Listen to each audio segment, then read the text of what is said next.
together that bring us here, bring us out today. And we just are blessed to have y'all be a part of this. We just want to continue to build it, and we appreciate y'all showing us love.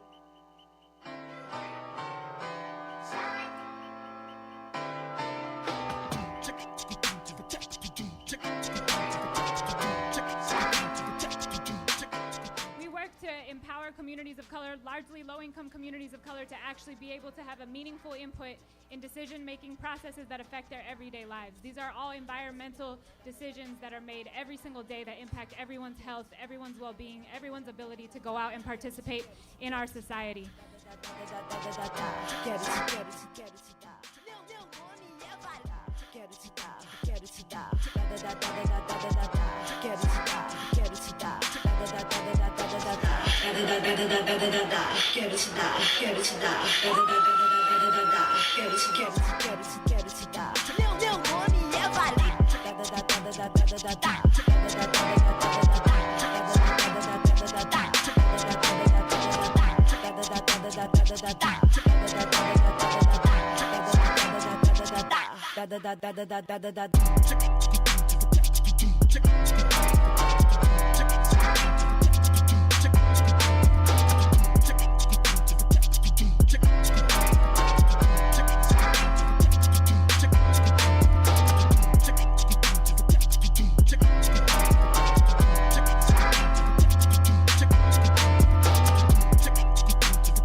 And that's why we want to just redefine what this cool is, and this becomes the cool. This becomes the norm. These become the broccoli cities. Man, we got to envision a future for ourselves that looks like this.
How we can make our city and our planet better.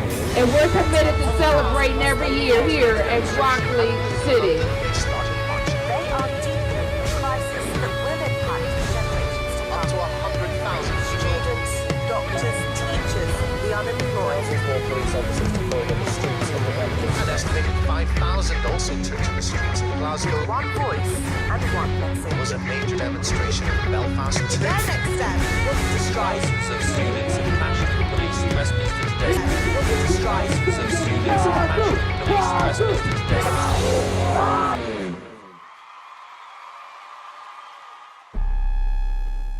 I play it cool and I dig all jive. And that's the reason I stay alive. So my motto as I live and learn is dig and be dug in return. If you look at anything Broccoli City, it's not like Broccoli Eco Earth Day, Black people, Spanish people come, we want to feed you festival. It's Broccoli City. And you could take Broccoli City and put it in whatever connotation you want.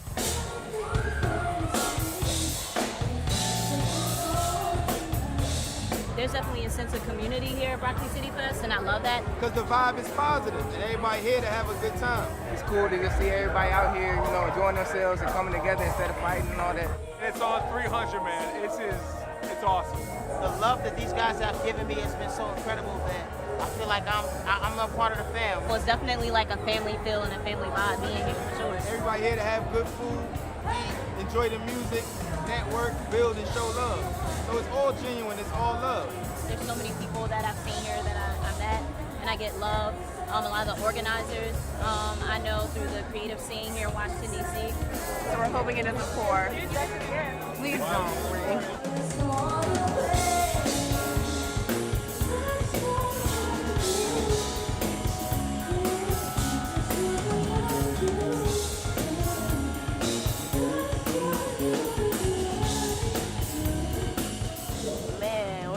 Man, we're in a really good spot right now.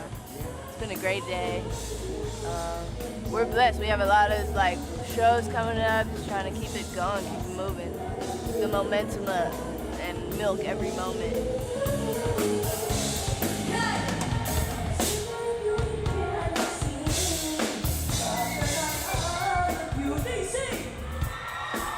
This is beautiful, man. Shout out to Broccoli City for having us. You guys are awesome. Before we used to do the 5K right before the festival, but this year we decided to make it a little bit bigger, concentrate some more energy onto it, and make it and have it here at Anacostia Park. And this is what we imagined when we thought about Broccoli City. It's how we bringing people together around health, wellness, environmental sustainability, and making it cool, and really changing the narrative about what it is to be healthy for our community. We're running, it's us out here doing this and changing trends, and we're trending towards health, wellness, and changing the culture. We feel it was important to collaborate with Broccoli City because our missions are incredibly aligned. We're both organizations that believe in wellness, health and wellness, and Broccoli City with the added element of sustainability in DC. We did a number of events leading up to the festival in a campaign called The Power of One, with the belief that everybody has the power to make a change in the community. And when we come together, how strong that is.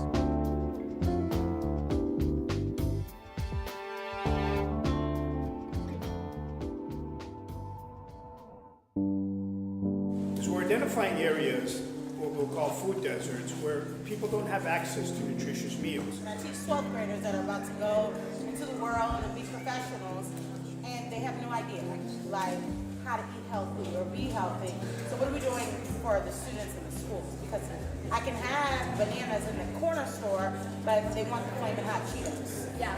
So what we're doing now in schools is linking physical activity with nutrition education. We'll also do like a corner store tour, which will take the families inside and show them how to make smart purchases inside the store. You can't just isolate all the different environments. You have to link everything together, the school environment to the home environment to the retail environment to the medical environment. We're really trying to continue that work in the community and giving people instant incentives. One word that I heard earlier is just giving back. And it's not about what you get. It's not about your happiness. It's about being selfless over being selfish.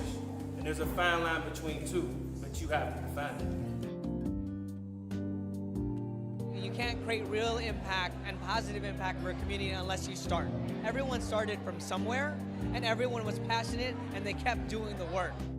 There's a lot of attendees here tonight that are so interested in giving back to the community, so interested with how they can collaborate and work with our panelists. We are the change that we seek. You have the power to be able to make a change wherever you're from and whatever community you're from. I really appreciate the fact that they're trying to instill the fact that each one of us can be an inspiration to everybody else around us, and each one of us can inspire change. I don't know if you guys were around here, but there's no grocery stores on the way here. Did you see that?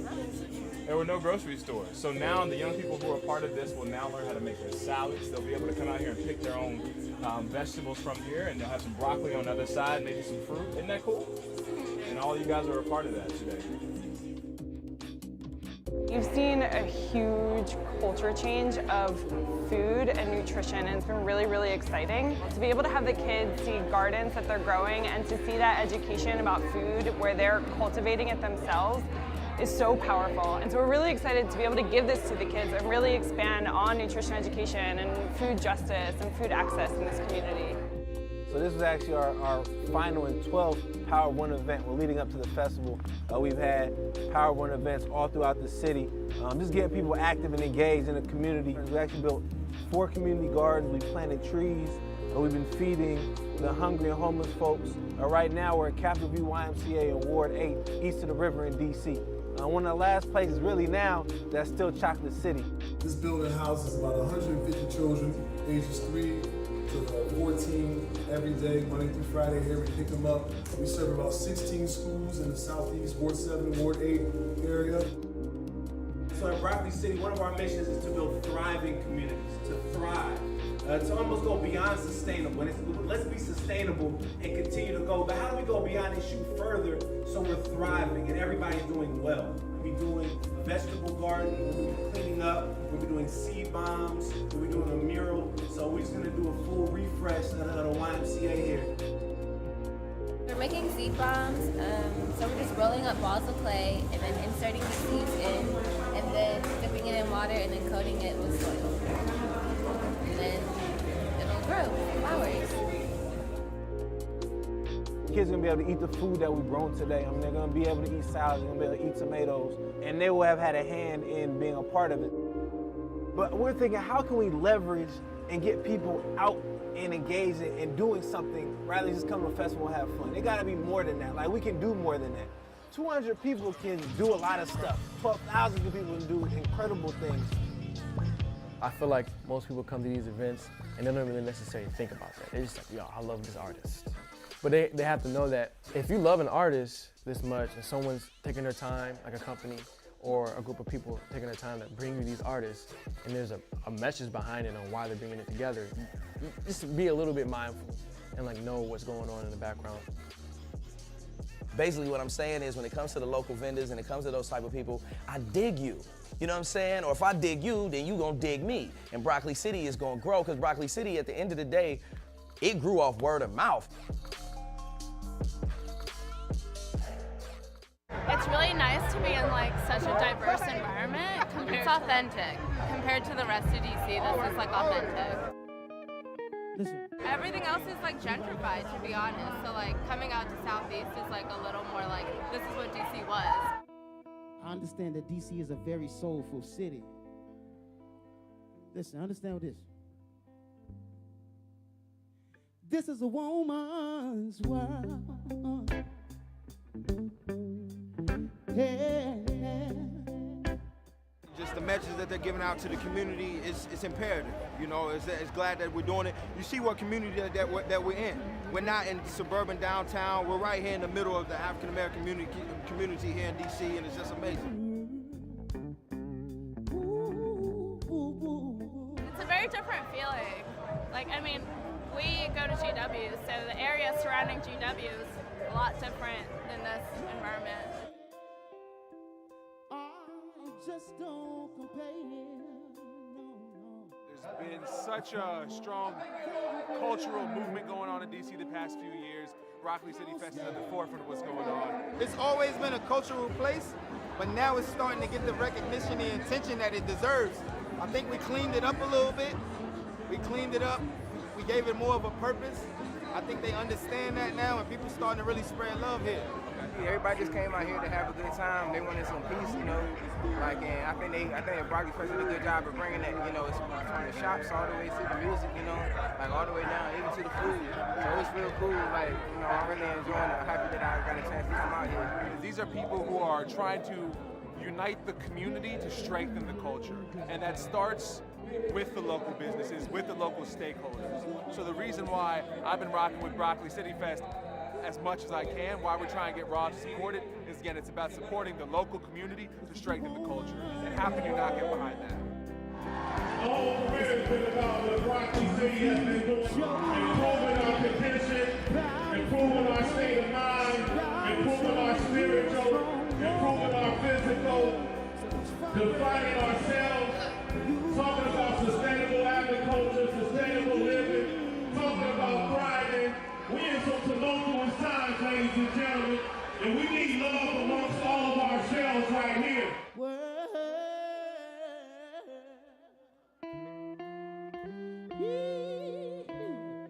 Yes, he did.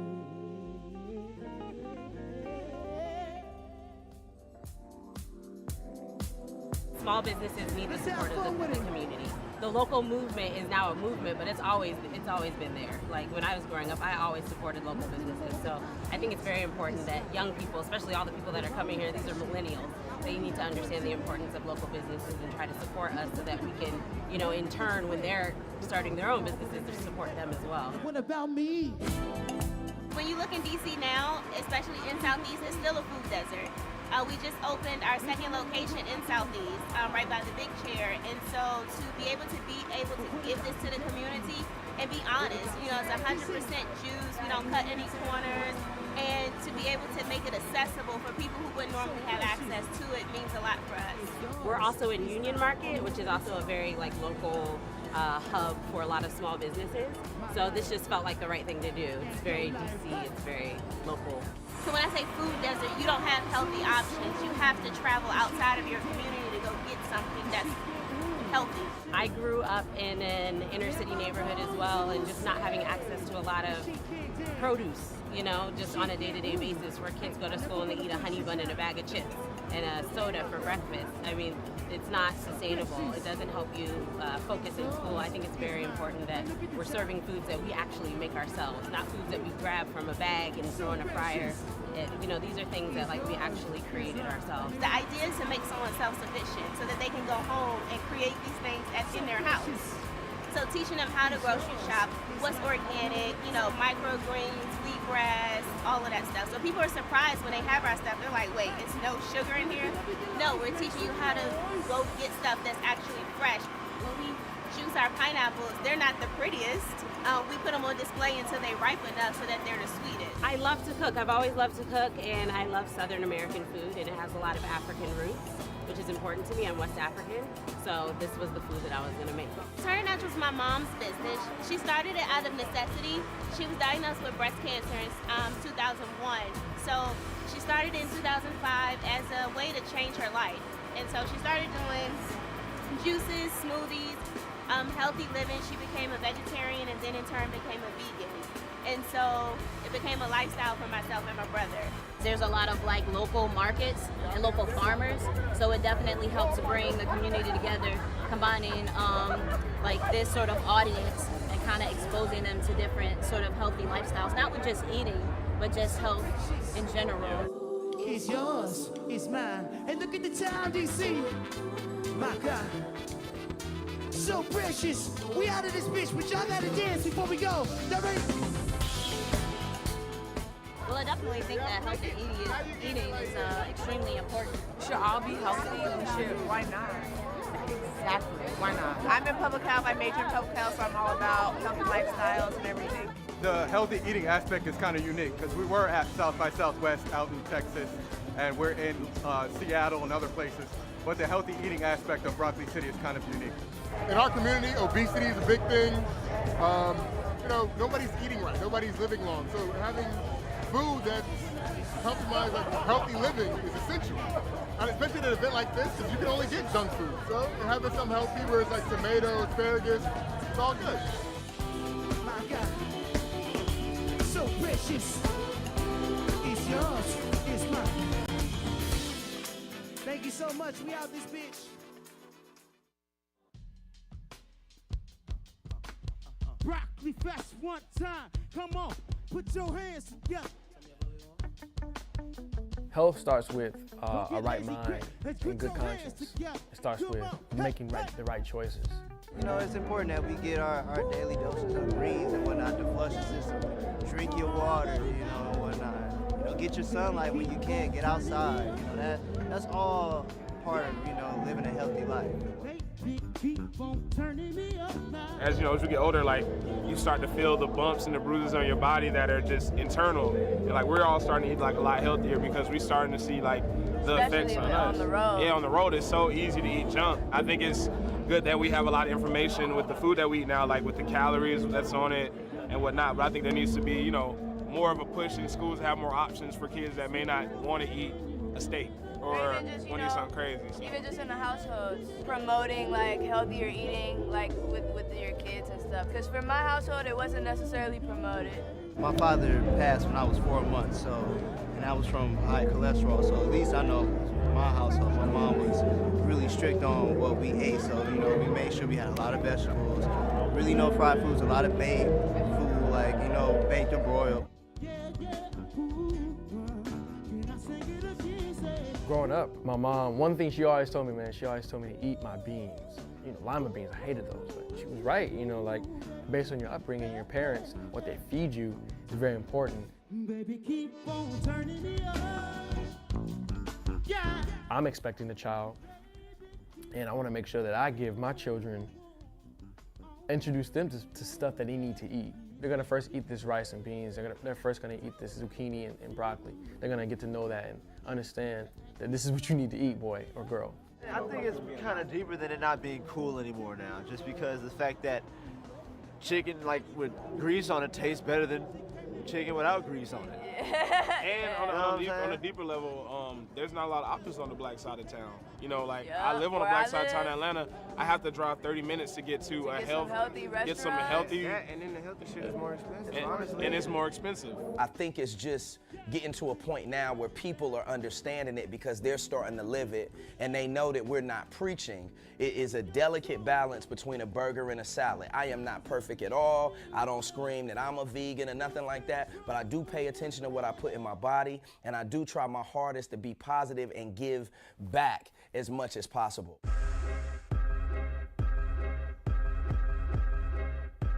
This is the first time I went to a festival and everyone that I played a show with, or everyone that I was performing with, kind of like was talking with each other in between sets and talking, just having a good time.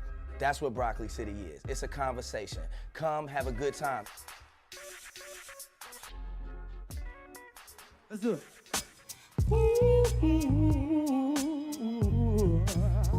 Hey, what's up, BJ? Ooh, Lord. Everybody put them motherfucking hands in the air one time. Hey. I love DC. DC is the essence of soul music, man. They embody that. It's in the culture here. With no music on, you can hear soul music watching the people. I love that. I love coming to cities where I know I have a place here as a black man. Straight up. While you still care. And BJ is gonna bring rich soul. When he sings and his music, you can tell he was brought up right. You know, like he was brought up not forgetting where he came from. My big sister still claim to be on the Texas. Tell Uncle Sam I just need a second to add this. Give my mama tip action. She packed it with you mash with it. Get rid of worth it, gave me half of it. Half of it I tucked in a box of air mattress. A quarter stash was stashed in the back with the air mattress. The rest got lost in sacks. My wife Anderson Pop, man, that brother, he's really dope. I'm a musician myself, I'm a drummer, so to see him out here doing his thing was just extremely dope, man. And then, you know, I'm looking forward to seeing Future. It looks like he's gonna have it pretty flooded out here, so it's gonna be dope. Yeah. Hands up! What you say now? One time, y'all. It's really just a matter of taste. If me and you were in the car right now and we wanted to drive to Delaware, that would be our playlist. You know what I mean? Those songs would come on the joint and we would like them. And I think at the end of the day, with a lot of these concert promoters and things of that nature, their main thing is trying to sell tickets versus curating a vibe. Words to the liquor that killed my grandpa liver. I know you finally proud of niggas smiling. For every 100 niggas that came and gone missing, only a handful. I swear I seen this shit coming as if I was living up under the plumbing while niggas was riffing and wondering about what they could do. I was in the job. I have this tendency where honestly, I kind of listen to the same music all the time, which isn't that good. But I like Future, and I like Janae, and the internet was cool. So I'm trying to get put on some new stuff. So that's also great where I'm here too. Here, Master C, Janae. Future and Singo. Trying to make it in long her since her underground days. So I hope she plays up her old stuff. I'm a fan of a lot of the artists that's out there. The internet, Anderson .Paak, Sango was pretty cool too, different. The lineup been crazy. Anderson .Paak, my man, he shut it down. That's my man. I am a fanboy for the internet. The whole lineup's dope. I'm here for the whole lineup. Internet, Anderson .Paak, Future, that trio, it got us, yeah. This probably had to be the best lineup I've been to, man. Where your ass at, dog, nigga? Hold up. Where your ass at, dog, bitch? Where your ass at, dog, nigga, truck? Where your ass at, dog, you let me put it. Waiting to see see Future. It's lit. I was excited to see Future. Future, hands down. Future. Oh, I love Future. I'm here for Free Band Gang. I can't front. I'm here to see what's going on with my man Future. See if he turned up. She came for Future. I came for Say what? Just enough to make it bounce. Let's go. Side, side, side, side, side, side, side, side, side. Turn, turn, turn, turn, turn, turn. Just for the last concert. Street and take it on. Just enough to run. 200 miles on. Got a rubber pound on gas. Pushing ladies in a grand rack. We the ones that kept it cool with all these niggas till these niggas stop. We did it. Shoot a nigga like a film in a movie. That's one thing that I think that we want to do is take it to cities that kind of, like they already are broccoli cities, even though there is no broccoli there, like the Oaklands, the Chicagos, you know what I mean, Texas, you know what I'm saying, New York, Detroit, you know what I'm saying. And in years to come, we would love to make this festival free, man.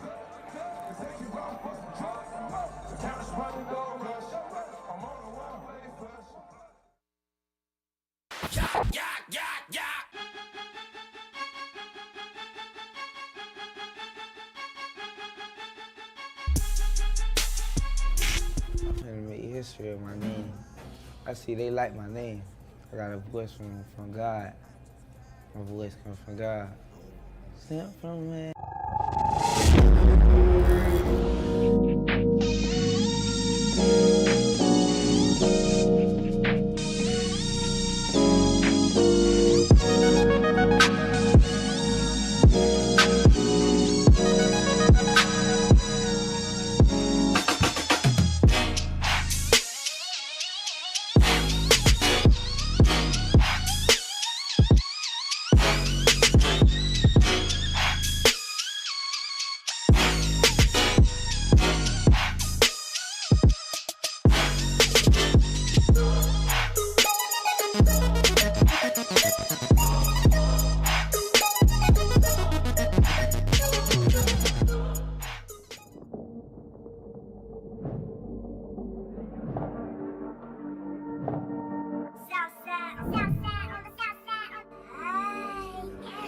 Metro Boomin, want some more, nigga.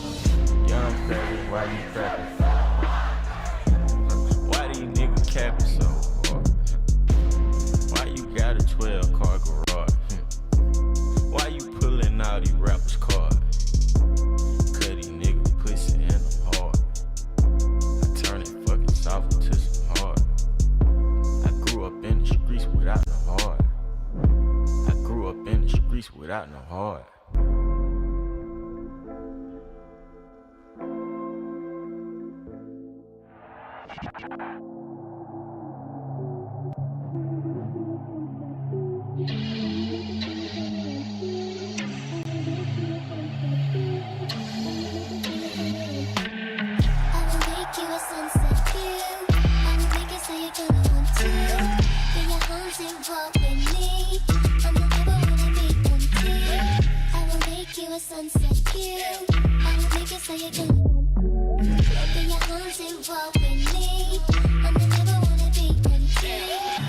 I just bought the sizzle bean. I said I just bought the sizzle bean. Mama, where I leave my memory? Probably the same place I left my ID. Hey, Y3s gave a young nigga wings. I sneeze, gave a young nigga steez. 5Gs fall like leaves in the spring. I'ma run it like cleats, we be clubbing. 1800s bubbling in a nigga's stomach. 3 girls, so that mean I'm in here juggling. She might have a man, I might have a girl, but neither one of them at the club, so who give a fuck? Arrived on the scene with some booty shaking hoes and they not the twerk team. All these hoes got their hands on their knees. I said all these hoes got their hands on their knees. All I really need is one touch. I want you to put it right here on me. All I need is one touch. I want you to put it right here.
It's dope to be here today at Kelly Miller Farms. For us to actually be out here cultivating the land, you know, in this food desert is powerful. So we are, you know, more than happy to have everybody here. We're gonna get our hands dirty, so everybody looks like they're ready to work. Today we're at the farm at Kelly Miller in Northeast, and we are planting pollinator plants, laying down mulch and compost and irrigation, so basically getting the farm ready for springtime. We're building not just an urban farm, which is cute and nice and attractive for most folks to volunteer at. We're building enterprises, ways for community members to build businesses, create jobs, and stay in this neighborhood when inevitably the value of this land will go up because of the activity that we're doing now. I grew up on fried chicken and mambo sauce, so, you know, the idea of healthy food it was never an option. The next generation is going to be even more prepared than we are when it comes to, you know, growing our own food, not falling for people telling us what's right, but actually knowing from participating in your own neighborhood, you know, what's right, what's healthy, and what's sustainable. While it's fun and great to have fun at the festival, I mean, this is more important at the end of the day, is to getting people to do things. And so getting their hands dirty and doing projects that, you know, that really matter. Well, personally, I'm not gonna lie, I came out here for a ticket for Broccoli Fest. I wasn't aware that it was gonna be like a community thing, and I'm excited that it was. Like, I stepped into a whole different adventure. Living in Foggy Bottom, it's so isolated from like the DC community, and it's just like a bunch of college students that are not from DC. I get to come here and volunteer and then also get free tickets to a music festival. It's pretty cool. I feel like I'm actually doing something and giving back to my community in a way that's visible and tangible. So that's why I'm here, and everything else, the food, the ticket, the experience is a bonus. Like. You know, I believe we were put on this earth to do more than just take care of ourselves. You know what I mean? Just do more than, you know, maintain. I mean, you know, sounds cheesy, sounds corny, you know, change the world, but you know, it's literally making a change in the world. It's crazy to see what we can do when we work together and the power of people. You know what I mean? It can be daunting to see a whole pile of wood chips or soil, but how much we can do when we work together. You know, it might take somebody a whole week. It takes all of us, you know, an hour or two. So this is incredible. Man, we moved like 10 cubic yards of mulch, put down a whole bunch of compost, planted hundreds of native plants, and got this farm off to a great start. I appreciate y'all. Yeah, everybody give yourself a round of applause.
I'm super excited to be here with you all today for our second annual BroccoliCon. So BroccoliCon is the think tank where we equip people, we empower people, we connect people, and we go out and we change our communities, which will ultimately change the world. So we picked speakers and corporations and representatives from those corporations who were already doing the work and wanted to support the work that Broccoli City was doing.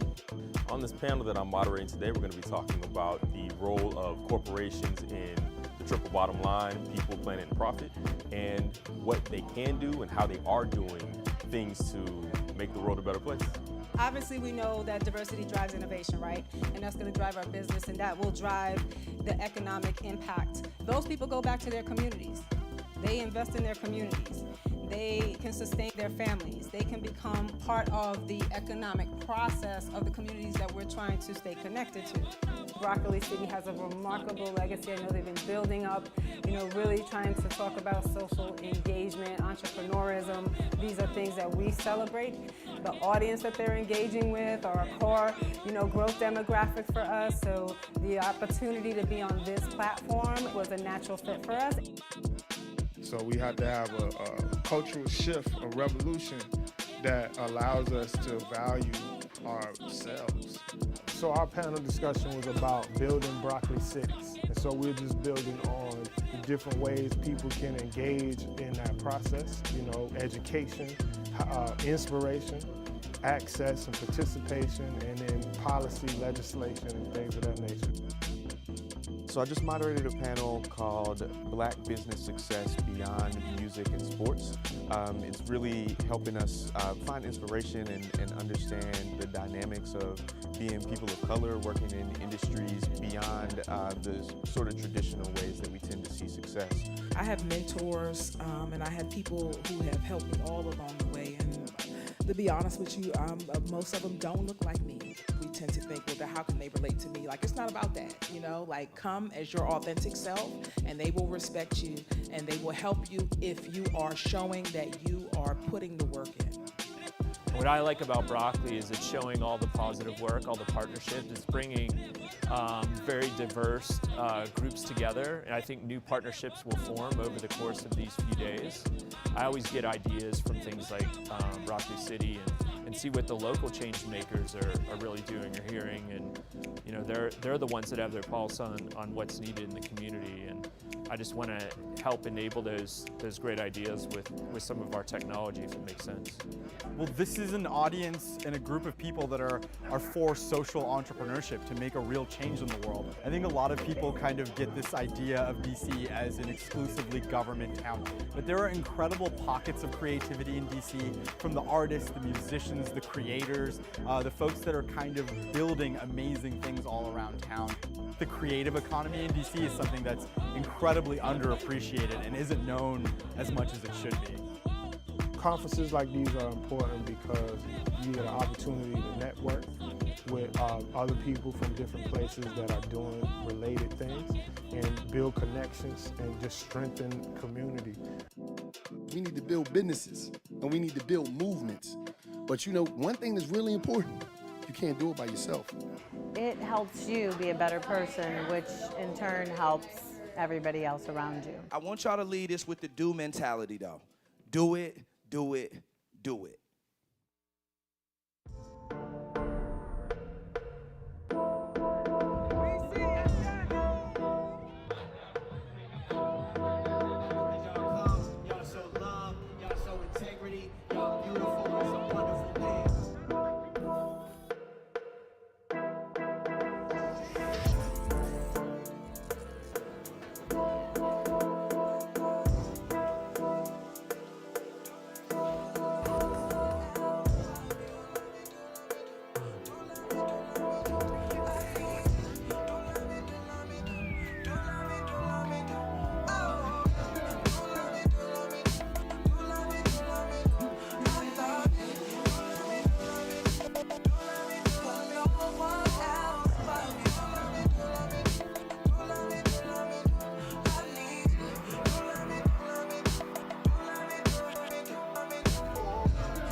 together that bring us here, bring us out today.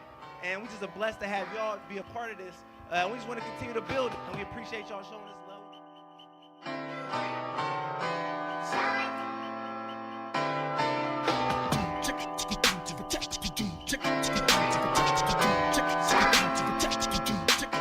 We work to empower communities of color, largely low-income communities of color, to actually be able to have a meaningful input in decision-making processes that affect their everyday lives. These are all environmental decisions that are made every single day that impact everyone's health, everyone's well-being, everyone's ability to go out and participate in our society.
And that's why we want to just refine it, redefine what this cool is, and this becomes the cool. This becomes the norm.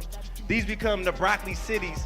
Man, we got to envision a future for ourselves that looks like this.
How we can make our city and our planet better.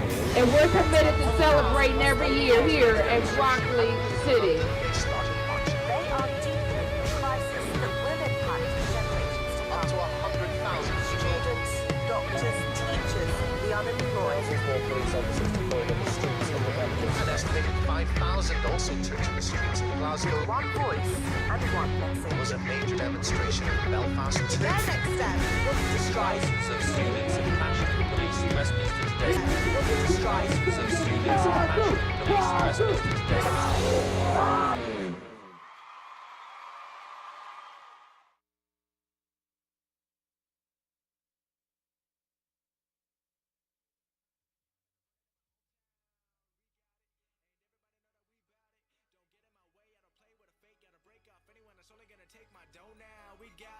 And everybody know that we bout it. I'm focused on winning, no blocking my vision. I'm never gonna stop until we make $1 million. I've been busy working all night, and I'm telling everybody I'ma get it right. They know what I'm living like. I've been busy going all out, and I'm telling everybody I'ma get it now. Everybody gonna bow down, down, down, down, down, down, down, down, down. Now everybody gonna bow down, down, down, down, down, down, down, down, down. Now everybody gonna bow down. All these haters are rob me. They was all wanna sign me, got find me. Cause who would've thought that I'm stacking this paper by something that started a hobby? Making this money, but that don't define me.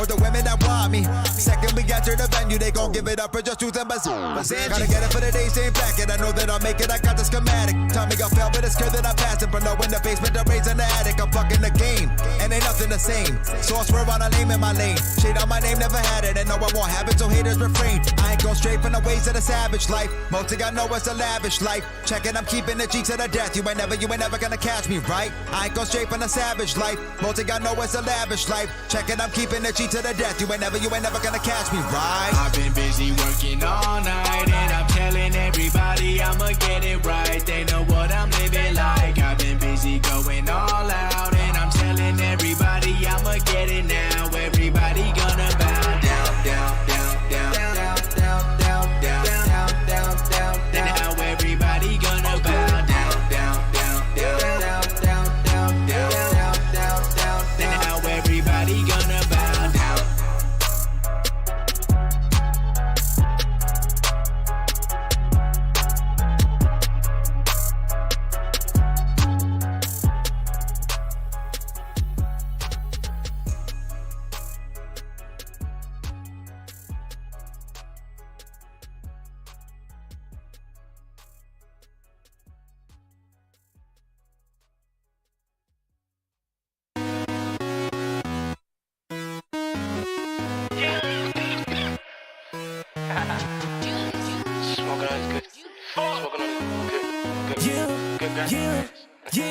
Yeah, three-tone chain.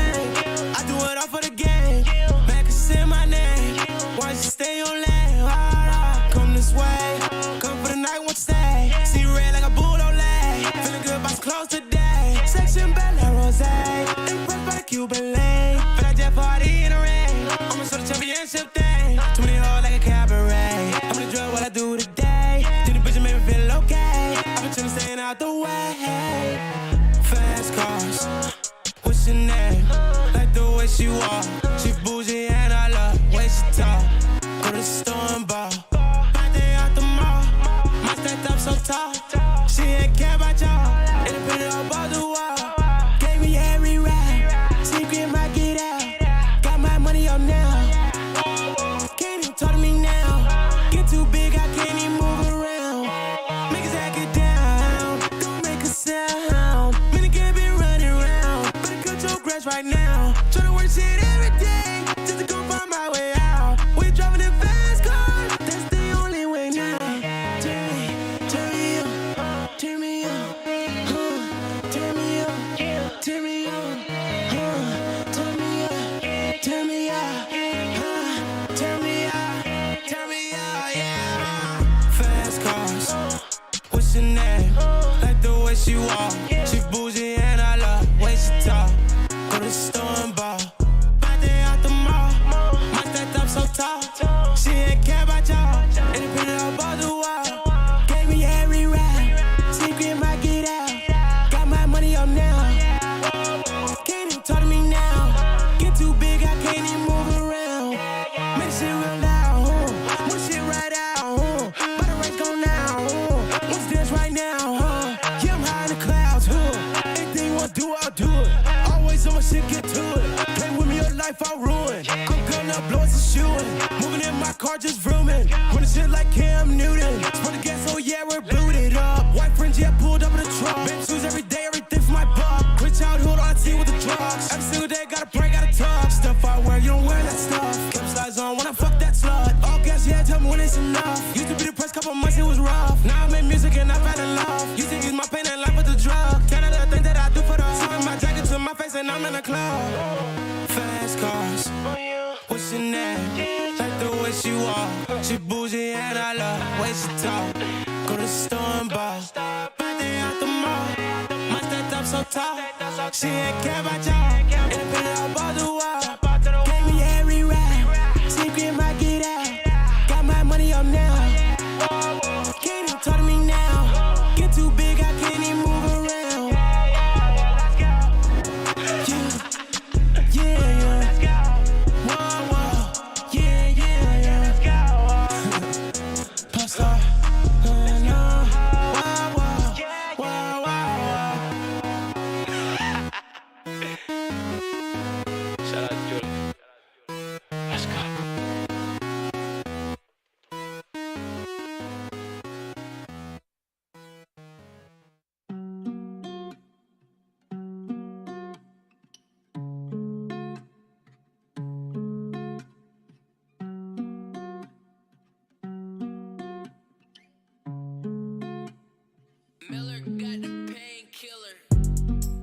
my bad. You mad, gotta watch my bag.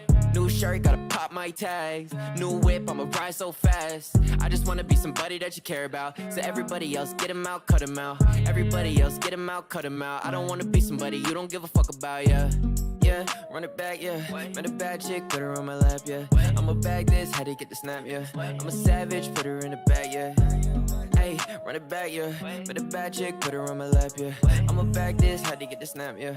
I'm a savage, put her in the bag, yeah. Hey, take it back to the basics, yeah. Wearing sweatpants with the AC, yeah. I'll be running laps from the bases, yeah. And I saw you in the back of a Macy's, yeah. And I just had to face it. I knew that I wanted to marry you in the Macy's. Back up in the day, I would probably never say shit, but I never got what I wanted, sitting complacent, yeah. I hate when it all come back to me. Truthful is all you had to be. You hurt me, baby, can't you see? Now I'm sitting like, why do the memories come back to me? But I didn't want this, it had to be. Now you know I moved on, you're sad to see, yeah. Ay, now you really only want me for the clout. Say you love me, but I kinda got a doubt. Cause I made it and you know what I'm about. Getting litty and I'm jumping in the crowd. Try to tell me, but you didn't make a sound. Take a beat and then I put it in the ground. I'm a dog, you probably put me in a pound. Bitch, I did it for the yeah, my bad. You mad, gotta watch my bag.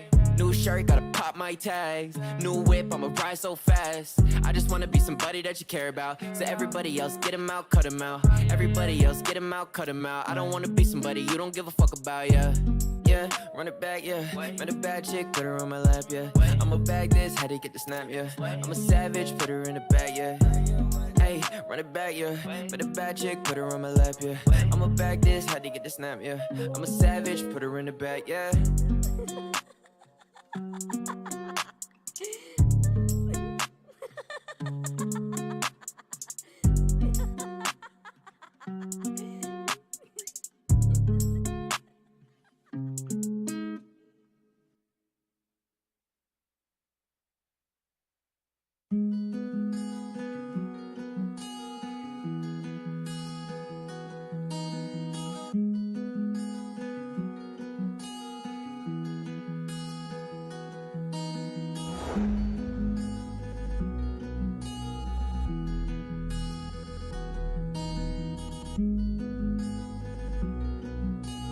This is a robbery! Everybody get on the fucking ground! I be ballin' like my name is Rosanna. Came a long way from selling on the corners. I ain't with beef, I ain't with the drama. I just need money, I just need the commas. I need my niggas to keep it 100. I need my niggas to keep it a stack. I do not shoot, but my niggas is gunning. They see where I'm going, they all got my back. I be ballin' like my name is Rosanna. Came a long way from selling on the corners. I ain't with beef, I ain't with the drama. I just need money, I just need the commas. I need my niggas to keep it 100. I need my niggas to keep it a stack. I do not shoot, but my niggas is gunning. They see where I'm going, they all got my back. Bitch, be flocking like birdies. I come to my crib out at 30, they always get flirty. Then when I fuck them and dip on these bitches, can't even be mad. I got lean in my system. They get me talking my guap, I be flashed up. Then they heard a nigga nice up. Then they tryna run a check up.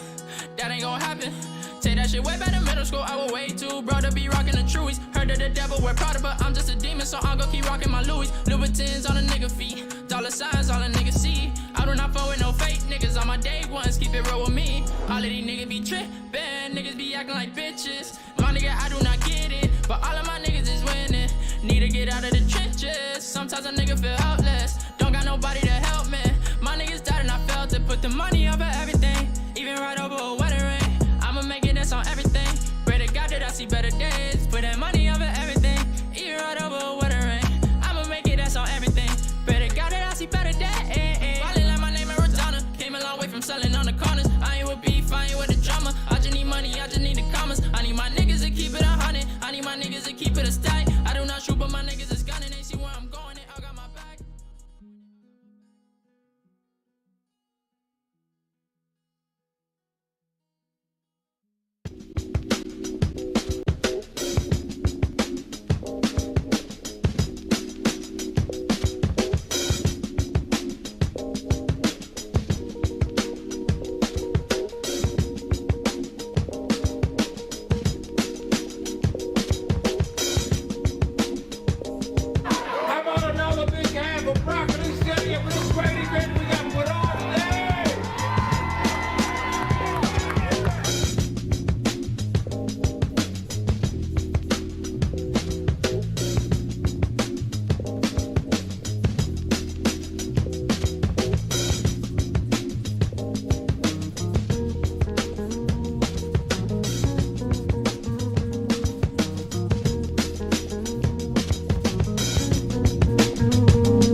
together that bring us here, bring us out today.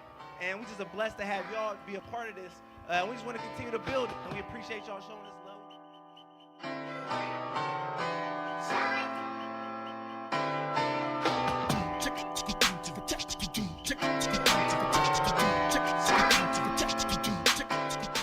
To empower communities of color, largely low-income communities of color, to actually be able to have a meaningful input in decision-making processes that affect their everyday lives. These are all environmental decisions that are made every single day that impact everyone's health, everyone's well-being, everyone's ability to go out and participate in our society.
And that's why we want to just refine it, redefine what this cool is, and this becomes the cool, this becomes the norm. These become the broccoli cities. Man, we gotta envision a future for ourselves that looks like this.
How we can make our city and our planet better.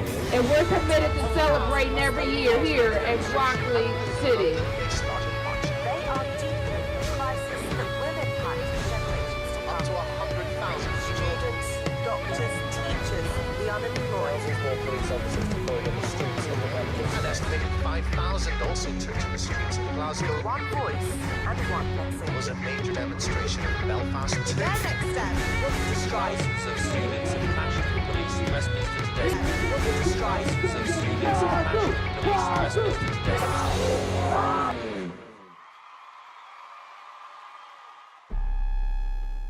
I play it cool and I dig all jive. And that's the reason I stay alive. So my motto as I live and learn is dig and be dug in return. If you look at anything Broccoli City, it's not like Broccoli Eco Earth Day, Black people, Spanish people come, we want to feed you festival. It's Broccoli City. And you could take Broccoli City and put it in whatever connotation you want.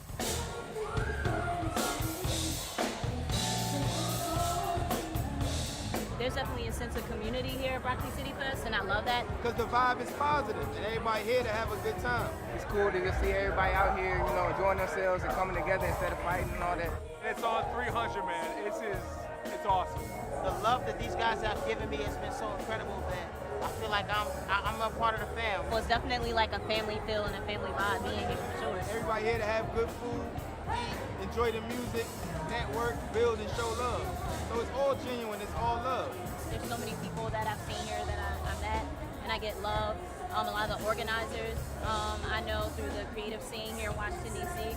So we're hoping it doesn't pour. Please don't, Ray.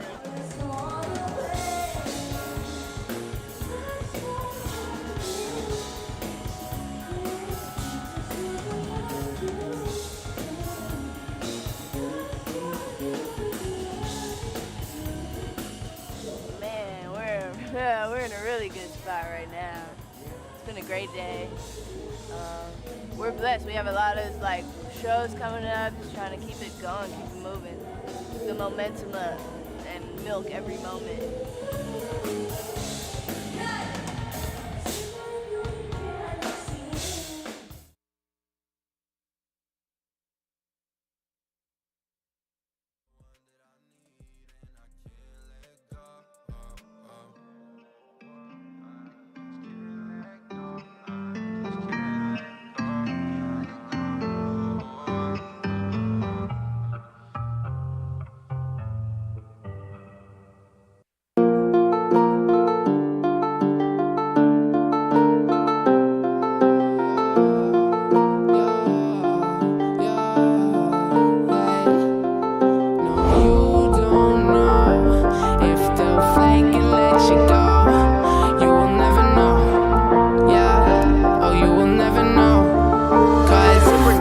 You got some fake friends, yeah, and I know you fucking hate them, yeah, but sometimes you have to make ends, baby, it's your turn to play them, cause everybody got some fake friends, duh, now and then we fucking hate them, yeah, but sometimes we have to make ends, all we did was fucking chase them, yeah.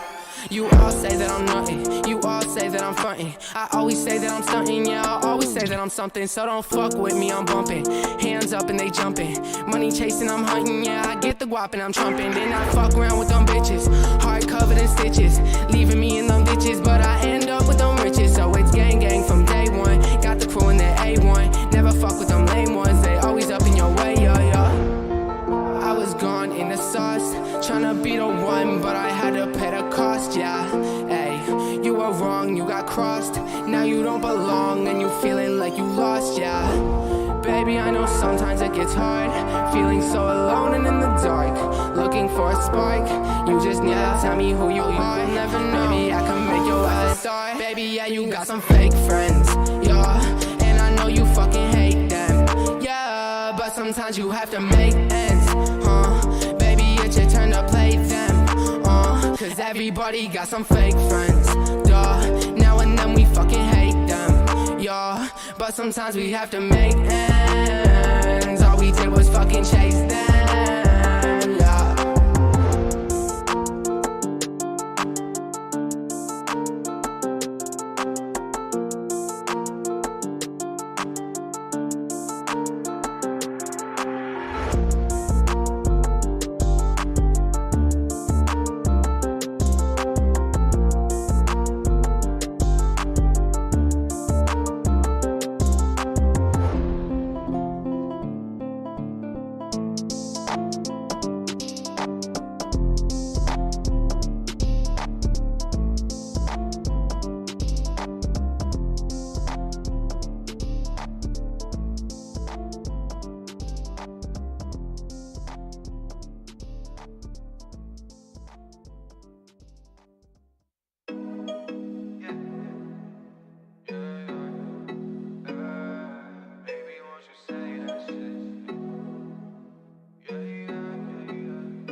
Baby, won't you say that shit just to make me feel better? Got me way too lit, spending all of this cheddar like whoa, oh, oh.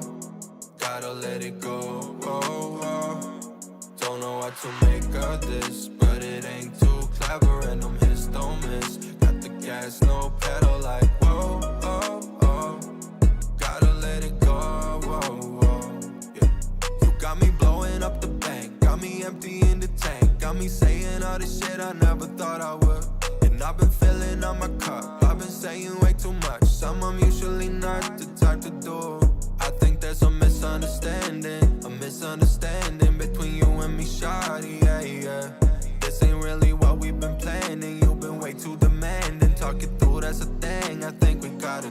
I'm not the one for you, yeah, we ain't done. Probably go crazy, but we'll still have fun. I'm not the one for you, let's not play dumb. Still going crazy, we jumping the gun. Baby, won't you say that shit just to make me feel better? Got me way too lit, spending all of this cheddar like whoa, oh, oh. Gotta let it go, oh, oh. Don't know what to make of this, but it ain't too clever and them hits don't miss. Got the gas, no pedal like whoa, oh, oh. Gotta let it go, whoa, whoa. Yeah. So if you let me down easy.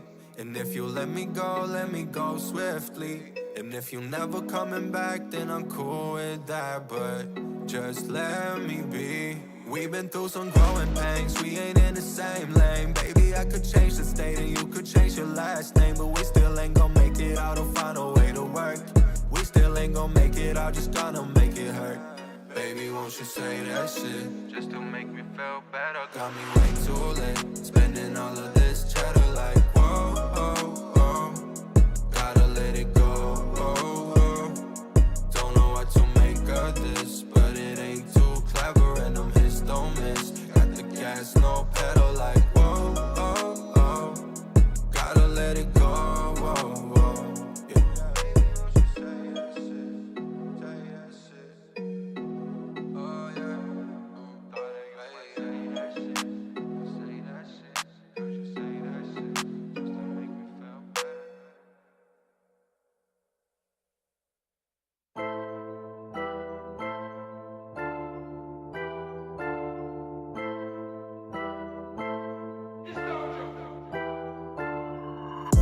I ain't with the talking, don't care.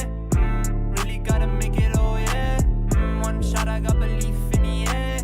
So I told him this is straight, not a spare. I don't understand why the goofy kids start down on a man like me. I just want these bands. I ain't with the talking, no discussion on the gram like he. They gotta hate on me. Only one the way I'm stacking up all of my green. And the only else I take, I follow via V. Louis V. Get it? I'ma get it. They get my percentage. That's 100 in the credit. Put their ass up in it. They ain't never listen. So I keep my distance. I just put the top down with this bitch up in it. I got old friends. I got new foes. Getting new bread. Getting new dough. I got old friends. I got new foes. Yeah. I ain't with the talking, don't care. Really gotta make it, oh yeah. One shot, I got belief in the air.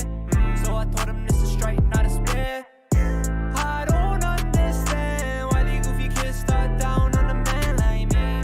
I just want these bands. I ain't with the talking, no discussion on the gram like him. Like him. I'ma push the limits, push that shit to the extreme. Now I'm getting money with my team. You would not believe the things I'm trying to achieve. Ay, they don't understand what I've been doing. Speaking Guapanese, yeah, you know I speak it fluent. He said I'm from a city where nobody ever makes it. I told him he was wrong and I told him I'ma prove it. Yeah. I got old friends, I got new foes. Getting new bread, getting new dough. I got old friends, I got new foes. Yeah. I ain't with the talking, don't care. Really gotta make it, oh yeah. One shot, I got belief in the air. So I told him this is straight, not a spare. I don't understand why the goofy kids start down on a man like me. I just want these bands. I ain't with the talking, no discussion on the gram like him.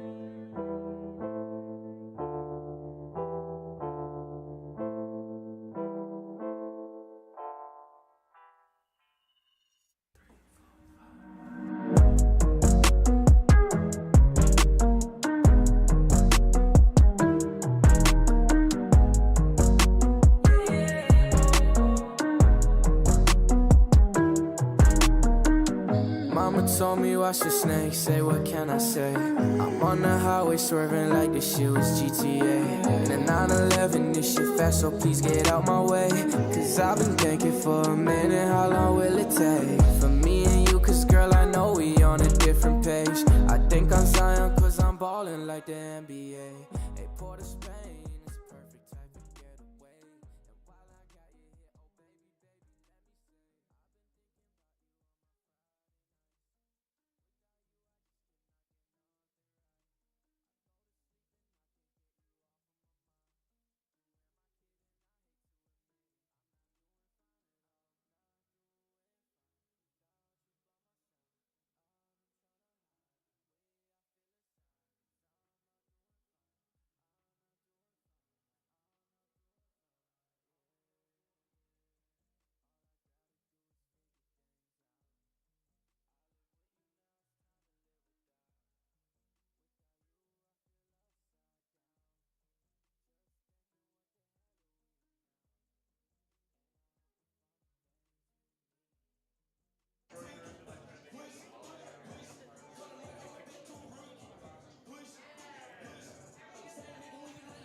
Y'all let me know when.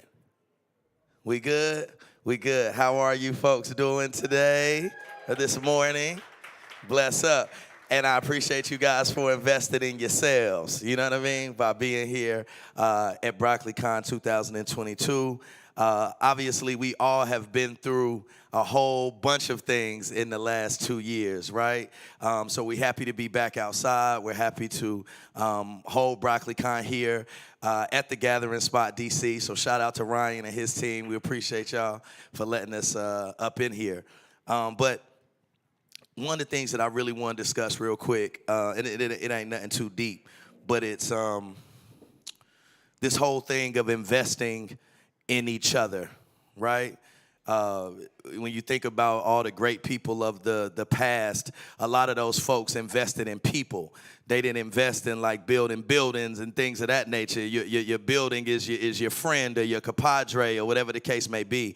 And that was why it was so important for us to create BroccoliCon, because at the end of the day, we had a festival, right? The festival is a wonderful thing. Everybody love the festival. Everybody love the artist, this, that, to the third.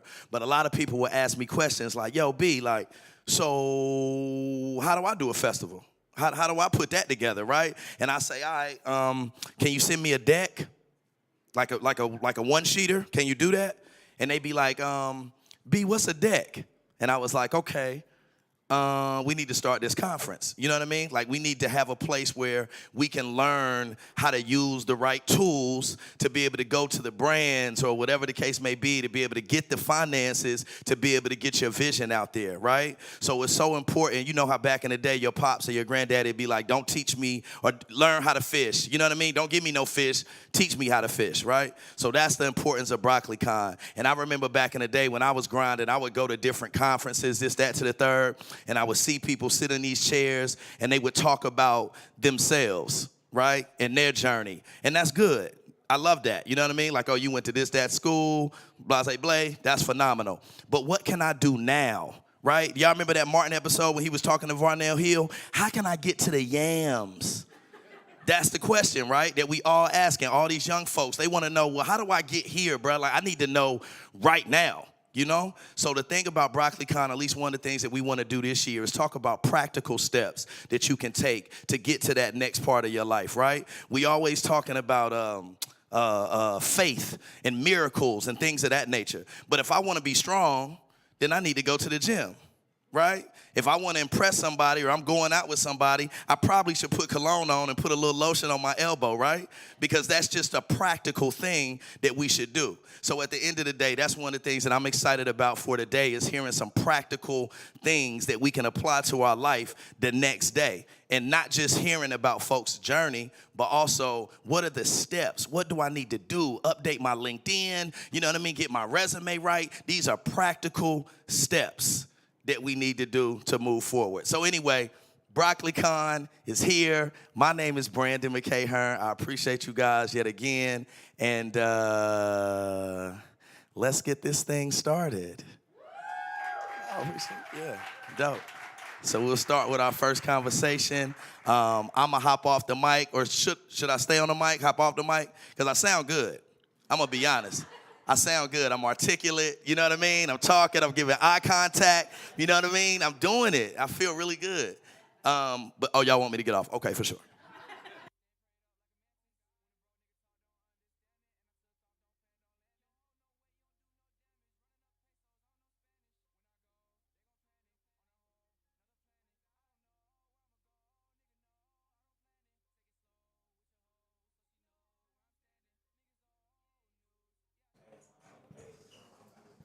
Okay. I hope y'all can't see my cord. I worked really hard, so y'all couldn't see it. They could see the cord. Yeah. Oh, damn. Okay. How about now? This little tracksuit I got is expensive, so y'all gonna get this tracksuit regardless. How y'all doing today? What's up, BroccoliCon? So what Brandon didn't say is that he's part of the founders of Broccoli City, and he's the reason why we're all in this room today. So let's give him a round of applause real quick. And by the way, my name is Luke Lawal. I am the CEO and founder of HBCU Buzz. And today we're having a D&I conversation with my lovely co-host partner as our fireside chat will go. This is Misty. You want to tell a little bit about yourself? Sure. Hi, everyone. My name is Misty Gaither. I'm the Senior Director and Global Head of Diversity, Inclusion, and Belonging at Indeed. Luke mentioned he is the founder of HBCU Buzz, so we're going to kick this off with a little HBCU love. I am a proud alumna of the illustrious Florida Agricultural and Mechanical University. It's some rattlers up there somewhere and online. And where'd you go to school? I went to Bowie State University. Okay. And it's funny because I want to tell you my story a little bit. So when I was an undergrad, let me rewind a little bit. So when I was in high school, I didn't know much about HBCUs. Even though my mom went to Howard, my dad went to Bowie, I ran track. So I was more into sports, and I got a scholarship to an institution I'm not going to name, but I landed myself at Bowie, and to be honest, I was thoroughly impressed. Growing up in PG County, it's like you grow up in an environment where black people are, you're already in the HBCU, if that makes sense, right? And you'll learn that when you start to travel and go to different states, and you're like, wow, I didn't realize that people didn't grow up like me, because, in PG County, you're around like doctors and lawyers. My doctor was black, and we're in Chocolate City and we see all these politicians. But it wasn't until I stepped on the campus of Bowie State University where I realized that you have professors that look like you, that are invested in you, that care about your well-being, and that really propelled my view on the world. And part of that was just trying to understand why it wasn't until I got to college to learn this. And then I realized the more I paid attention to mainstream media, I realized how we as African Americans and as black college students, we were being depicted in the mainstream media. So I started HBCU Buzz simply to dispel that. The whole goal was to stop letting mainstream media control our narrative, and to also figure out how we can stop allowing mainstream media to focus on all our shortcomings, but all our wonderful success stories. And fast forward, we're 12 years in, we're the most influential brand in the HBCU community. We're the most sought after HBCU agency, and it's 12 years, and I'm really happy to be here with you guys today. And it's funny because, when I was on campus, I pledged the greatest fraternity on the planet, Omega Psi Phi Fraternity Incorporated. I ran track, I was a part of SGA, and, I wouldn't change my experience for the world, and what I got from Bowie State was literally a will and a mission to change the world and make it a better place. So that's my experience for the most part. So tell me about FAMU. So I will give you all a little bit of a backstory. So I am from Los Angeles, California.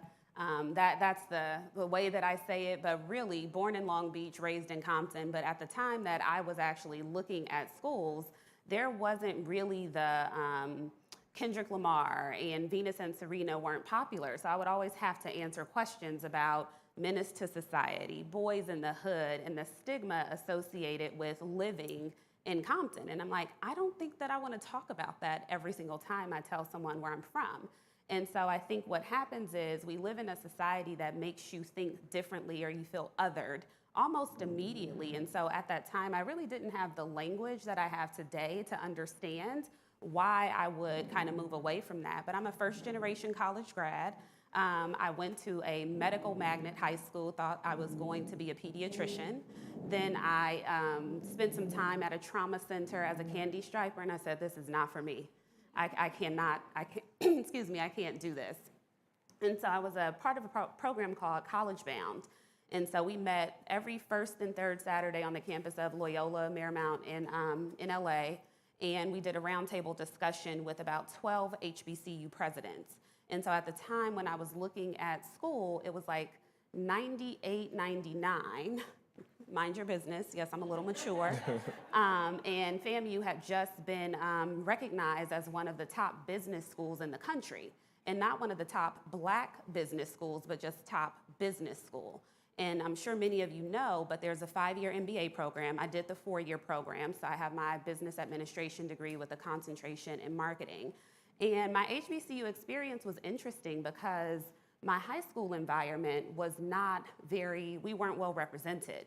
So the Black population was really low. And so coming to FAMU and being surrounded by all of the melanin, I think what you recognize is that Black people are not a monolith, and there's so much representation, regardless of what the media might depict and portray us as.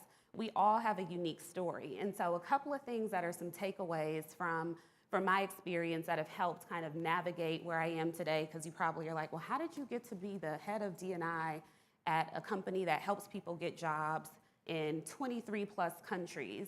And I'll get to that, but is never take a no from a person that can't give you a yes in the first place. And there are so many intangibles that you get at an HBCU with having to navigate the administration that are actually really helpful in business. And if you think about what we're hearing now, especially as we move into, coming out of the pandemic, we talk about IQ, obviously that's really important. We talk about EQ, but now there's this relationship or relational quotient. And building those relationships, I think that's something that is very unique to an HBCU experience. I don't know that you get that same benefit if you go to a PWI. And I know that for a fact because there's somebody here. There's a couple here from FAMU today. I posted on my story that I would be here. I haven't talked to them in literally like 20 years, and they pulled up. And I'm sure if we have any, actually, do we have any HBCU alum or current students in the audience? Y'all quiet? You're supposed to be loud and making some noise. Right. And so I'm sure that that is not unique to FAMU, but it's really something that is deeply embedded into our culture and into our DNA.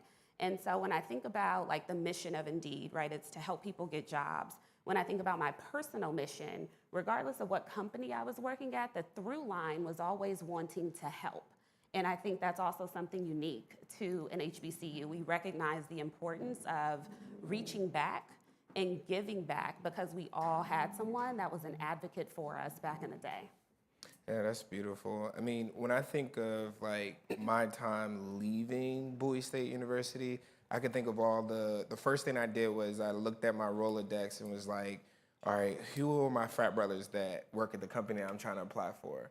Where are the HBCU grads that I can connect with that can help me further my career? And then I started looking at, obviously, Indeed to look at some of these positions and be like, okay, what positions can I apply for? But it wasn't until like I found my mentors within the HBCU alum space that I realized that, hey, you need to network.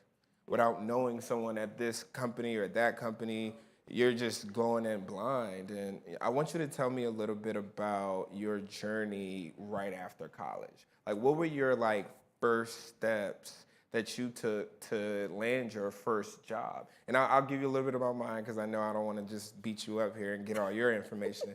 But for me, it was literally just calling my frat brothers and being like, hey, it's almost time for graduation. What can I do? Calling my uncles and cousins. And it's funny because I was a biochem major and I ended up landing a job at Kaiser. And if it wasn't for the HBCU alum, my mom's family friend that went to Howard, that's a dean at Howard, but also owns the Kaiser on Capitol Hill, that landed me my first job as a pharmacy tech, which I needed that job so desperately because if it wasn't for that job, I wouldn't have found my purpose, which wasn't in medicine at all. But, you know, coming out of college, I made $75,000 as a pharmacy tech at Kaiser, which is unheard of. But if it wasn't for those relationships that I built, there's no way, like pharmacies techs, I think they start at like 30 to 40,000 at like CVS or like Walgreens. Like I came out of college making 75. So like that's to attest like the importance of like relationships, the HBCU alumni relationships, because without that I wouldn't be able to make money right after college. We have very different paths into how we kind of got to where we are today, and I think that's what makes this discussion really interesting. And so you bring up a point, and I'll just start there, right? Just the relationships and understanding, you know, what's your earning potential in that particular career field and what the difference is when you know someone who's in the space versus when you don't. And so, you know, I have to tie everything back to what we do as a company, but in something tangible, because I think that was like the call to action during the introduction. salary transparency is something that is really, really important. I did not start out making $75K. I'll just say that if we want to be real. And I didn't have relationships in the industry, but the School of Business and Industry trained us such that we were always over-prepared, always ready, and probably the better candidate than most folks. So I actually started my career in the tobacco industry. I know. We don't have to talk about like the tobacco industry, just meet me outside. We can talk about it there. But I worked for Philip Morris, which is now Altria Group distribution company. I did that for 7 years. And so I worked in several different markets. I worked in Fort Myers, Florida, Huntington Beach, California, Seattle, Washington. And then I basically met them at a career fair. And so I had walked out of the career fair and someone was like, they're really looking to hire. They're trying to, increase representation. That meant nothing to me in 2004. I'm like, what are you talking about? And so I go back in and I do our SBI introduction, like, hi, my name is Misty Gaither. I'm a graduating senior from Los Angeles, California, and I'm interested in this opportunity that you have, blah, blah, blah. And what does SBI stand for? School of Business and Industry. And so I did that for several years, and I was looking to make a change. I did not enjoy my time in Seattle. I was talking to someone about that earlier, and I wanted to relocate. And so I ended up working for JPMorgan Chase in banking, so I managed 3 different retail branch centers. One I actually started from a 0 deposit base and grew it to millions at this point. And then the other 2 were more like change management before I became a business banker. And then that's how I actually understood what was happening in the ecosystem in the Bay Area and Silicon Valley, which is where I am today. So I just started seeing a lot of large transactions, a ton of money movement. And there was a client in my portfolio that was acquired by the New York Times. And I'm like, I need to understand how this works. And it's the Wirecutter. So if you ever use them for reviews about anything, they were independent. And so I said, I have to figure this out. And my thing is, if I have to spend the majority of my time working, then I need to find something that I enjoy, something that I'm good at, something that pays me well, because I like really nice things. And I wanted to be purposeful and have an impact. And so I started doing research, and I was like tracking this company called Code 2040, which is a nonprofit startup that was tech adjacent, focused on racial equity and inclusion in tech, specifically for Black and Latinx technologists. And I watched them for 2 years before something opened up because they were really small. But the tie-in to the HBCU Connect is that there was a FAMU, we call them baby rattlers when they're young, that was there working. And I'm like, I don't know who this person is, but I know that he's a rattler.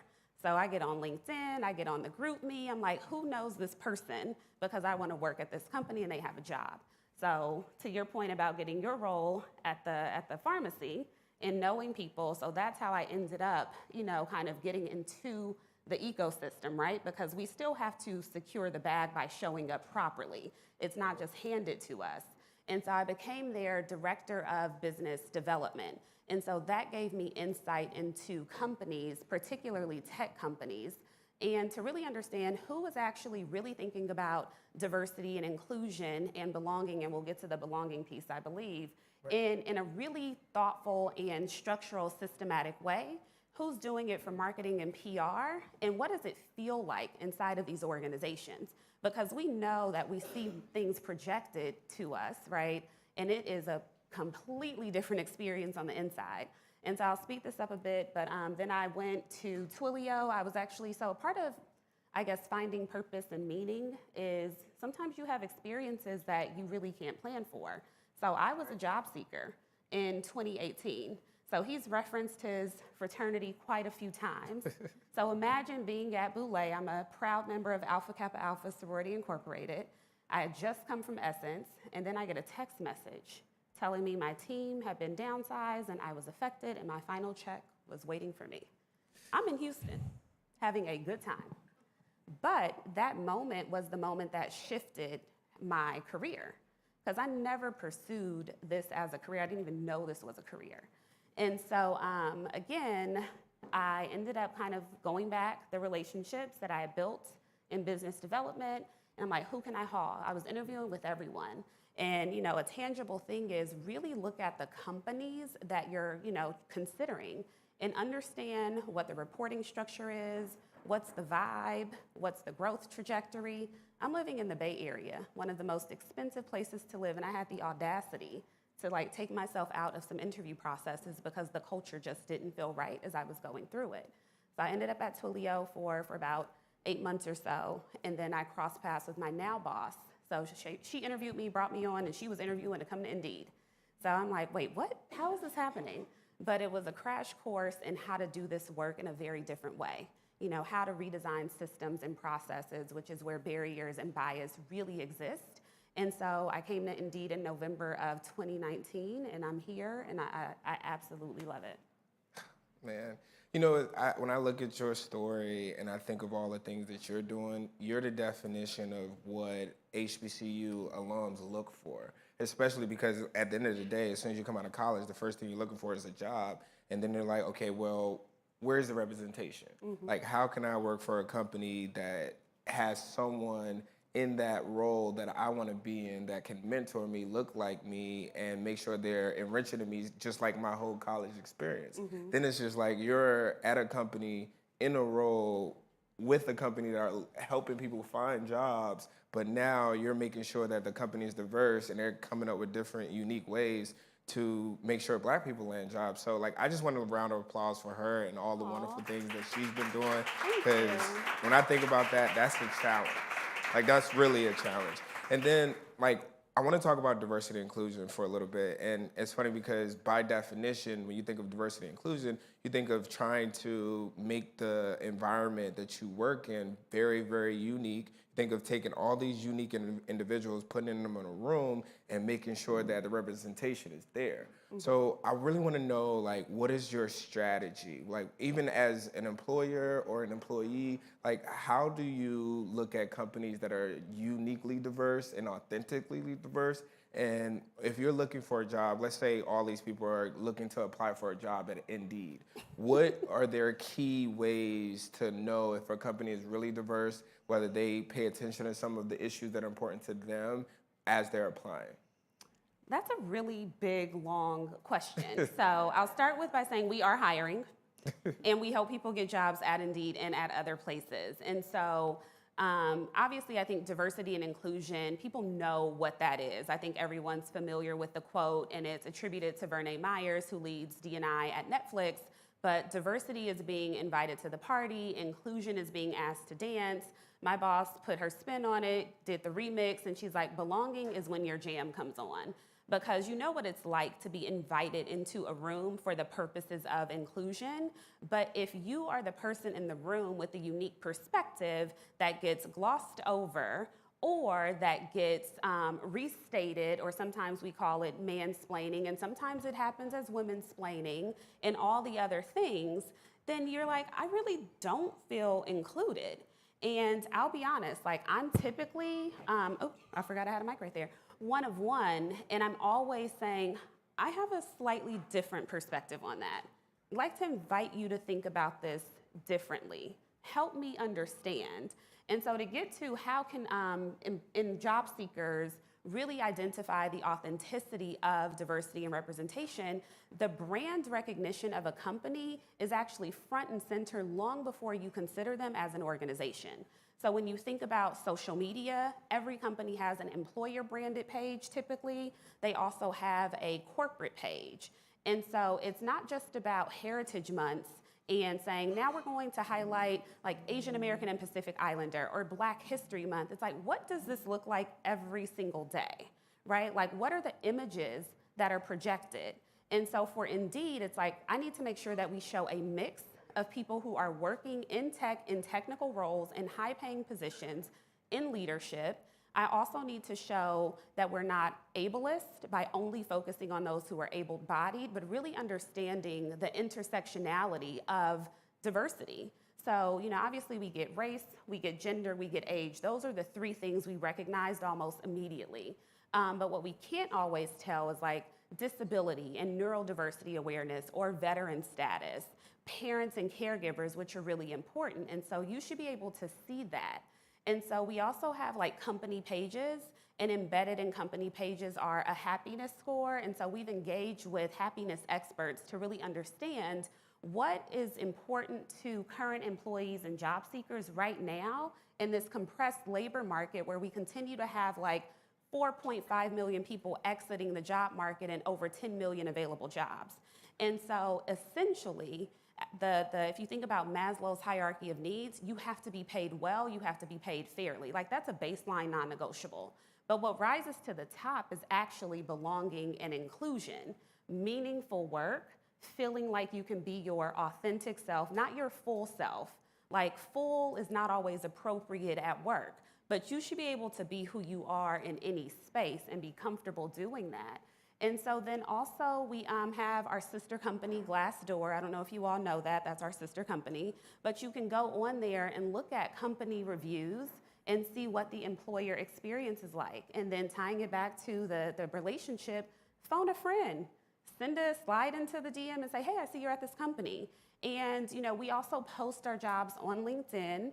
And so you can also connect with people there to really get an understanding. So one of the things that I'm really excited that we do at Indeed is we do these candidate experience panels. So you can be in process to interview, or you can just be a prospect and you can join and you can hear from our executive leadership team. They rotate in and out of these panels along with representation from our 10 inclusion resource groups. And so this is a very well-informed labor market right now, and the impact that companies have on society. So environmental, social, and governance is also the group that DIMB sits under at Indeed. And so you can look at the reports and see like what is really happening and how are the words that people say actually translating into true meaningful action. Hope that answered your question. Yeah, I mean, and I'm giving you enough time to think about the next one, right? Yeah, no, Okay. you answered my question. Only thing I was thinking about while you were speaking is just kind of like the flip side of it, like from an employer standpoint. So like even me as a CEO of HBCU Buzz, one of the things I look for, or why I would want to make my company diverse, especially when our mission is to focus on people of color, especially with HBCUs, is just understanding how diversity can propel your productivity. Mm-hmm. And like, I'll give you a perfect example. Like, I look at therapy as something where I'm like, okay, who's the most like opposite of what I am? Because then I can learn the most.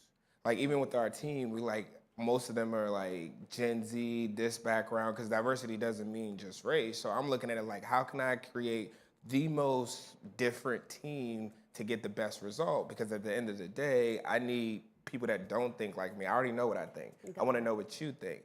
So when I think of like employing people, I think of like, okay, who is different from everything I already have? And how can I bring different opinions to our Monday meetings? And typically they're long because we debate a lot. So Barry can tell you, like, during our meetings, we're going off about like, how should this post go? And why are we working with this company when there's this?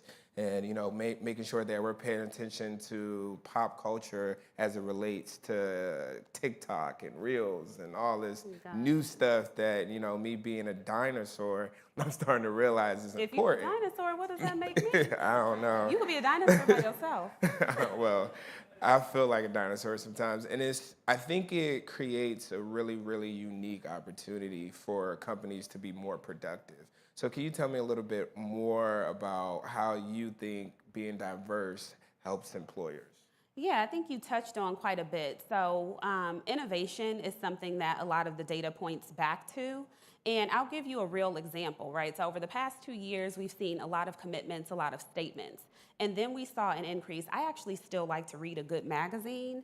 And so I started to notice that the covers of magazines, like I could find Black women and Black people on covers in ways that I was unable to previously. And so, but what that indicates to me is that even in those meetings and planning, there still might not be the right representation because there's been an over-indexing on the representation and not addressing the systemic issue in terms of company systems and processes.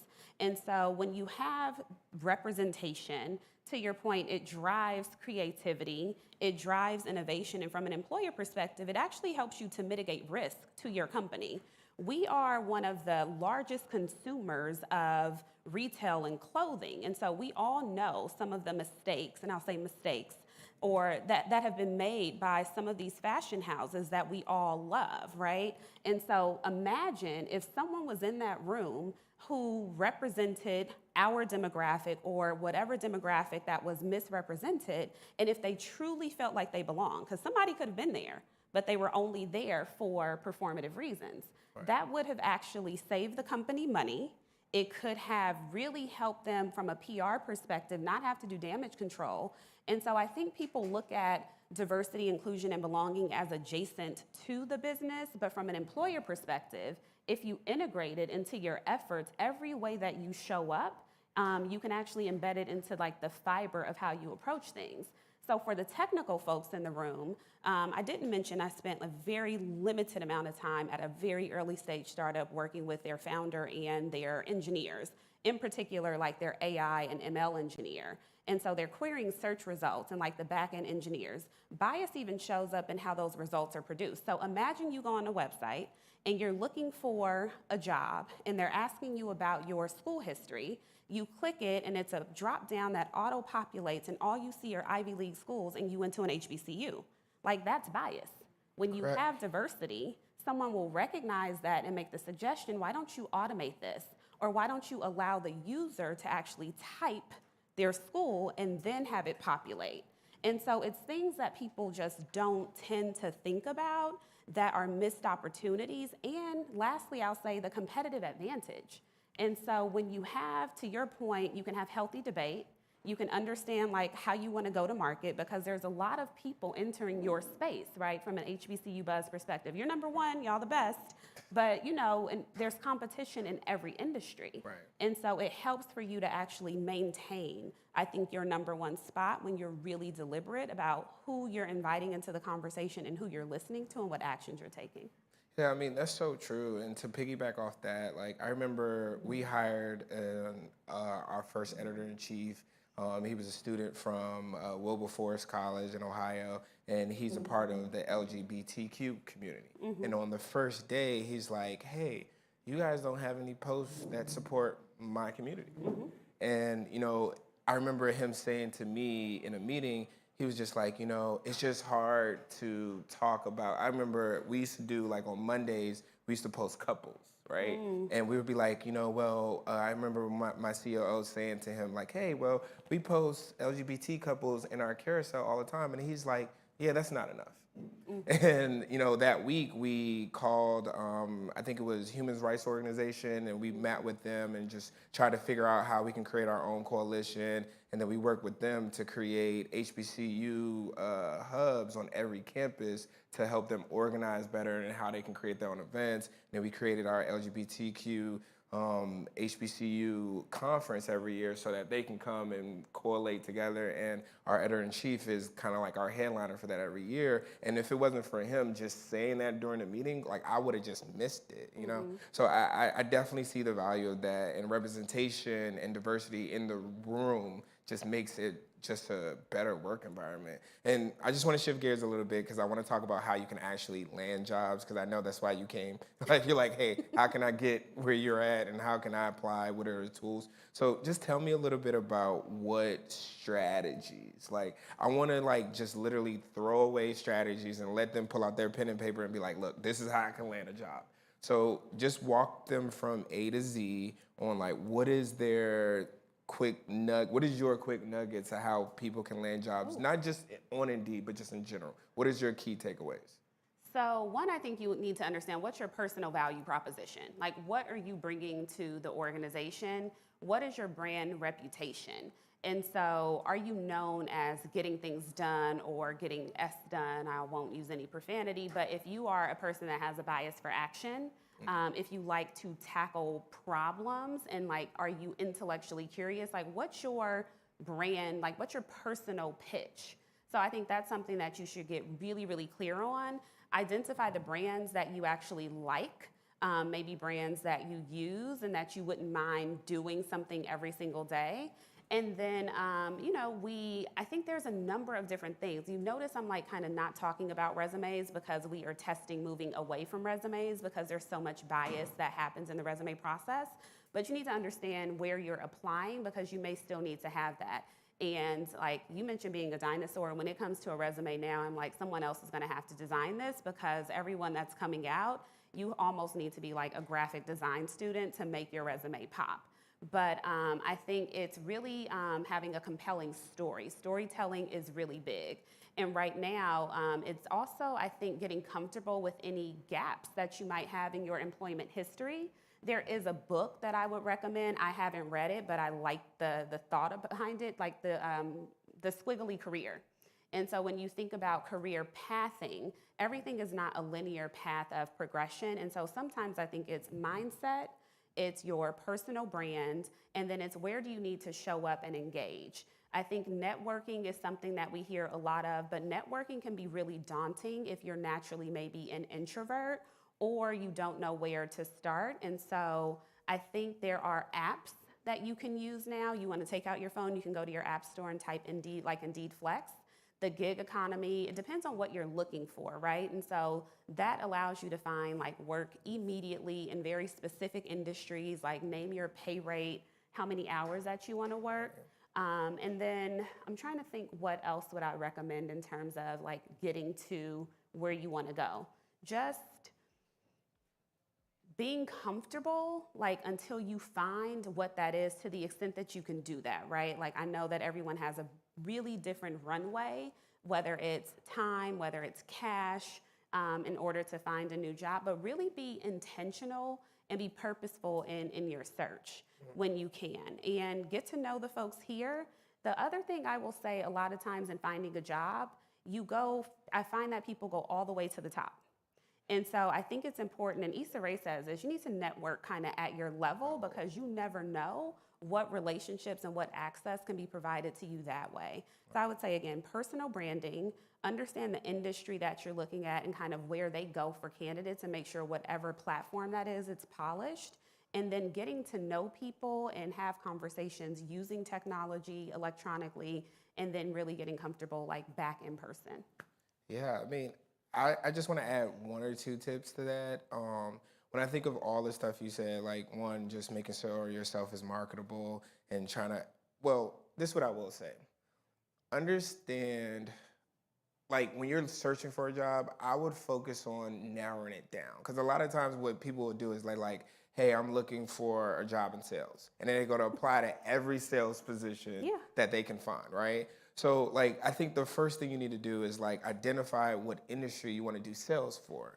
Then identify the top 10 players in the industry. And then, you know, like she said, start at the bottom and then work your way up to the top. But one of my biggest success stories for landing a job, because I've never, and I know this sounds crazy, but I've never had an interview for a job that I didn't get.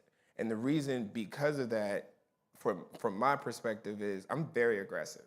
Like, no one tells me no. And when you go on these interviews, you have to be very, very confident, but you have to prepare. Because when you prepare, it's almost like I have this cocky attitude where it's just like, yo, you need me. And it's just like, sometimes people love to be in a room with someone they feel like is successful, they prepared, and they already feel like they should be there. So sometimes when you're applying for these jobs, it's like, if you land an interview, be aggressive, go early. Tell them like, this is where I need to be. Like, I'm here already. You know what I'm saying? Because a lot of times when you're applying for these jobs, you're like, well, I applied for 10 of them, but I don't really know if who's gonna respond, blah, blah, blah. I only apply to one. And if they don't respond, I go call the assistant. Then I show up with flowers. Then I call the CEO. Then I'm emailing people. Like, I'm really like, no, this is where I need to be and this is my purpose. That's a lot. I mean, look, if I was applying for her role, you know, I'll be finding her. Like, if I was trying to work on her team, I'll be like, look, I need to be on your team. I'm like, if you tell me no, I'm like, okay, cool. I'll wait 2 months and I'm pretty sure the job's gonna open back up because this is where I deserve to be. And I think being on the HBCU campus, it kind of teaches you that, right? It's like where you see all these no's, you're like, well, I know I'm going to find a way. Mm-hmm. So like, that's my biggest takeaway. And I definitely want to open it up for questions because I know we have time for questions. Can I say one thing? Yeah, go ahead. I think it's important here, yes, to all of those things. And things that work for him might not work for everybody. Right. And you have to find truly what works for you and what you're comfortable with. But when he says be aggressive, I think right now in this labor market in particular, the job seeker is in the driver's seat, right? And so there is room to be, I'll reframe that and I'll say be assertive, be appropriately aggressive, and just understand the audience. I have had somebody email my CEO about a job on my team, And he now is on my team, and I'll tell you all that story off camera. But, you know, sometimes it works and sometimes it doesn't, and so there are two extremes. The other thing is understanding, do you want an established, like a mature company? Like I was at 2 Fortune 50 companies. You know, do you want to do nonprofit? That was about 30 people. And I know that tech is super sexy, super attractive. And then the startup world and understanding what you're going to get in each space, because there's value in having a career, starting a career, or transitioning into all of those, but really fully understanding. Yep. But we're going to take some questions.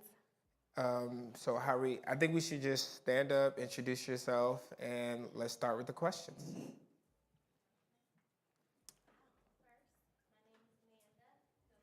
Hi, Amanda. All right. So my name is Amanda.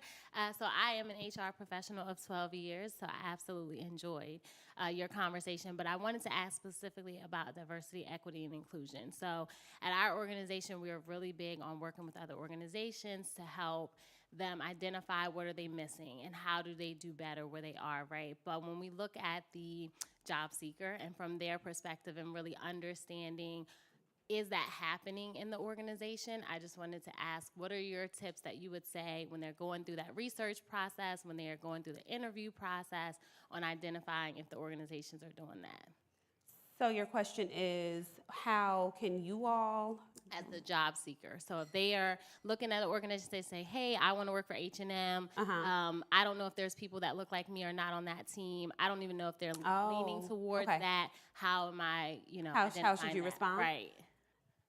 One, I think you have to be really honest about where you are on the journey, right? And so if they have very specific questions, I think it's okay to disclose. Like on this team, we are working to improve X, Y, and Z. And I think now as job seekers are coming in, the employer has to be just as prepared to answer the tough questions. So, we actually we make our data publicly available about where we are in terms of representation. I think the more transparent you can get about not just the numbers, but also the narrative and what's happening behind the scenes that might not be super obvious on your website. The interview gives you an opportunity to get a little bit more intimate.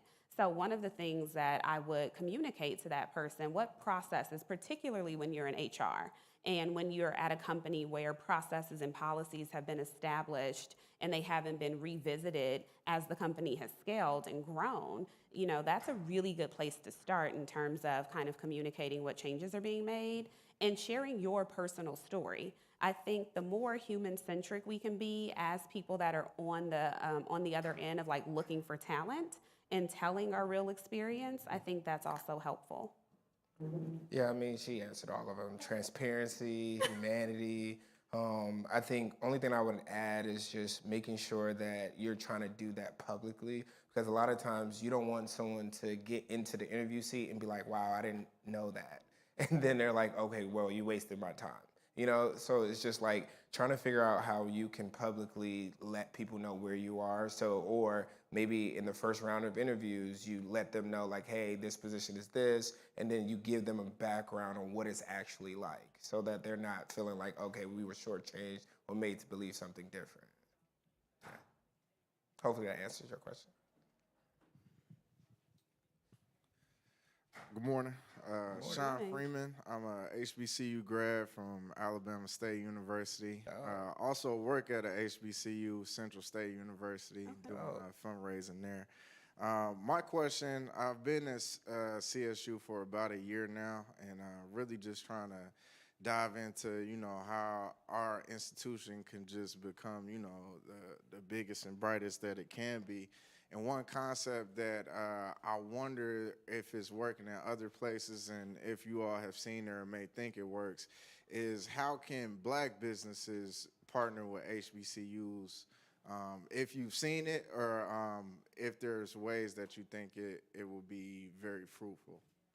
And when you say how can Black businesses, you mean like service-based businesses for the HBCUs, or what kind of vendors are we talking about? I would say maybe a multitude of them. It just appears that it seems like there's ways, say for HBCU Buzz, maybe picking at our communications department or our writing department and really becoming a hub and a source. Right now we have a program where we filter in students. As we raise money, we also are very intentional about making sure that we have interns that can go to that company as well. So we're not just receiving dollars, we're also, trying to infiltrate the system, so to say. But I think that model could work, with black businesses as well.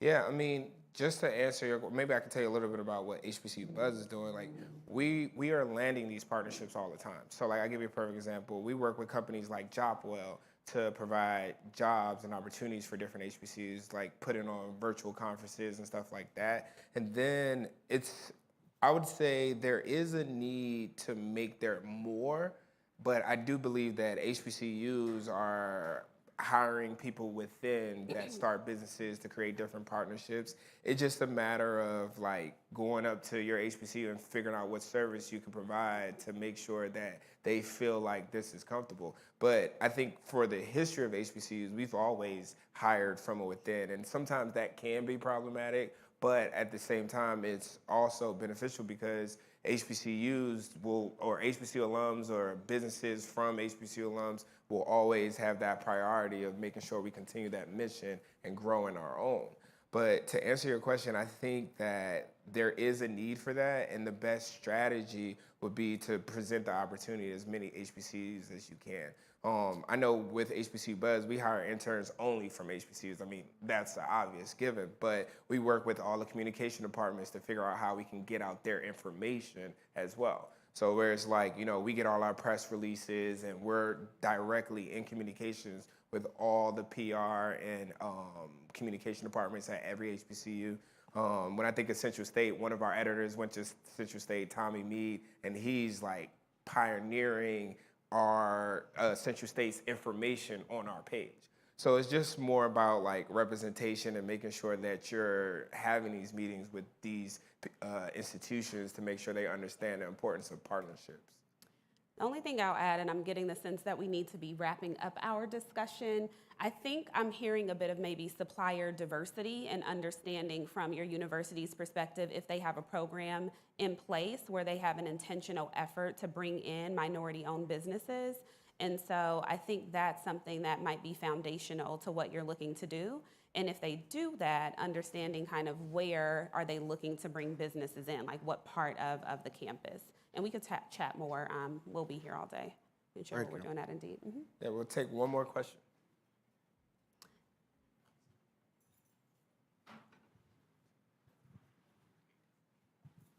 Hey, good morning, everybody. Elliot Carter, HBCU grad, FAMU. FAMU grad.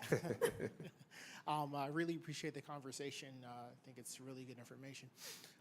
So it's a question. It's like you guys are talking about the importance of networking and sort of getting to that next step in your career.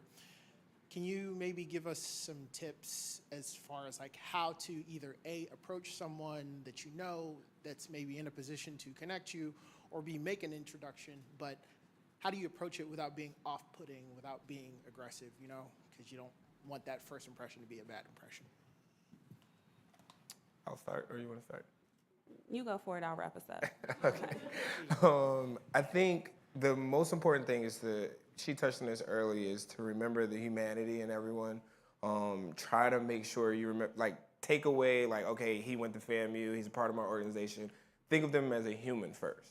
So one of the things I hate is when somebody comes up to me and be like, oh, you're the CEO of HBC Buzz, without saying good morning. Like that's the most important thing. Start with the humanity side of it and then find a connection.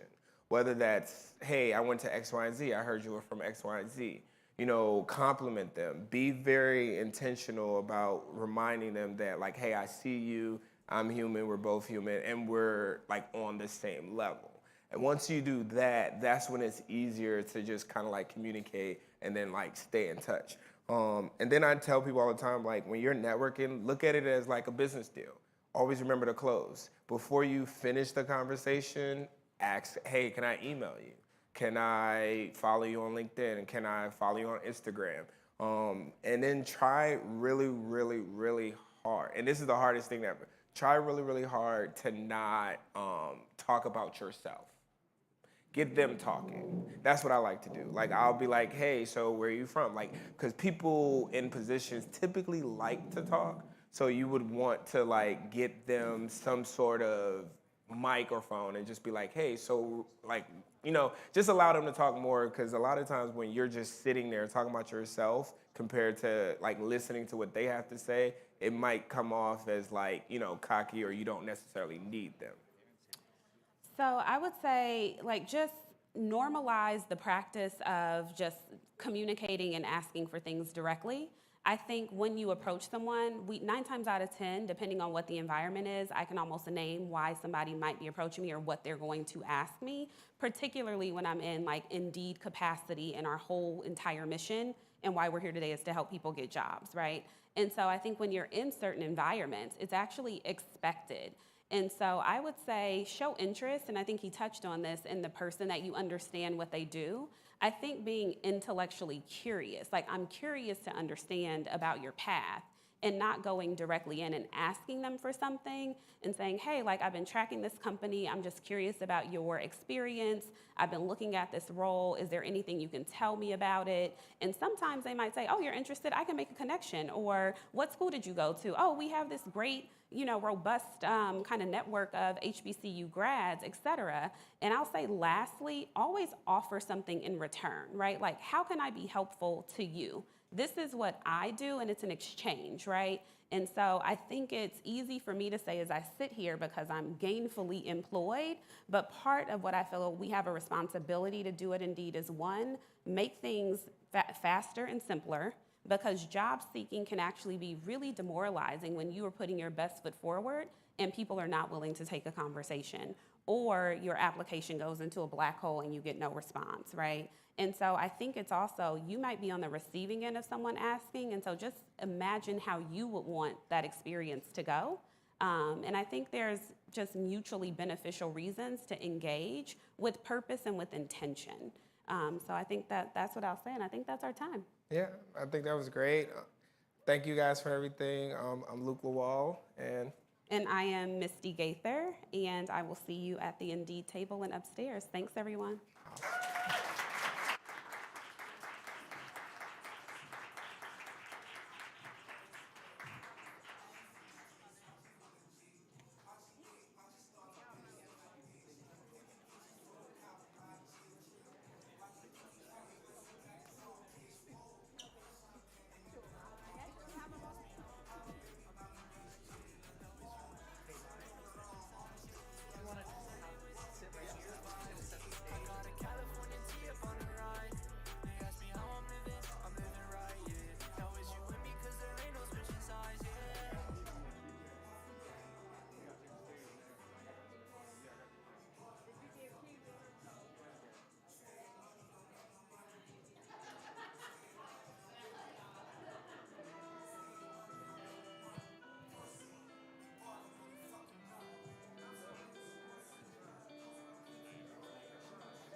We're gonna get your mic. Running out of breath, I've been running out of energy. Telling all your friends you don't wanna be a friend of me. You making up lies, why am I getting all the penalties? I wanna talk about this, but they're talking to an enemy. I've been broken down like my food in my stomach. Hating these feelings, but act like I love it. I don't wanna cheat, nah, I want fair play. I don't wanna crash land like an airplane. I want you back, but when you act like that, like a one-sided talk, you don't call me back. Yeah, times were hard, and when you left, they got harder. My bed got colder and my room got darker. I'm still in love, I know, so are you. Well, I pray for the rain when our skies were blue. I'm still in love, I know, so are you. Let's talk tonight and we can talk it through.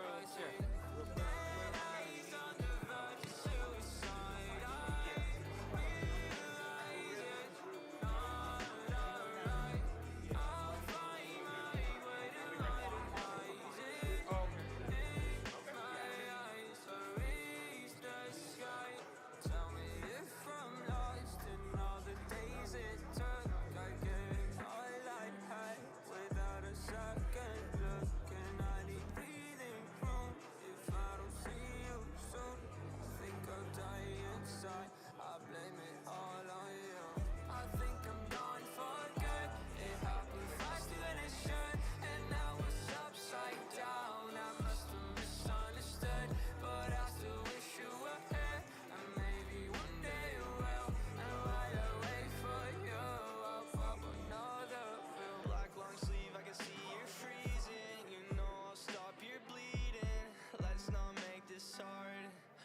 unnecessary, starting messed up badly. How this all happened? This world's a mess, so please don't leave us.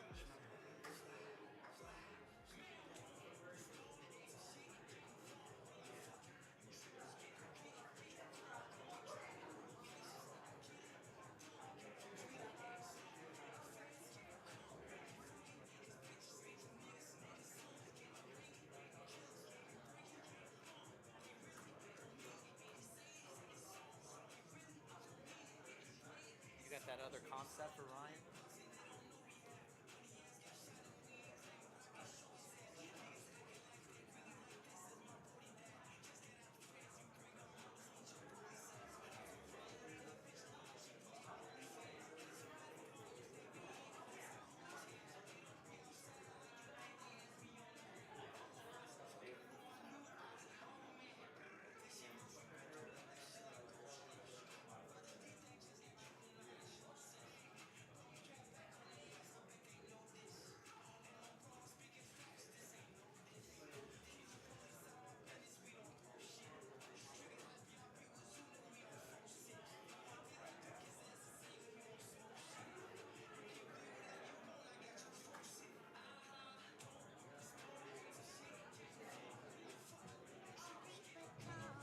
When it's just you, well, times can be tough. When there's no one there to catch your fall. 3 foot tall. Like you're 3 foot tall. 3 foot tall. When there's no one there to know. Stress out, waking up, it's time to get it. Ain't no room for the haters, ain't got time for jealousy. The music is still Oh, loud. a lot of brands. Yeah. I'm still trying to. Oh, that was. Hello, everyone. Welcome. All right, let's go ahead and get started. Everyone, my name is Ronnie Brown. I am the founder of Girl CEO, and today I'm so excited to be bringing the Girl CEO panel here to Broccoli City. I am even more excited to have these amazing women with me who are friends of mine, and they have so much skin in the game, and that's what I love about you all.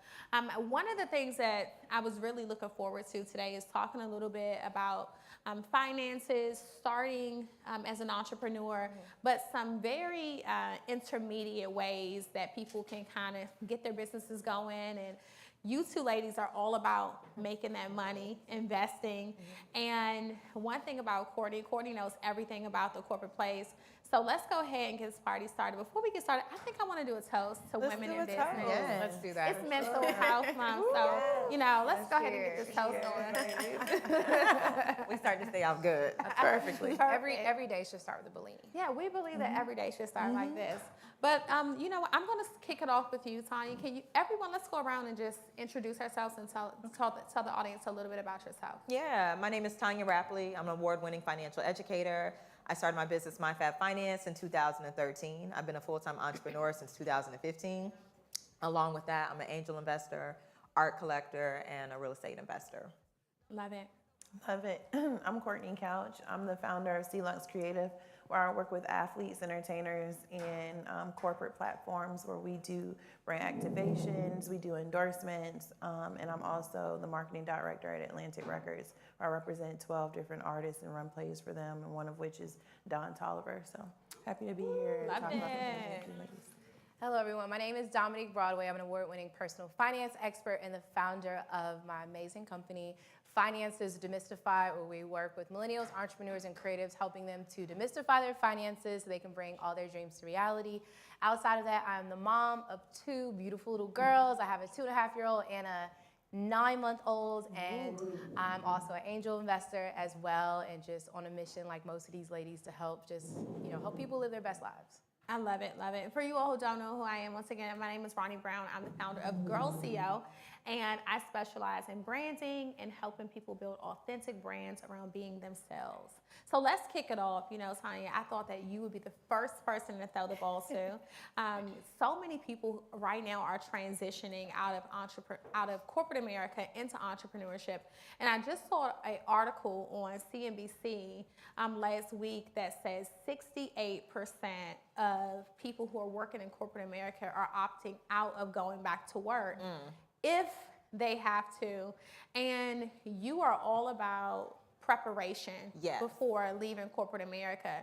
So what would you say to someone who is still in corporate America but is looking to make that transition into entrepreneurship? How would you go about that? Yeah, absolutely. So I came from a nonprofit space and nonprofit background, which means I wasn't making a lot of money before I transitioned into working for myself. So for me, I allowed my business to generate income and put all that money aside that my business was making. I think that a lot of people, when they're starting a business, they want to spend that money on activities or extracurriculars or the things that they've always wanted to buy, instead of being like, okay, I'm going to put this money aside and let it create my quit fund.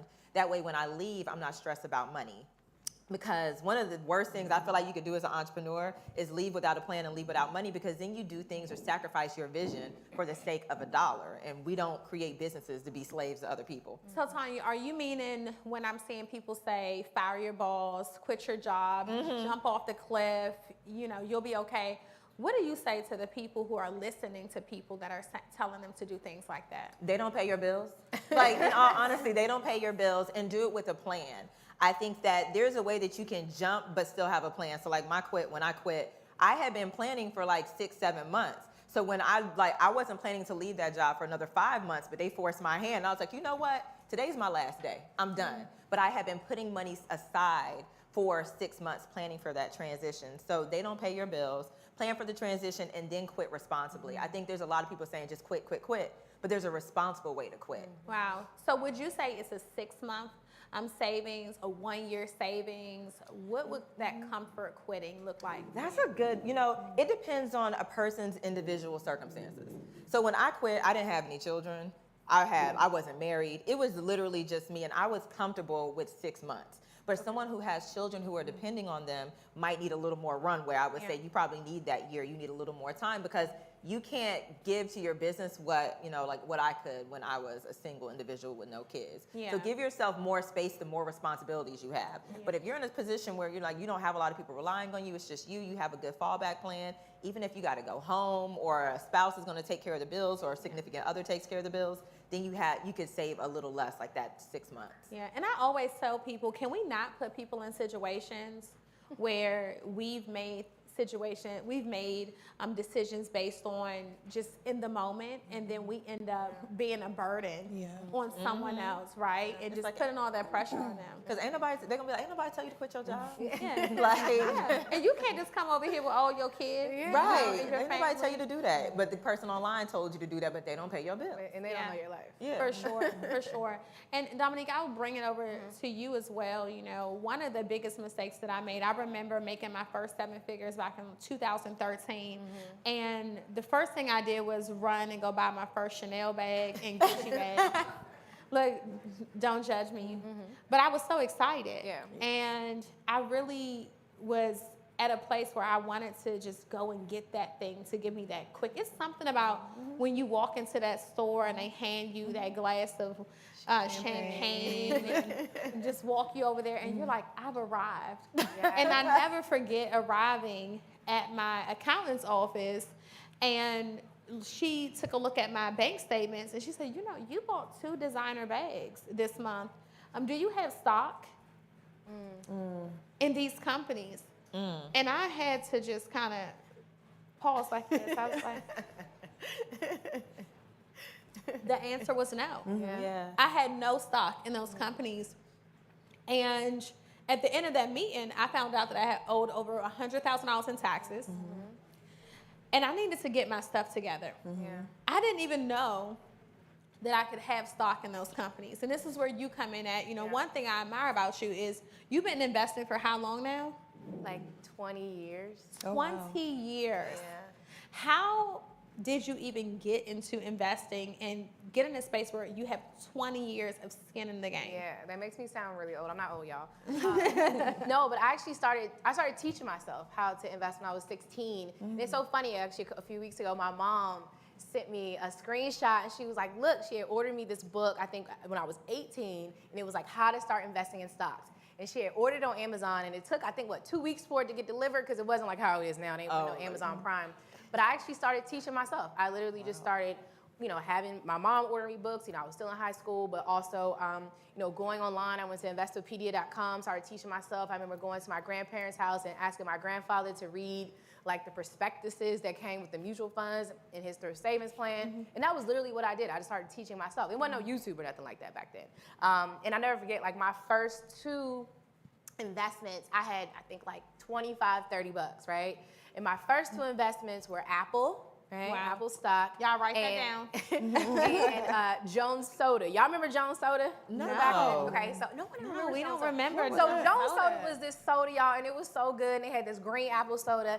And on the bottle, it was like all these different pictures or whatever. You'll probably see it like now that I'm mentioning it. They But it was had like, stock? They had stock. They were public. And they were public, and their symbol, I never forget, their ticker symbol was JSDA. Wow. And mind you, I was in high school, so I was just doing even what I teach now, investing in the things that I use and I own. So I invested in Apple because at the time I was using iPhone, and I bought my Jones Soda. Let me jump in. Did you all catch that?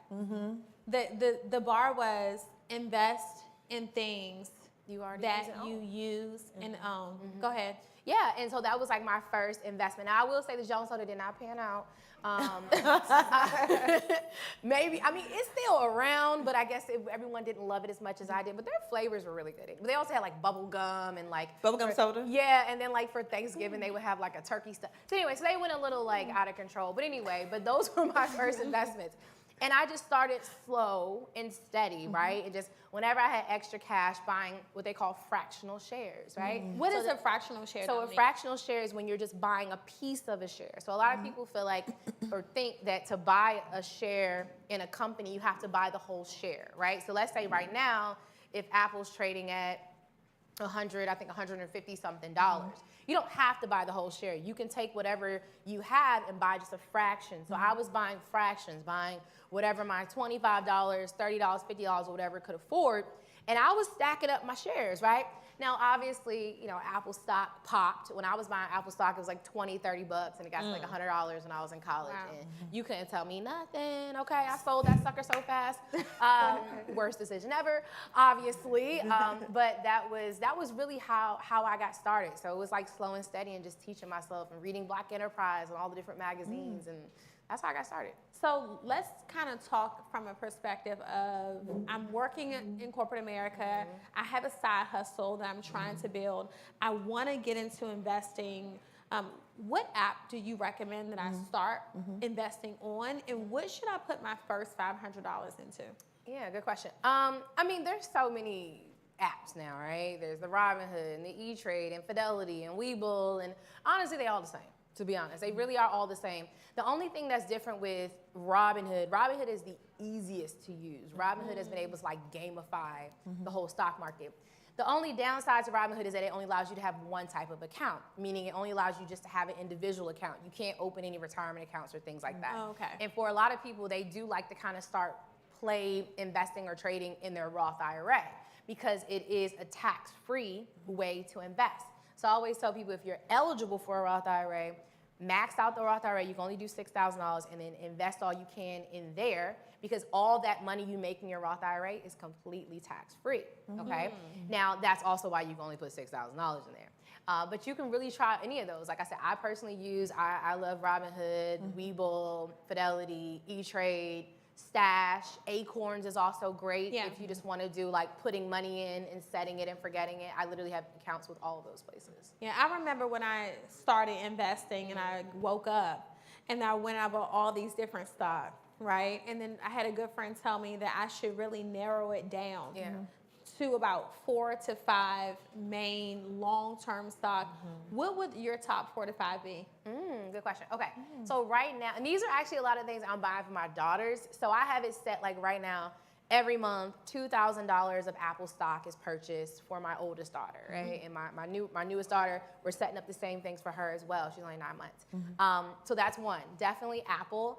I like the big tech companies right now, honestly. They ain't going nowhere. We need to ride these waves, okay? So I like Apple, Tesla. I also like NIO, which is an electric car company. Amazon. Okay. And Google, honestly. Amazon is a little high. It is high, but it's about the split. So Okay. Amazon right now is trading, I like what, $3,500 a share or so? About 32, $3,000 a 35. share. But I think in a month it will split. Explain that to us. Yeah, so basically I think it's doing a 10 to 1. Is it a 20 to 1 or 20? I think it's 20 to 1. 20 to 1. Is it 20 to 1? I can't remember. Anyway, I think it's 20 to 1. But anyway, basically when a stock splits, it means that if it's currently trading at $3,000 a share, it's going to be divided by that amount. So it will go down to, let's say, about $150 a share.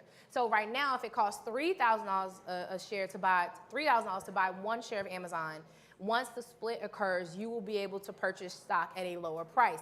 That does not reduce the value of the stock, okay? It's just literally like, okay, if you have one share of Amazon right now, then you'll have, I think it's a 21 split, then you'll have 20 shares, okay? Wow. So you'll have more shares, but the same value. Okay, so even if you go right now and you're buying, let's say if you're buying fractional shares, you only have $1,500 worth of Amazon, they'll just split that down. And the reason why they do that is people are like, well, why would they do that if their stock is trading so high? They do that because just like how you said, well, that's $3,000 a share, right? Yeah. I'm not saying you average because you're not average at all, but for the average everyday person, that does feel like a lot, right? $3,000 is a lot, right? It is a lot of shares, it's a lot. And so they're like, ooh, they won't even check for them shares. They're like, I'm not even buying Amazon because it's too much. But $150 a share, you're like, oh yes, girl, give me 10, 20K of that. I'm buying it. And you're buying it. And it's a mental thing. And so that allows them to do a couple things. It allows them to raise more money, right? Because now there's more people buying shares, but it also allows them to have more people just interested in eyeing their stock, which historically does make the stock increase in price. So you're suggesting Robinhood. I like that. Yeah, I like Robinhood. Because it's very easy. In our first 3 stock, I heard you say, or 4, I heard you say Amazon. I heard you say Tesla. Yep. And I heard you say NIO. It's another electric car company. Then was there another one? And Apple. Yeah, and I would also say these are the ones I like, but I would also recommend make a list of the companies that you already frequently use, because you're gonna be most excited about the companies you use. So if you're like, look, I know I go to Starbucks every day, you go buy Starbucks stock, you're excited about that, right? It's like, yay, I own Starbucks stock. Yeah. I'm walking in here. It's different when you walking in a store and you're part owner of the store, right? It's like, okay, Apple, good job, you're doing good over there. Okay. You know what I'm saying? Like, it gives you that sense of like confidence. So even too, if you just want to feel like an owner, start investing in the places you're already frequenting. Like if you like Chipotle, and a couple years ago when Chipotle, everybody was wish I would have got in that stock. Everybody was getting sick. They was like, stay away from Chipotle, and their stock just like plummeted. But people that went in and bought it, they were able to ride the wave back up, right? So make a list of the companies that you already use and frequent. Honestly, start there without doing any like thing too complicated. Yeah, and right now, I think, last week was like a massacre in the stock market. And I did yesterday. not even open up Yesterday was a the bad. Yesterday E-Trade was app bad. all week. I was like, you know what? Everything is in red. Yeah. I'm just not even looking, and I'm just But gonna do this something is else. when it's in red, don't think bloody massacre. Think buy when they cry. It's on sale. It's Like, on it's on sale. sale. So like one of the that. things Love I the used to sale. love when I used to go to Target, right? If anybody else go to Target, if you go to that end cap, I used to work at Target for a couple months in high school, and I know that if you go to that little end cap at Target, right, everything had a little red sticker. Yeah. Okay? Yep. And I'm like, yes, all the stuff I've been wanting that nobody wanted, boom, boom, boom, I can get it. That's how I think about it. So like between yesterday and even today, the market's going to be down today. That's what the futures predicted. This is a great time to buy more. So I know me personally, I'm actually going in and doubling down on Apple and some of the companies that I mentioned because they're on sale. When they're down 10%, 20%, 30%, it's literally just like when you walk in a store and the stuff is on sale. Love it, love it. Well, Courtney, we're talking about currency and making some money, so I can't help but to come over to you because you focus on a different type of currency.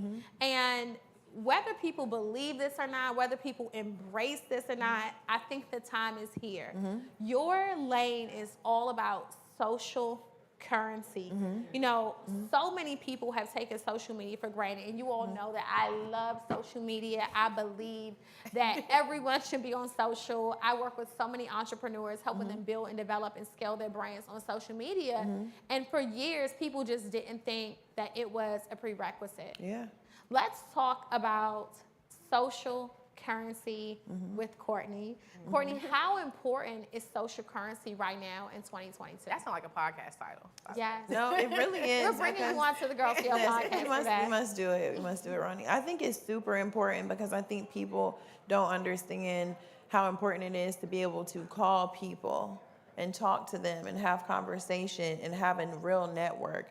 You really are literally only as strong as your network. And I think that people they forget the part, we heard someone on the panel previous to us talking about, remember that people are human, and when you walk up to them, ask them how they're doing or their name. But when you have a Rolodex of relationships, you can put yourself in positions to be better, you can put your team in positions to be better, and you can grow your brand to be better because you have social relationships. And that's just not calling someone when you need something. Wow. It's checking in with people, it's asking how can you be a blessing to people, and sometimes you may not receive a blessing back. But that humanity and being able to be social with people and to be able to have real relationships that just aren't rooted in need and necessity, but out of love, respect, and people wanting to build with each other, you can't buy that. So I work with a lot of athletes and entertainers, but you still can't go to the places that I go to because it's a social respect and it's a social currency that I have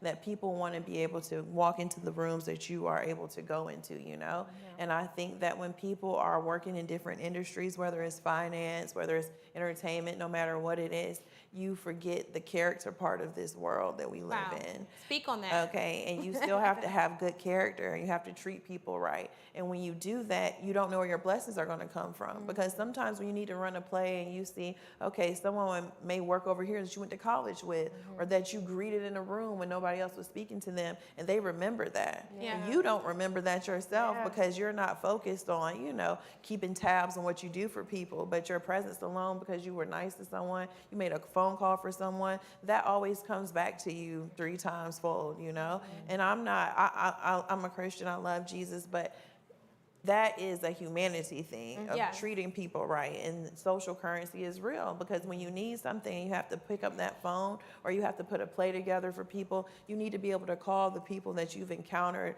throughout life and be able to, you know, work together with them. So I think it's really important that people utilize their networks.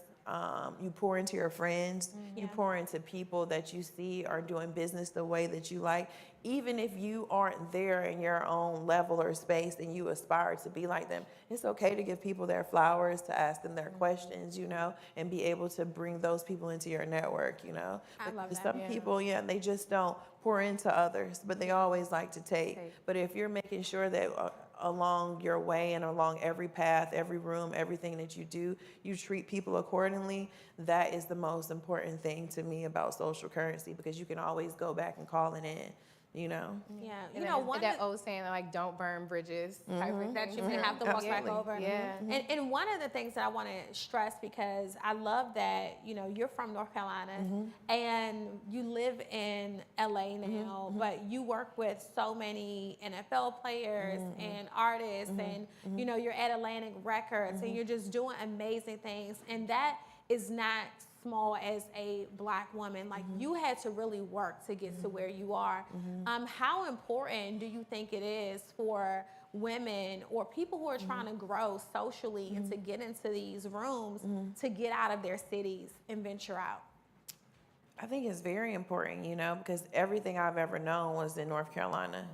And I was the first person to leave North Carolina and go intern in New York at CAA, you know, take a risk. My dad was like, where do you think you're going? What is PR and corporate communications? You're going to be a lawyer like your mama or your accountant or whatever.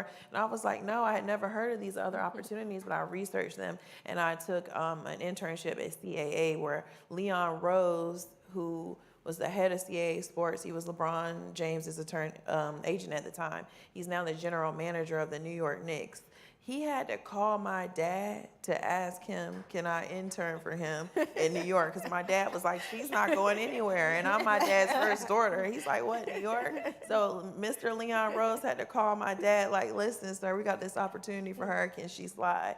And I went, but it was life-changing because you're out of your comfort zone. And me living in LA when I'm 3,000 miles away from everything I love and I know, it's a different kind of grind I have to have because I'm not playing around, you know? It means everything to me to be able to be successful and make these days count because I miss my family. I'm with a different group of people, and LA is a different place. God bless them. You know, it's different. But it's very important to be able to know that you have to make yourself uncomfortable to get the things that you want, and that's sometimes being able to change your location. And in the words of Jay-Z, you can put me anywhere on God's green earth, and I'll triple my worth. Hello? Can we talk to that? Hello. Yes, we may. Okay. You know. It's a toast. Hello. That's a toast. Yes. Cheers. So you got to be able to do it, you know, and it's making the most of your environment and having a great network wherever you go for that. So You know, one of the things that you said that really stood out to me was the word internship. And I have to do a church when we say that, because right now it's all about, you know, I'm in my bag, how much are you paying me? People jump straight from school and they want to make $100,000 a year, and they want to be known, they want to be popular. Social media makes you feel like if you are not out there in front of the fancy car and the big house, then you are missing out. How important is internship under successful people? How life-changing was that for you, and how did you humble yourself to like get to that point where you felt comfortable knowing what the outcome would be? I had to understand I had a goal, and it was nothing I'd ever seen before. So what I was going to have to do was going to be something I've never did before, you know, and I was going to have to pray about it and be faithful, because I'm telling my dad, I don't care about y'all's plan. I'm going to do me and what I want. And so I really had to go crazy and get it done. And I think in today's society with social media, everybody wants to be Diddy, but they don't want to work like Puff. Very true. Okay. So it's a lot of. Hold on, we might It's have a to lot work of. that It's out. a lot of. It's a lot of. You know. So every time you drop a bar, we're gonna have to do it. You know. Mine is almost gone. Stronger. Because I think people want to skip steps these days, and when I interned, and then they want to take everybody else's path. that's what I'm saying. And you have to be able to know that sometimes your path is unorthodox. There's not a blueprint for life and how you're going to achieve your goals, you know? So when I interned, my dad was like, they're not paying you an intern. That's such I'm a like, Southern black dad. It is. You're not It paid. is. What you It mean? is. You're not getting paid. But I had to just finagle my little way. I saved up my money from working at Nordstrom in college. I had my little bag, you know. I hit my auntie, her friend lived in New York. I said, listen, can I stay with her? I'll take out her trash. I'll cook. I'll do whatever, you know? And for me, my dad was like, what are you doing? But in my heart, I had goals, you know, and I needed to do it. And then even when I moved to LA after I got my master's at NYU, #1 program in the world, corporate communication and PR, I'm like, oh, I can go to LA and find a job. I just need 3 months. I slept on my friend's couch for 6 months. Ooh, sacrifices. Sacrifices. 6 months, not understanding what the playing field was like, that a master's didn't matter in LA. That's a real East Coast thing, because the CEOs in entertainment, they started in the mailroom. They didn't ever even go to college. And you know what gets me? Everyone's talk about compensation when it comes to internship. It's like, how much money am I making? I want to make more money. Why is it that we don't see hands-on training as compensation? Because people don't understand the value of experiences. That's so true. I think I think I don't want to say this generation, it sound old or whatever, but I think that for one, like a lot of us online entrepreneurs, like we make it look easy, or they find us after we've reached our certain levels of success. And that's also why I even talk about my internship. Like I had a couple internships, like my first big internship in the investment space in New York at UBS Financial Services. And I never forget when I went to like my mom and my grandfather and my grandma about this opportunity. And my grandfather, he was like, so wait, you don't get paid and I have to pay for you to be there? And I'm like, yes, that's how it works technically. Because I had to pay to live in New York, right? And so I spent, 3 months working in New York, 40 to 50 hours a week, riding a little stinky train, staying at NYU. We had to pay to stay at NYU. And but it was some of the best experiences. That one summer that I paid to be in New York, has paid me back multi-million dollars over, Yeah. right? Now, but a lot of times people, they don't see that. That's also why I like to talk about them. Like, Yeah, they those don't see it. experiences and the credibility, it offered me a full-time position, which was allowed me to be able to get licensed and even to be able to say that I worked at one of the top wealth management firms in the world.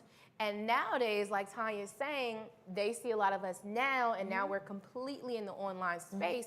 They're not acknowledging the facts of, you know, what it took for us to get to There's where no we are. process. There's no respect for the process. You know? It's the They're a social microwave media world. manager because they manage your own Instagram account. Like, Exactly. you're not a social media Exactly. manager. You are not. I'm not about to pay you I six cannot pay you figures for that. Exactly. Exactly. So, Courtney, are you saying that if someone is out there right now and they're trying to get their foot in the door, that the internship is the best step for them? Absolutely. You have to work for free sometimes because it's Ooh, the say that one more time. You have to work for free sometimes. Now, I want everybody to understand their value, right? But you have to do some things to get your foot in the door, to get those opportunities, to get those the experience to say, I did this in this space. This is what I accomplished. I met these people. People forget that part of it because you can't get to Z and just think you're going to skip everything in between. But you it's gotta also start about somewhere. having a goal when you get into these situations, Yeah. right? So there's a lot of times where I've seen people who are like, oh, woe is me, I'm not making any money, blah, blah, blah.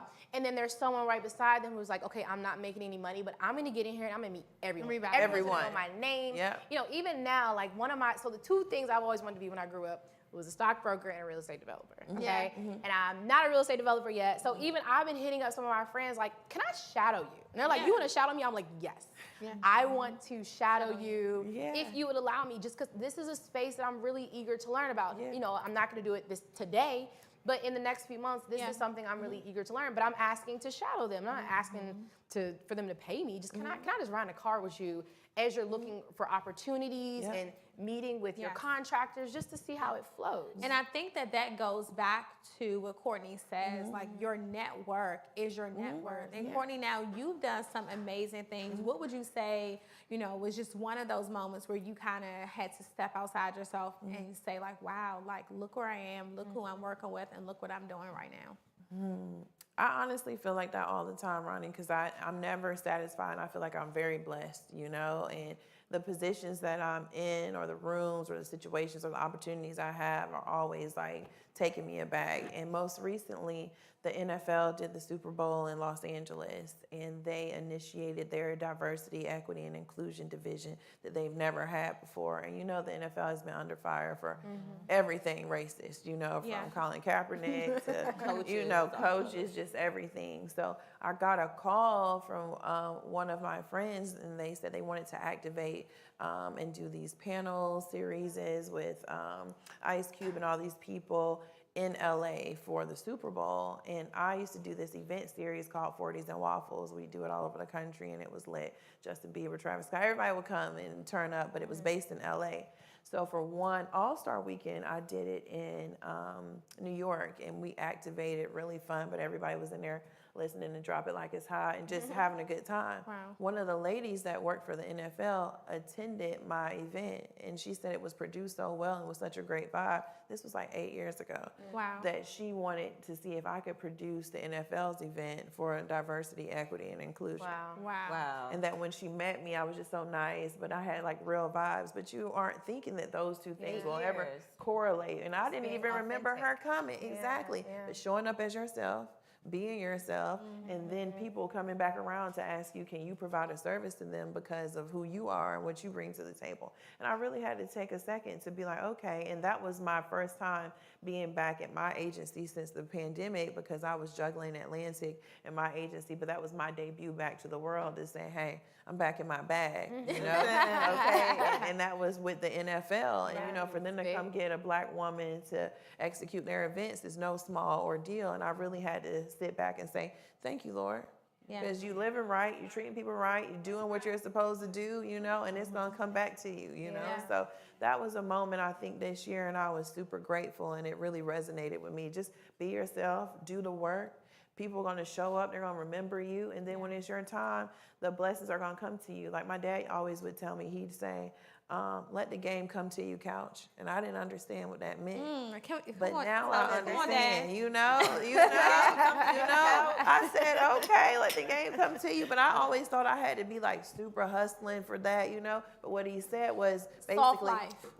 I want the soft life. And you've already sowed the seeds. Now it's going to come to you, And so I understand that now. Before I was on a mad dash. Yeah. Now I said I've already been sowing my seeds. I've been living a good life. I've been treating people right. Now everything is coming back full circle. So you mean to tell me that you don't have to be out here like clout chasing, hustling hard. You just serve and plant the seeds and allow those seeds to just manifest. And eventually they'll come back to you. But that word that you just used, manifest, that's real, And now everything on social media is about manifestation, but that's faith. That's what we've been taught our whole life, that you have to believe in things you haven't seen with your whole heart and pray for it, So when, it's just a new word. That's what we've learned our whole life. So now we're speaking things into existence is what, it is through manifestation. And that's absolutely right. You got to call it, do the work, sow the seeds, and it'll be to you, know. So. And Tanya, one of the things that I love about you is you are always talking about having faith as an entrepreneur, and you need to have faith while you're going through the transition of exiting from corporate America and going into your 9-to-5. What are some things that you were affirming to yourself, or you're teaching your students to affirm to themselves as they transition into full-time entrepreneurship? Yeah, so mindset was so big for me, and I was living in New York when I transitioned to entrepreneurship, and I knew that I had to be in the right frame of mind. So I downloaded this Les Brown audio. Come on, it was like Les Brown and Eric Thomas. And I used to listen to that every single day going into my office, like going into the job. It was that Eric Thomas, you have to want it as bad as you breathe or something like that. It was that piece. You gotta love the game. Yeah, like eat the game. That still brings tears to my eyes because I listened to that every single day going into the office. I really was like, no, this is what I'm supposed to be doing. And so I'm about the feeling. So I posted recently on Instagram how this book I read called Feel It Real. And one of the things that I did during that time was I felt myself where I am today. Like I felt the freedom that I wanted to have when I left that job. It wasn't just about leaving the job, it was everything that came along with it. And so along with manifestation is putting yourself in the feeling of what you want to feel like. How do you want to feel when you wake up? How do you want to feel when you sit down at your desk and do work? How do you want to feel after you walk off a stage? How do you want to feel around your colleagues? And so I really focus on the feeling and then the action. It was because it's also we still got to put work in. And so it was, okay, so what are the steps that I need to take in order for me to experience this feeling? The money, and I know people say the money is a byproduct, but the money really does become a byproduct of you moving in the direction of your divine assignment. When you move, it starts to happen. It becomes even easier. And that's why a lot of people say it's actually easier to make $1 million, because after you made 6 figures, you start to realize okay, I'm in my assignment. And now I just got to move and be obedient. You get in your bag. It becomes easy. You look at the statements, you be like, oh, we did that. Yeah. I looked at my statement the other day, I was like, oh, I haven't even been really checking our accounting, and I was like, oh wow, this is happening, and this is on top of me taking 2 months off this year.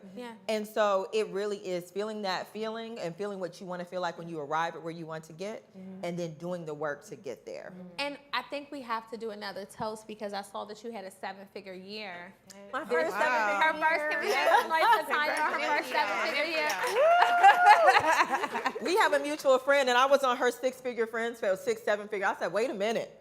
I can't not be the 7-figure friend. Let's get to work. That's motivation. Yeah. That's your network. That's powerful. And let's talk about that, because as you begin to grow as an entrepreneur, it is so important for you to get around other entrepreneurs that you can think with, that you can strategize with, that you can just be vulnerable with and talk about, hey, I want to make 6 figures a year. I want to make 6 figures a month and not feel like people are going to look at you weird. Right.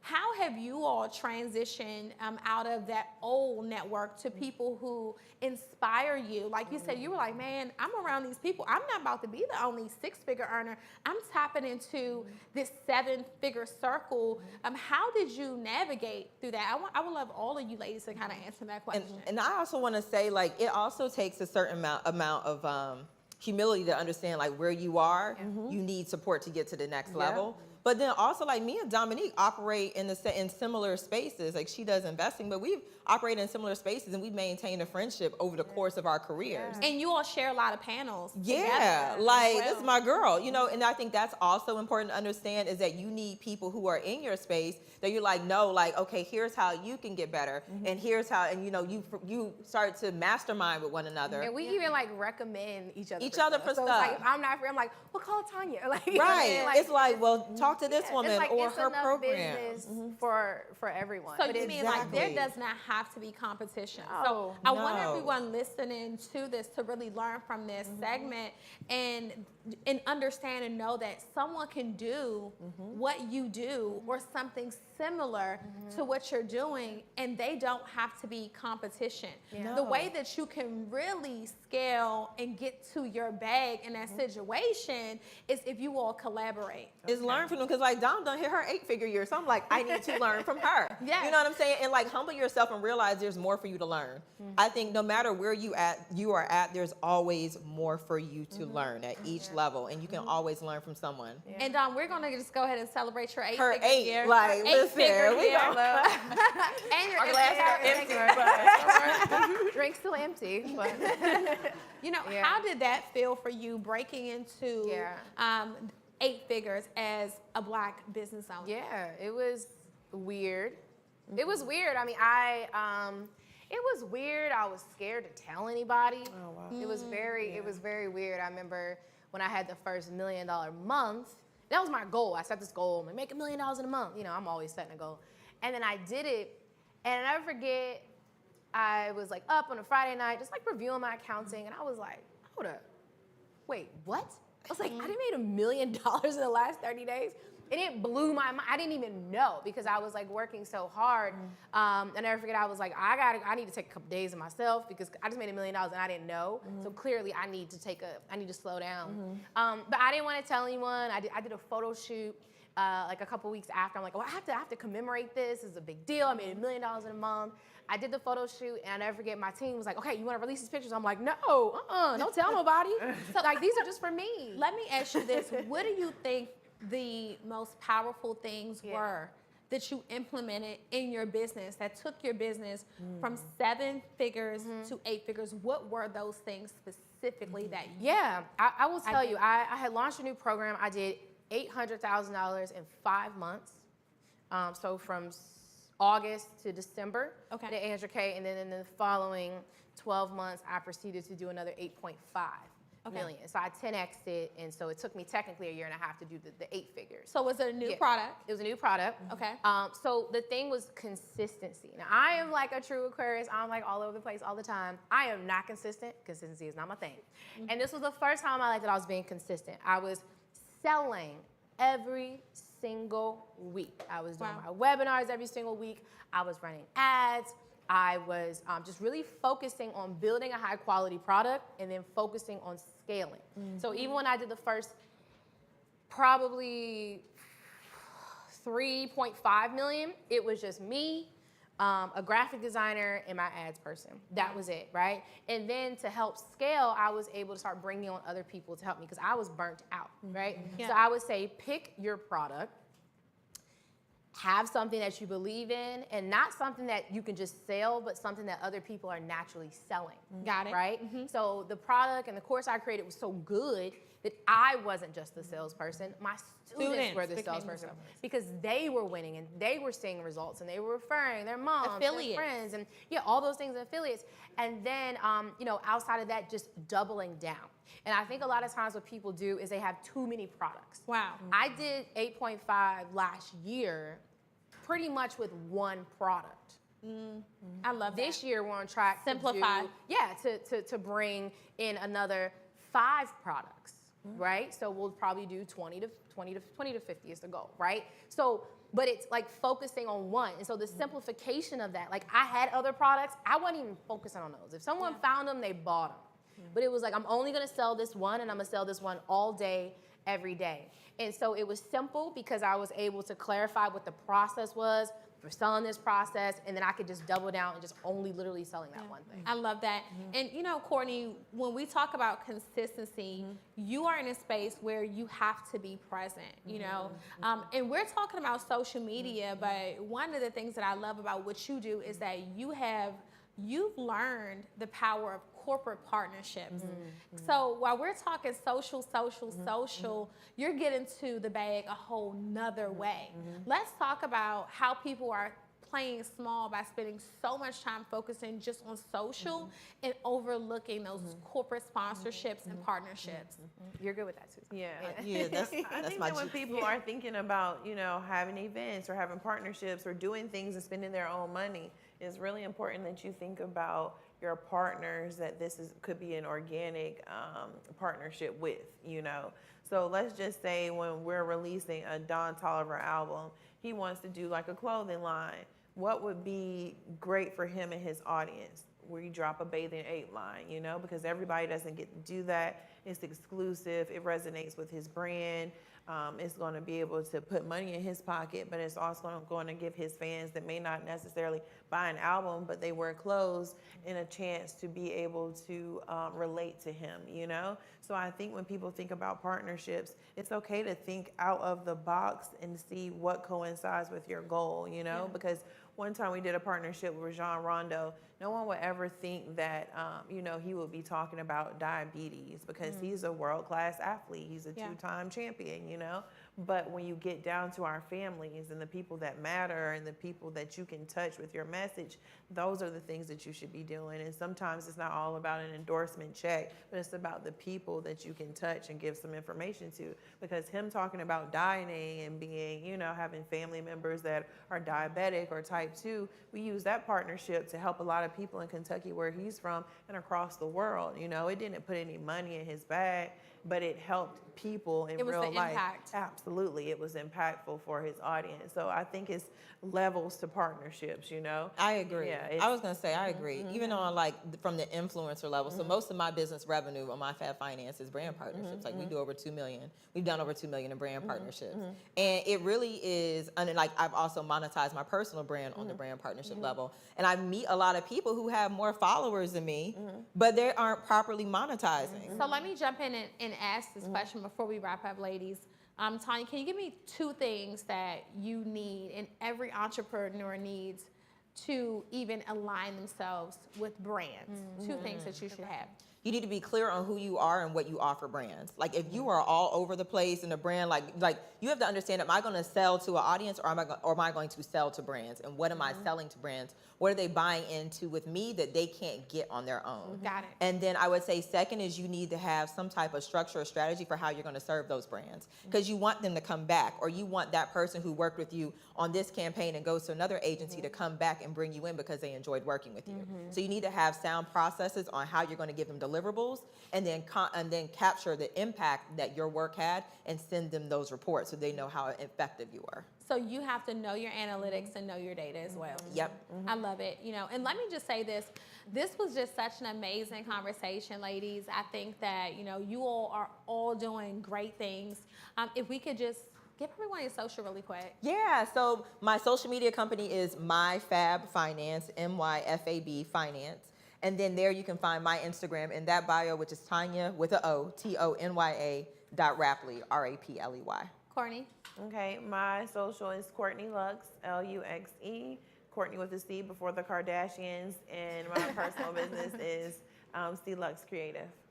Yeah, and I'm just Dominique Broadway on social, and there you'll be able to link to my company, Finances Demystified. Love it. And everyone, I'm Ronnie Brown. You can find me at Ronnie Brown, RONNE.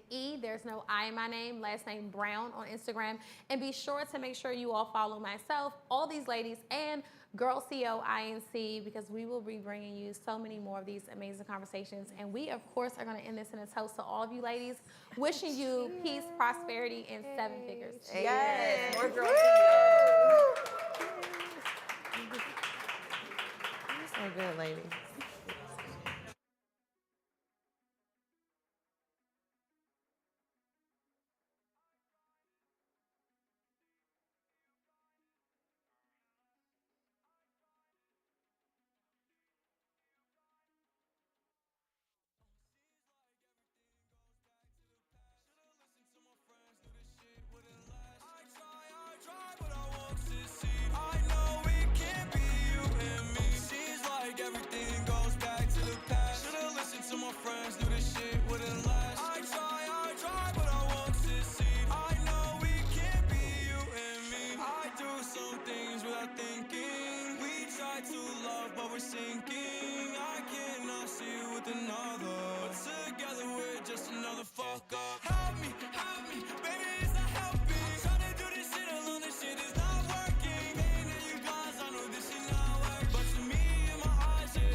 sense is what you could. I met her once. Hello, how you doing and where you been at? I think I got a problem with fucking bitches that don't care, don't lie. They never had no love in their life. Ooh, high off my rocker. She get what I want, so I keep her on my roster.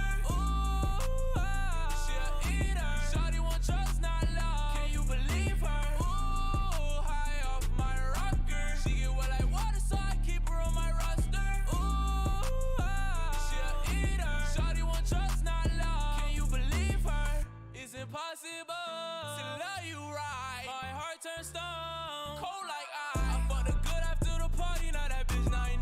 Goodbye, good times, I know that always end. I'm trapped in a trance with a demon whore. I get money all the time, but I'd rather have more. Just a couple foreign hoes in this foreign four-door. I could offer her the world, but she'd rather have more. I got rich all by myself, so how you think I need a whore? Broken hearted, I'm not wanting you no more. Ooh, high off my rocker. She get what I want, so I keep her on my roster. Ooh,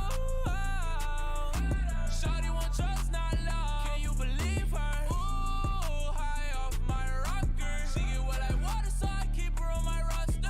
Ooh, shawty want trust, not love. Can you believe her?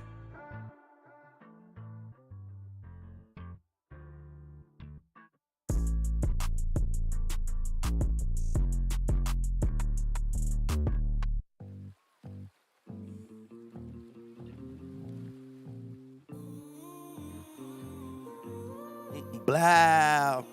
Blow. Hope y'all have been enjoying BroccoliCon so far. It's been a blessing. This next conversation is from a very important group, I Am Immigrant, who has been super supportive of the Broccoli City movement since I could not even remember. You know what I mean? Like Daniel has always, like, he just holds us down, period. You know what I mean? And I appreciate him. Even when it was COVID times, they wanted to support in any way that they could, any way, shape, or form. So I'm so happy to have them here in person. And they're going to discuss some real things. So I want you guys to be tuned in. Obviously, give them your full attention. But I'm going to let them take it away. And let's get this thing started. And I'm going to just like Van Moose. And I'm going to... All right, appreciate you. How's everybody doing? Now, look, I'm not in the church, but I am of the church, so I'm gonna need a little bit more energy. How y'all doing? All right. Well, good morning to everyone. Thank you for joining us here at Broccoli CityCon. After the years that we've spent separated and apart, I'm so glad that we can be in community and love on one another in this public fashion. I'm really excited about today's conversation. My name is Dr. Charles H.F. Davis III. I'm an educator and artist committed to the lives, love, and liberation of everyday Black people. I'm excited to be the moderator for our conversation with these amazing folks who are joining us. To my left, we'll first start with Bridget Chamatang, Pisces and self-described world citizen, storyteller, strategist, and content creator who has created and led over 10 global consumer campaigns and conversations that push boundaries of music, art, and culture from Gen Z, millennials, and historically underserved communities. Next up, we have my Texas sister, LaGloria Wheatfield, the communication strategy expert and avid plant mom. LaGloria has led a long career in communications and media, from her time at the Leadership Conference on Civil and Human Rights and the Leadership Conference Education Fund to providing digital strategy and advocacy support for the National Association of Elementary School Principals. And last but certainly not least, it's my pleasure to introduce Grammy Award-winning recording artist Khalif to the stage. Born in Dakar, Senegal, Khalif uses music, technology, and style to speak to immigrant experiences and bring a new perspective to hip-hop. His community work and musical talents have led him to be the face of the 3-time Grammy Award-winning album, American Dreamers, Voices of Hope, and Music of Freedom. And if you haven't copped that Immigrant of the Year, you need to get that ASAP. So let's just get into it. You know, we don't have a ton of time, but we have so many things to cover, and I'm just really excited to, again, be in conversation with you. So today, sort of as the beginning, we're gonna spend some time talking to our panelists about their heritage, personal histories, and specifically their relationship to this American narrative, we're all immigrants. Now, despite the history of the United States, that in fact exists as a settler nation built on stolen land, built by stolen labor, the American adage, we're all immigrants, represents a common sentiment towards race and ethnicity in this country. Now, over the last several months, the I Stand With Immigrants initiative has been examining this statement amongst Black Americans descended from chattel slavery and Black immigrants from across the world in hopes of better understanding what could be next in the evolution of this conversation. So again, joining us, Bridget, LaGoria, and Khalif, let's get into it. So my first question, and LaGoria, perhaps we can start with you. How does this statement, "We're all immigrants," speak to your identity and sense of place as a Black person in this country? Yeah, to be honest, as someone born and raised in Houston, Texas, I still feel like this is a fairly new concept that resonates with me. And yes, Houston is one of the largest cities in the US and it's diverse, but it's very much so siloed as well. We have so many pockets of ethnically specific areas, and I think the infrastructure alone makes it convenient for us to almost not interact with one another. And so I think this is extremely problematic because I feel like if I was able to interact with different communities and cultures, specifically Black immigrants, I feel like this notion of we're all immigrants would have been adopted earlier on for me.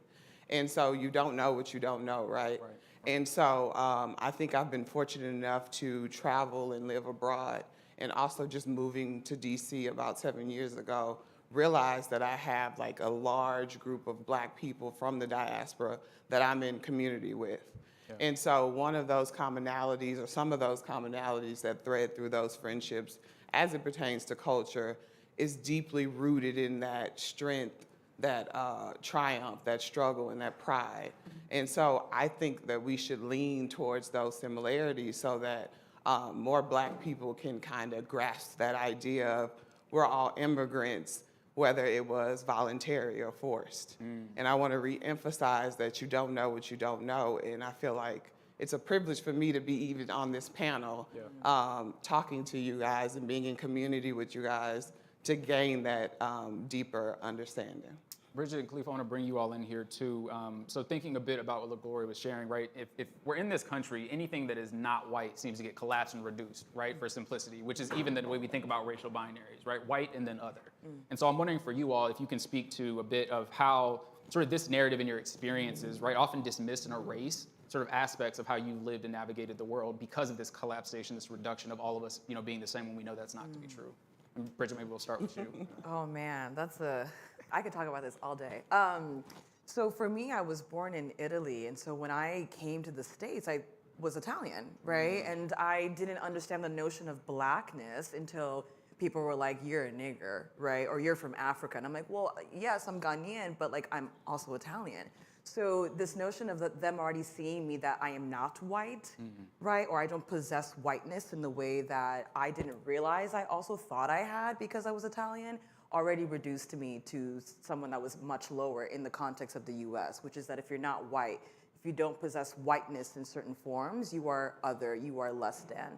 And that was a really tough time for me because I have such great value in being Ghanaian, in learning Italian cultures. I mean, of course, the Italians themselves are problematic in itself, but the culture that I learned from the Ghanaians who lived in Italy, from the Germans who lived in Italy, that community was not progressed here. I didn't see that reflection here. So I don't have an answer to how I still do it now, but I think what has been really great is understanding how Blackness to me has encapsulated so much more than just being a Black immigrant. I'm a Black woman. I am someone who has cultures in Italy. I'm a third culture kid, right? I connect with Black Americans, with Caribbeans, with Afro-Caribbeans because of that thoroughbred line that we do have a home, right, in Africa. And as LaGloria mentioned, whether you are involuntary or voluntary brought to the States, at the end of the day, we still have to fight against this notion of whiteness being better when inherently it is violence. Khalif, I want to bring you in here. So, born in Dakar, Senegal, but raised in, the Boston area, Massachusetts, but have a lot of, experience. We were talking at dinner last night, and it was just interesting to hear a bit more about that. But maybe just share for the folks of sort of how that perspective, right, that comes in this country was shaping your experience growing up. For me, it was about almost like having a second childhood. Like being 5 in Africa is equivalent to being 15 in America, as far as my experience goes. But it was just a teaching moment, really. It started off, I'm the new kid, right? Like the African booty scratcher, the this, that, and the third, right? And at first, it kind of took a toll on me. But then I used it as an opportunity to teach my fellow Black Americans about their African cultures and about their roots, and even being able to recognize mannerisms or the way certain people talk or like, you know, their noses and being like, hey, you're from this tribe, you're from that tribe. That kind of opened up the conversation for me. And it went from African booty scratcher to that's Africa. He's like the source for like all the information. So it was cool to be able to experience that growing up and being able to teach my peers and have an opportunity to have a deeper conversation where they're interested in their roots. And I'm learning about American culture, right? I'm learning about Black American culture through hip hop, through basketball, through like the music that I've been listening to since I was back home and then translating that. I also credit Mace Harlem World album for like learning English so fast. I was supposed to learn it in 4 years and I learned it in a year and a half because I'd come back and listen like, I want to know what he's saying after school. Khalif brings up such a great point, which is how now being African is cool. You know, Yes, people are asking me it's about the coolest. Afro beats. Like, do I listen to Wizkid? I'm like, I listen to like Ghanaian gospel because like that was the thing. And when we would be called like African booty scratchers, we would be asked like, can you pronounce like the sound? Yeah. And I'm like, where do you think I'm from? And so you bring up such a great point because now it's cool to like find some sort of heritage or connection. And I think prior, there was some discrepancy, being like, well, I'm not African. Like, yes, my ancestors might have been slaves, but like, I'm not African, I'm American. And now there's been this breath of new wave of wanting to figure out what is your heritage, because having that connection to West Africa, East Africa, South Africa now grounds people. Ghana is now one of the most visited places next to Nigeria because of that homecoming that happens every year, right? Because we have this new notion of it's important to try to understand where your heritage is from, because America inherently denied access to a lot of Black Americans to understand their heritage. Yeah, I think that's so important, right? And part of this for me is thinking about how racial categorization happens. And so obviously, you know, in this context, all of us identify as Black, but I can think about John Henrik Clarke, who's an amazing historian and scholar, and he talks about this notion of being Black, and to some extent tells you what you look like, but it doesn't tell you who you are. And this is why the designation as African Americans was so critical for Black folks in this country, because it gave us a sense of place and space, right, that we didn't necessarily have. So I really appreciate you sharing that narrative. I'm wondering if you all can speak a bit to, and maybe Khalif, and we'll come back to you, Bridget, but particularly in the context of immigration, right, that because of this distinction or separation, I'm wondering, how did you build rapport and find community with Black folks, right, who otherwise thought of themselves separate from the continent, right, separate from that particular place, and coming to even understand yourselves as Black and not just specifically Ghanaian or a national identity as Italian or even Senegalese. And we were talking about this too before, right, being born there, but not necessarily being Senegalese. So maybe you could talk about that a little bit. I think a lot through the arts and even like sports specifically.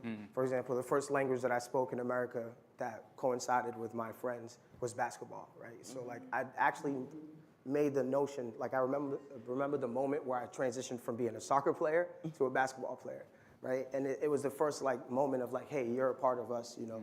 And then just like my understanding and appreciation for hip hop was huge there.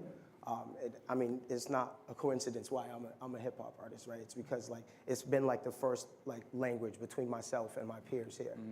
And I think just finding those middle grounds and then being able to speak to some friends and saying, hey, like, you look like you're from here, and then they go and talk to their parents, and they're like, yo, my mom said you were right. How did you know that? Then you start having these conversations where you're just the source of information, like I mentioned before. So that helped a lot with that. And also just not being afraid of being who I was, right? Like I would take some of the African cultures from in the house, like I'd wear my dashiki pieces outside and mix it with my J's, you know, make it match, you know?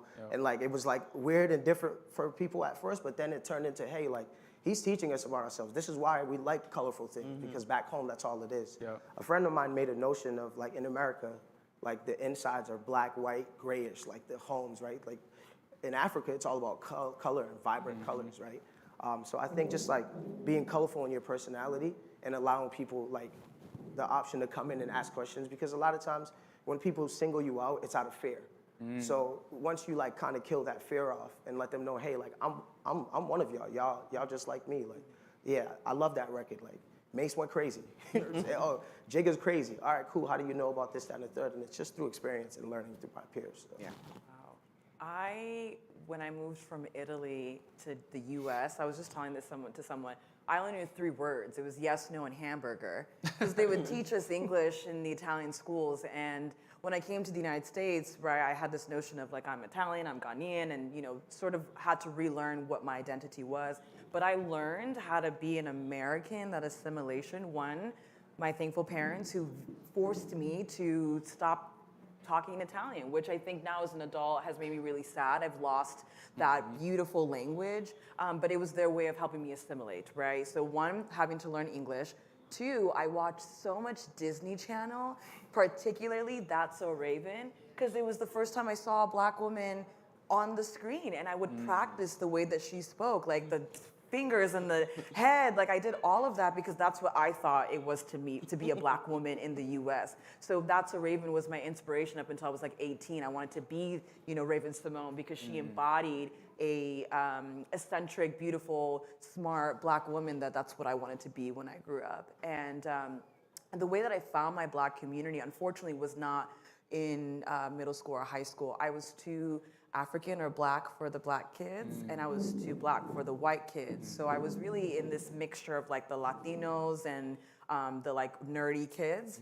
And then when I went to college, I was a Black Studies and Feminist Studies major degree, and I met so many beautiful, incredible, outstanding people, specifically Black queer people that made me feel welcomed. And we also had an immigration group there too. And for the first time in so long, I like saw myself in a community where unfortunately you don't have a lot of Black immigrants.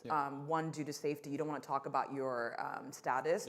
Two, you also already have racism in and of itself playing against you, and you're a Black woman on top of that. So I feel so lucky and grateful and safe to be in this space to talk about my experience. But it has been such a great journey from learning 3 words to now being able to have a conversation with people about my experience. Yeah. Gloria, I want to bring you in here. So on the other side of that, right, is those of us who are sort of, neo-indigenous, as some would say in this country, and being in a place like Houston, as you mentioned, you're like at the intersection of so many different cultures, right? And so I'm wondering for you what that experience was like on the other side, right, of receiving sort of culture, a call back to this place that we don't necessarily have a direct connection from, and what that was like for you in terms of relationships. Yeah, I think that's a really good question, and I think that as a Black American, I kind of grapple with this every day, mainly because of technology, more currently for me, like the emergence of TikTok.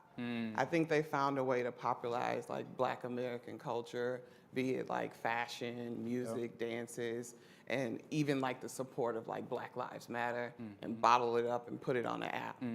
And so like a lot of American culture that is popularized on a global level is influenced and heavily created by Black people. But it's sold and commodified as American culture.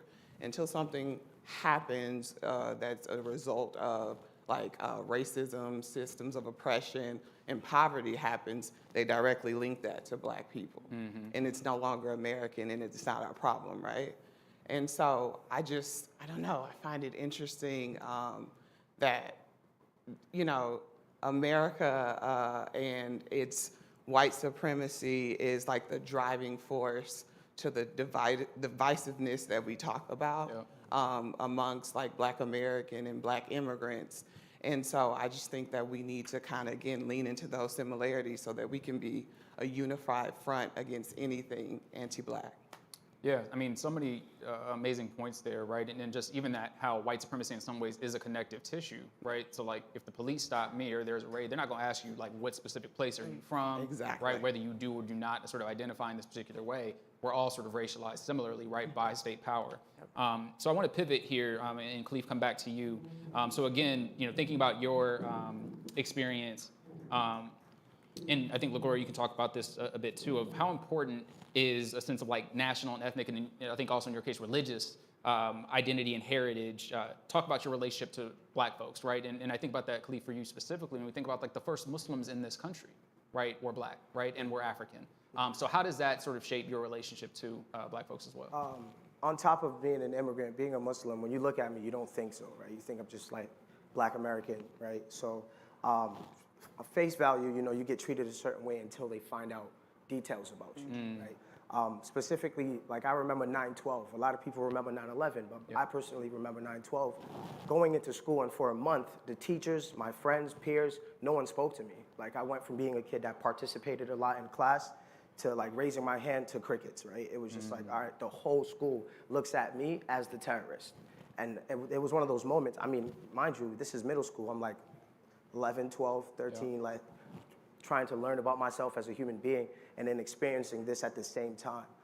And in that moment, I didn't cower away from it. You know, that was, I think, the most important thing that I did was to like then become a voice for like, you know, being a Black immigrant Muslim in America, right? Speaking to my peers about what it is to be a Muslim and how it's literally the word Islam means peace, but it's been branded as such a different thing here, right? But like all other religions, there are extremists and they do what they do, and then people choose to brand the whole religion as such. So it was an opportunity to teach people. And that's kind of like why I leaned into being this artist that I am that speaks on all these things, because my initial reaction to any issue was to teach. You know, it's like, all right, you must just not know. Here's information, right? And it took a lot of times because you're speaking to people who are so racist, right? Like innately they're kids, right? They don't know that what they've learned is racism. So there's like a weird purity in like a kid's racism, right? Because like there's like a weird lack of intent there because they don't even know. So it was easier to like navigate that when we were younger and be like, hey, like this is what's going on. This is why you feel this way about me. But like here's the person that you met way before this. Like let's not forget who I was before this. And I think that helped, like just continuing on being myself and pushing my character and like the values that came from being like home. Like I call the inside of the house Africa and outside America, right? So like my parents actually forced us to keep speaking the French so that we can keep the culture. And that allowed me to just kind of like navigate those conversations. They were tough. It's not easy. For sure. But it was definitely tough, yeah. So LaGloria and Bridget, you know, part of this is thinking about the preservation of tradition, right? And the challenges therein in a place that teaches you to forget, right? That doesn't want you to remember. And I'm wondering, starting with you, LaGloria, if you could talk a bit about how you've had to sort of preserve these traditions, right? Which maybe like in the context of Texas and Houston particularly is maybe a bit easier of an exercise, but as soon as like you sort of leave that, right? And we can maybe even think about that in the context of Juneteenth, right? Which like if you in Texas, you know that, you've always known that and you celebrate it. And now there's, you know, companies that are trying to sort of support that in a new way, or it becomes like a national holiday maybe to a certain extent. But how do you think about the cultural preservation of tradition as a Black woman? I think just having this conversation, we can see how complex being Black and Blackness is, right? And so I think to people who attend HBCUs and have like ownership and pride over their alma mater, shout out to Clark Atlanta University, and like you're amongst those who've been to a HBCU and you're talking shit and you're saying my HBCU is better than yours. But then on the flip side, you get around people who attended a PWI, and then the HBCU people become like a unified front. Right. Like we become HBC ambassadors at this time. And so like, in some way, I kind of want to figure out a way to bring that notion to this dynamic of Black immigrants and Black Americans, and how that we should be, like me personally, I think like food, fashion, and music is like a good entry point to preserve and celebrate like different cultures. The way Afrobeats has like Black American culture nightlife in a chokehold, like that's almost like a testament to that cultural curiosity, and it also feels like very familiar. Right. And so like if we, again, I'm gonna stress like we lean into that togetherness, like we can truly become a unified front against like systems that harm us all. Oh, that's such a great point that you just brought up, and it made me think about how preservation, in my experience as an immigrant, it has been a fighting cause between my parents, their culture, and what it means to survive in America. Yes. How do you preserve a culture that innately you're not welcome to? How do you preserve a culture that if you express it so loudly, you are completely othered, which means that you are in danger and you won't, get loans approved, people won't respect you. So I have found that preserving my culture has been really tough for me, because as the oldest, right, coming from Italy, having lived in Ghana for a bit, so a bit of a backstory. My parents, they had me in Italy. My dad freaked out about having a kid, even though my mom was pregnant the whole time. And they were like, we gotta go to Ghana. So for a whole year, I lived in Ghana without my parents. I lived with my grandma. And my mom came to pick me up, and I was like, who is this woman? And my mom was like, can you imagine how mom must feel? And she's like, you're my daughter. Brings it back to Italy. I eat snow for the first time because I don't know what the hell's on the ground. And that notion of me having to move to so many different places and then sticking to the US.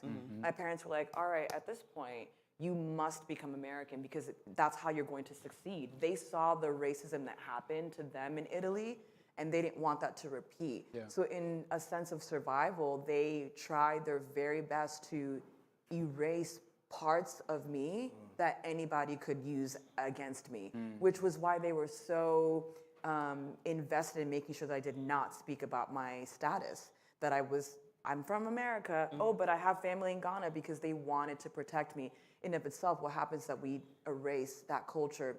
My parents still speak Italian. They still eat, Ghanaian food. They still speak Twi at the home. But when I go home, my mom speaks to me in Twi, She looks at me because I can't fully understand everything. Why? Because I've had to survive. And what does it look like to survive in America? Which means you have to erase your culture. Because America is not necessarily a melting pot. We're a salad toss. And that salad toss means that we are all separated, but have to figure out a way to come together. Yeah. So preservation, to me, it's a bit hurtful, because I recognize the struggle that my parents had to go through in order for me to even sit here with y'all. But at the same time, it means that I can't hold certain parts of my culture proudly out loud, because I don't know all of it. Yeah. Same. I mean, we're the salad toss. We are a salad toss, but we're the dressing. Period. Period. Balsamic? Caesar? Something, right? All the above, right? I mean, in that notion, my parents didn't, it was the opposite, right? They were like, when you're in the house, you're speaking French, we're gonna speak to you like we're back home. And when I would come back in the house with like American cultural things, they're like, oh, you're getting Americanized. It's like the opposite. It's like, why are you acting like these kids now? Like, I remember the first time I sagged my pants, and my father would just like had a whole convo with me, like, yo, don't get into these gangs, this, that, and the third. And it was all out of protection. I think the reason and notion was the same, but they used different tactics. And that allowed me to have like this duality in my identities, right? Like when I was outside, I was the African kid who acted American. When I was in the house, I was the American kid trying to keep his African culture. And it was just like, I never fit in, even in the house. So it was just like, all right, I'm just gonna be me. Like, I have to just be me. And that was my survival, was to unapologetically just be myself. I feel like when we talked about this too, is like the notion of talking back, which I know it's universal in the Black experience. And it's also something that within like African households, Caribbean households, it is deemed as like completely a sin to even talk back. And I learned talking back, more so speaking my mind, through my American friends. Because I would see the way that they would talk to their parents. And I'm like, wow, you got a lot to say. And I have more to say too, but the hand will come out if I even said anything.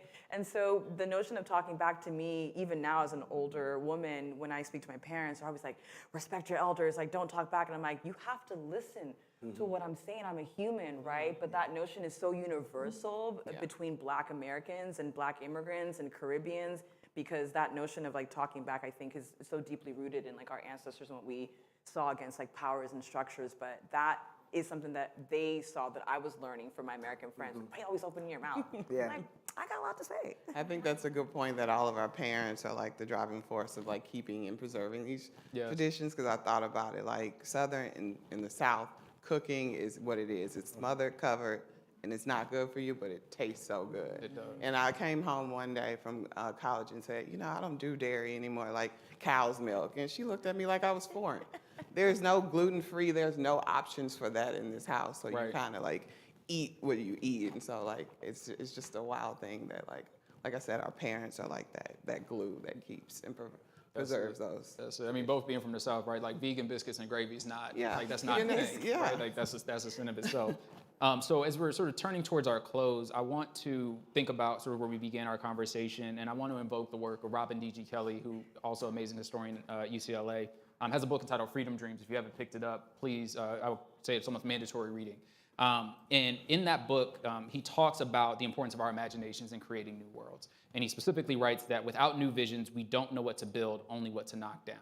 So again, in thinking about where we started our conversation, each of you has shared something that complicates this notion of us being a nation of immigrants. And while we could sort of just throw that away, right, just sort of discard with it, Kelly kind of compels us to think about new language and possibilities of a future that more accurately accounts for the racial history in this country and the diverse experiences of Black folks across the diaspora. So I'm wondering from each of your perspectives, and maybe we'll start with Laura, go to Bridget, and to Khalif.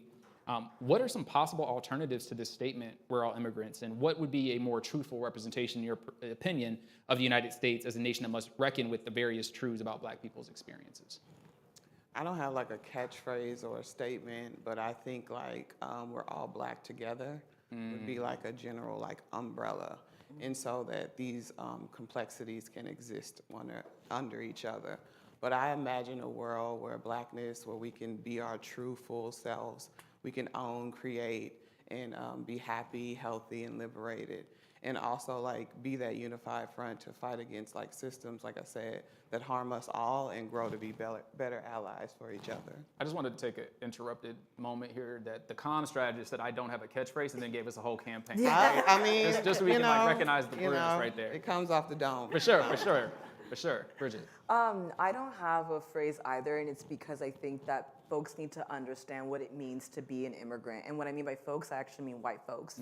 Because white people refuse to understand that in and of itself, them being on this land, this is not your land. It's indigenous land, right? So your ancestors came from somewhere. So you have to reckon with the fact that maybe you are an Irish ancestor, you have an Irish ancestor, you are an immigrant, you are from Germany, you are from Italy, I don't care. You have to reckon with the fact that this is not your land, right? And I think once they recognize that this is not their land, then they might be able to start to understand why is it that immigrants are so important to the United States, why immigrants are the bread, we are the foundation of how this country has become where it's at. We were talking about it last night, like when people are like, you're still in our jobs. Do you want to do that job? Do you recognize what immigrants are doing, the kind of work they're doing? You want to be on your back picking strawberries, working in these unsafe conditions? Feel free to take that. Let our immigrants have the life that they deserve, which is a life of freedom, peace, liberation. And so I think that we're all immigrants is a challenging notion for me to figure out what the new term is, because I think white folks need to reckon with the fact that they are not full citizens of this country. It's indigenous folks, and then reconcile and recognize the different communities, Black folks, Asian folks, Latinos, Hispanics who have actually built this country, and then reckon with what immigration is and why you also are part of immigration too. For me, it's just about us being human beings first, right? Like, I think migration is a big part of being a human. It's been there since the start of things, right? Okay, we've done what we need to do here. Let's go to this next spot. Oh, there's people there. Oh, what's up? Sometimes it was fights, sometimes it was war, sometimes it was amicable, right? And I go back to the notion of people back in Africa. We're tribal, right? I think like there's the tribal mentality versus the business mentality. And the business mentality is more of an American ilk European thing, right? Where they feel like I have to beat the next man to win. Where us as Black folks, we have to work together to win. That's naturally what it's been. And you could even go deeper and go into that's how animals work, right? So at the end of the day, it's just about being a human being and knowing that, hey, that's another human being, Black, white, whichever. I can get into the fact that white folks are originally Black folk, but you know, we don't want to go that deep, right? Only got about 10 more minutes, so. Yeah, so in a nutshell, it's just we're human beings. So, and I think migration's a huge part of it, and I think you covered everything in regards of saying this is indigenous land. Like, y'all the first immigrants, actually. Y'all just put the white flag down, pun intended, you know, and said, this is mine, right? Whereas, like, that's been happening in Africa with tribes. Like, the lines that separate the countries do not define, like, who we are. It's more about our tribes, right? Because there are people on the Ivory Coast that have the same tribe as me. I'm a Mandinka, which is known in America as Mandingos, but we're from people of Mali, descendants of Mansa Musa. So we spread across West Africa. So it's not like, oh, I'm Senegalese, I'm Guinean. I'm a Mandinka first. So I think it's about knowing who you are, knowing your tribe, and then spreading that to other folks is like a big way of saying, hey, like, this is who we are. This is like what it is. I'm a human. I come from this, that, and the third. Word. And there's so much history in that, right? We could think even, you know, the more contemporary history of the sanitation workers down in Memphis, right? And the thing that ultimately, you know, some would argue got Martin Luther King killed, but this assertion, right, of dignity and humanity in public, the signs like I'm a man, I'm a woman, but even now, this rallying cry of Black Lives Matter is so much so about just recognition of our humanity, right? Simply to say that like Black lives have not mattered in this country consistently. And part of that, right, is this over-policing and over-surveillance that we experience collectively. Again, if we get stopped, there ain't gonna be a whole bunch of nuanced questions, right, of which tribe, right, or which country, or which other place that you come from. And I'm thinking about that in some ways that this is all under the guise of America's sort of commitment to freedom, right? But freedom for whom is the question. And so for you all, you know, when we're thinking about this across the diaspora and the sort of numerous known and unknown similarities for us as Black people, what does a world in which Black Americans and Black immigrants see themselves in one another's fight for liberation? What does that look like to you? Maybe we'll go from just left to right.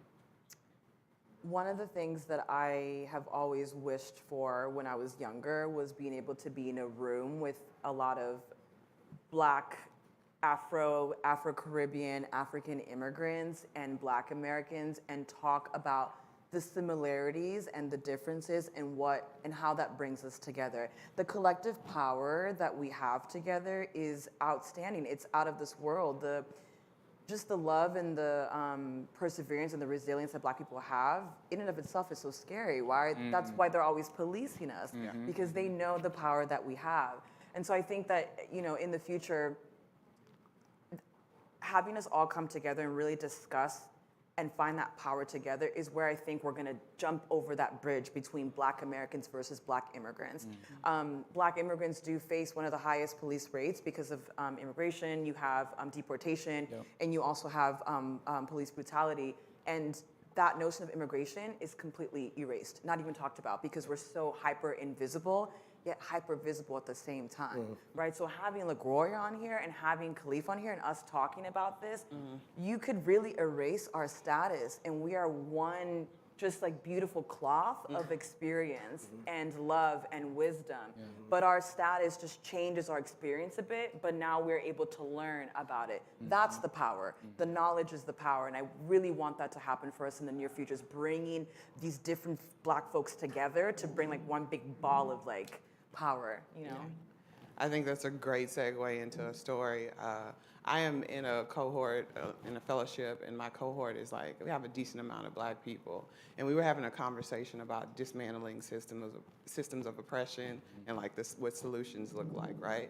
And so one of my cohort members, Black woman from Antigua, who is in law school in DC. And so I quickly raised my hand and said, reparations. That's it. That's the caption. And so she came back around and she actually said, this might be an unpopular opinion, but I don't think reparations or giving Black people large amounts of money is the answer. Correct. And so then, the cohort kind of went in a tizzy, as you would say, and most of us are pro reparations. That kind of gave her the pillars of what we're asking for. But I wanted her to know, first of all, I think it's a weird obsession with people monitoring how Black people spend their money. That part. But aside from that, I came back to her and told her, I don't care if that's the #1 talking point in the Black community. We are owed reparations, and one of those forms is monetary. Yes. But also, that shows the power of these types of conversations and engaging with one another and learning each other's cultural and history, because when we do get in those positions of power and decision making, it's important that we push policies and laws and things that help us all as a group. So I just think, like you said, those conversations are powerful, and we can make true impact if we talk to one another. Me personally, I feel like, the police that we know today comes from slave patrols. That's the backbone of that, right? So in a sense, going back to that tribal mentality, growing up in Senegal, if I did something wrong, my neighbor is punishing me and then telling my mom when my mom comes back, and I get punished for the embarrassment, right? So at the end of the day, it was a collective thing. So, as a kid growing up, you couldn't be like, my mother's not around, You knew the whole community was there to raise you. So I think if we lean more towards that, and also just unifying the Black voice, right, in America, Black immigrant, oh no, I'm African American, that difference, that wasn't put there. Those stigmas were not put there by us. They were put there for us to divide and conquer. It's the same thing, right? So I think just finding ways to police ourselves in a sense, right? And yeah, we know the police exist, but let's not always call the cops. Let's actually do something about it in the neighborhood. And I know some neighborhoods have tried to execute that, and some have been successful. And I think looking at even countries like the Netherlands and how they approach policing is great, because there are a lot of Black folks there that feel comfortable just living their lives. Why? Because there isn't this overarching police presence, right? And little to no crimes go on there, but it's because it's not an attack. It's more of how can we work together? Yeah. Right. Yeah. And I think we're all speaking to, this notion of community. Cornel West talks about that there's a qualitative difference between the hood and a neighborhood, right? In part that neighborhoods are things that are rooted in community care, and that's part of one of the things we understand to be the solutions, right? That we actually keep us safe, right? It's not gonna be the state, it's not gonna be these apparatuses that have been put in place to control. And I think a really important part of this, I was in a conversation with Derek Purnell yesterday, And she says, we have to remember that, yes, although the institution of police emerges from slave catchers, right, it actually emerged out of the resistance of the enslaved, right, as a means to control. And we have to always remember that before there was surveillance, before there was control, before there was domination, we were first free. Yes. Right? And so in thinking about that as we're preparing to close, I just want to thank Bridget, LaGloria, Khalif. But before we close off, I'm sure folks will want to be knowing where they can connect with you. So if we could just maybe in a soundbite to a certain extent, things you might leave us with and where we can find more about your work. You can find me on Instagram at I am Bridget with 2 E's. You'll find me, don't worry. And then, yeah, you can just find me there, and you can connect with me there if you want to talk some more. You can find me in DC at brunch. Talk about You don't want to follow me on social. You can find me online at CALIPHGK. That's everywhere. I also have a nonprofit focused in the mental health for Black and immigrant communities. And it's the website is safe4us.world. So safe4us.world. A lot of information about me and what we do is there. So check it out and follow me on IG. Let's talk. So again, thank you to my guest. I've been your host, Charles Davis. You can follow me at HF Davis, and hopefully we continue this conversation online. BroccoliCon, we appreciate you. We'll see you next time. So, yeah, this is all. Thank you, panelists. Thank y'all so much. I appreciate that conversation. That was incredible. Thank you all for being for this first part of BroccoliCon. So we're gonna take a nice break for lunch. Go check out the Indeed Table Live Nation. They're doing some on-the-spot interviews going on right now. So definitely see all that's going on. Connect with each other. You can go upstairs and grab a bite at H Bar, and then we'll come back in about 1:30 or so. So all right, y'all. See y'all in a little bit.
Good afternoon, everybody. We're going to start in about 5 minutes, so folks can start moving back towards their seats. We're going to get going, and we look forward to the next panel.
All right, welcome back, welcome back.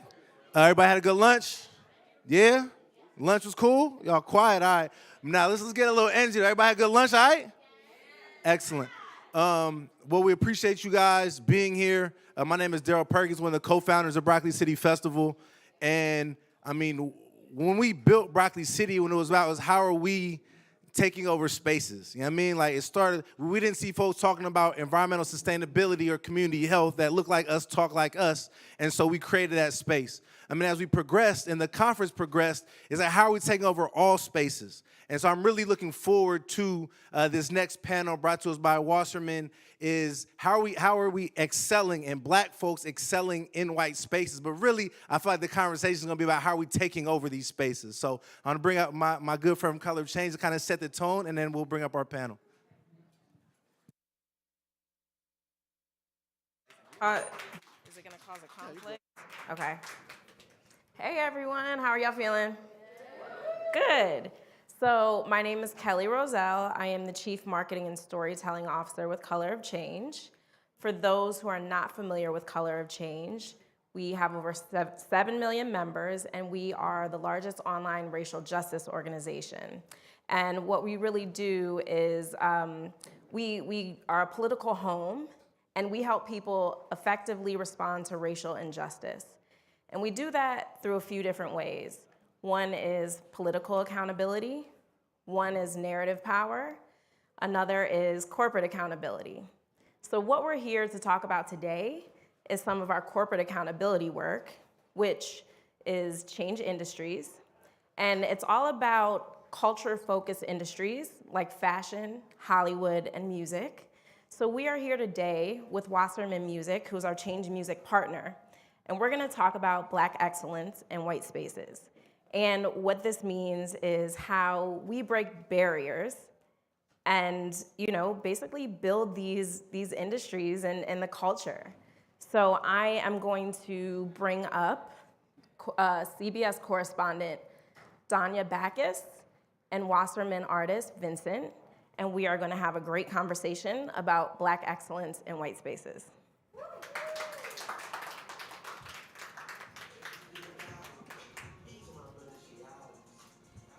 Guess my mic is on already. I was getting ready to grab that one. Good afternoon, everyone.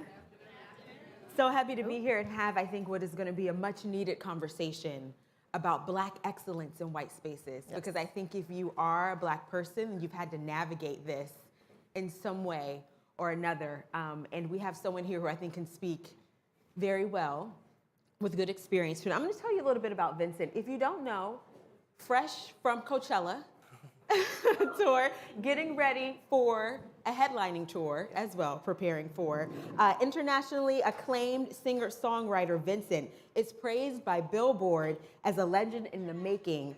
Arrived with his debut, There Will Be Tears, last year. Yeah. Now boasting over 20 million worldwide streams and counting.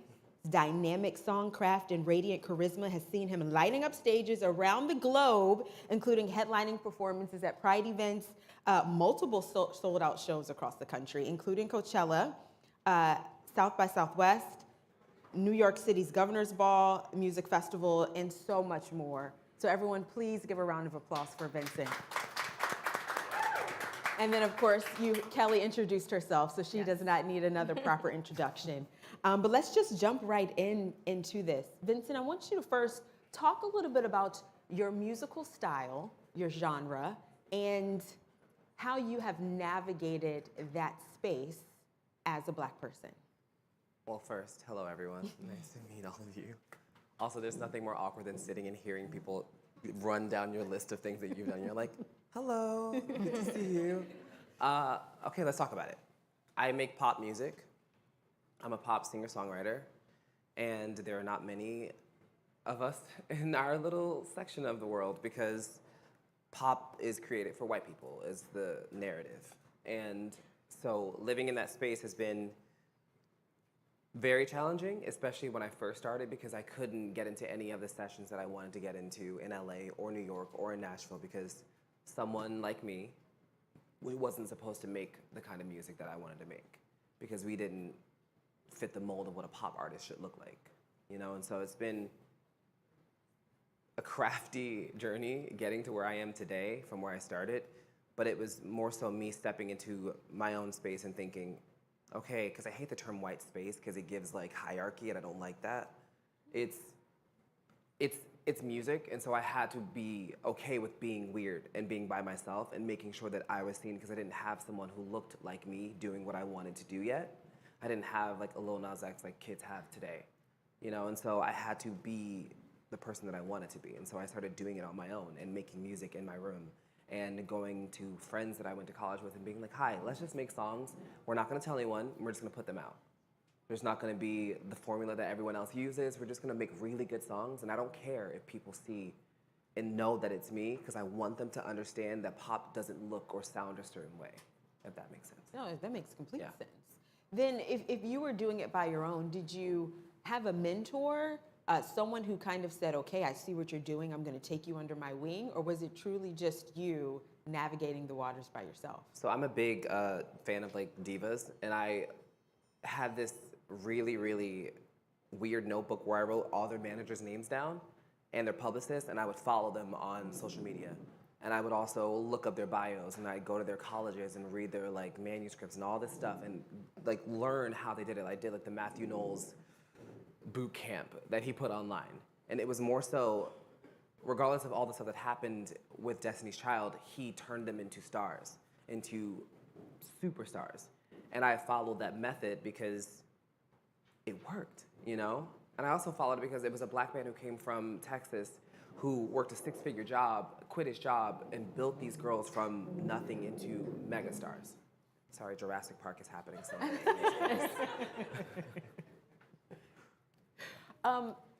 Do you feel then that what you've done in your style, in your look, in who you are, was that a hindrance for you, or did it help to set you apart? In the beginning, I was told that it would be a hindrance for me because I'm gay, I'm Black, and I'm dark-skinned. So it was like, oh, you got 3 things going against you. But I come from a family of very, very strong, confident people. And so all the things people saw that was different about me, I always saw as being attributes. I was like, great, you don't have that, sucks for you. And so that's how I navigated through all of it. And it was also, I had to really take stock in the fact that being and looking the way that I do is such a necessity when it comes to being an artist.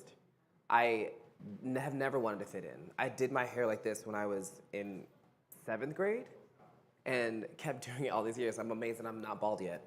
But I've always stood out, and there's this thing happening that has always happened in music where you're told at the very jump who you are and what you're gonna do and how long you're gonna be there and how long you're gonna make it. And that's not necessarily the truth anymore. That's not how the music world is set up. It's no longer, there are no more rules. There's literally no rule or guideline that you have to follow. And I just kind of threw the rule book out and did my own thing on the side. Now, are there no more rules, no guidebook? Is that social media that's allowing that to happen, or is it just the game changing? It's the game changing because labels are going out of style. Streaming platforms are taking over. TikTok. Yeah. It's the whole platform for music in and of itself is changing and is forever changing. And it's a great thing and it's also an awful thing because you can get a record deal in a day from a viral TikTok. And there are artists who have been doing it for 20 years who will never see that, you know? It's also, you could be an artist for 20 years and put out a TikTok and get a record deal the next day. It's has its pros and its cons, but it's more so just, it's the Wild Wild West, if I'm being honest. Yeah. Yeah. Kelly, now your organization is really trying to hold people accountable and making sure that the representation is there. What have you seen? Have you seen companies being receptive to this or having some pushback? Or are they saying, okay, we'll do this, and they will for a moment, and then they pull it away? I mean, it's a mixed bag. We have partners like Wasserman that are fully in the process and committed to, going through this roadmap and getting to this end result being real systemic change. But you have a lot of companies that, want to hold themselves accountable but don't want somebody else to hold themselves accountable. And, with that, you see a lack of transparency. So it's like, well, what are you actually doing? And how do we know you're actually doing it if you're not being transparent about it? So we just have to trust that you're making, policy changes internally, which is probably not happening. But, there are some companies out there. We're partners with Wasserman. We have the Recording Academy and in our other verticals. We have other partners in entertainment that are absolutely committed to making this real change. Vincent, what would you say to people who, I feel like sometimes you hear this in the industry as a whole, entertainment, that they cannot find the Black talent, that there's just not enough. Oh, we looked, but we can't find anyone.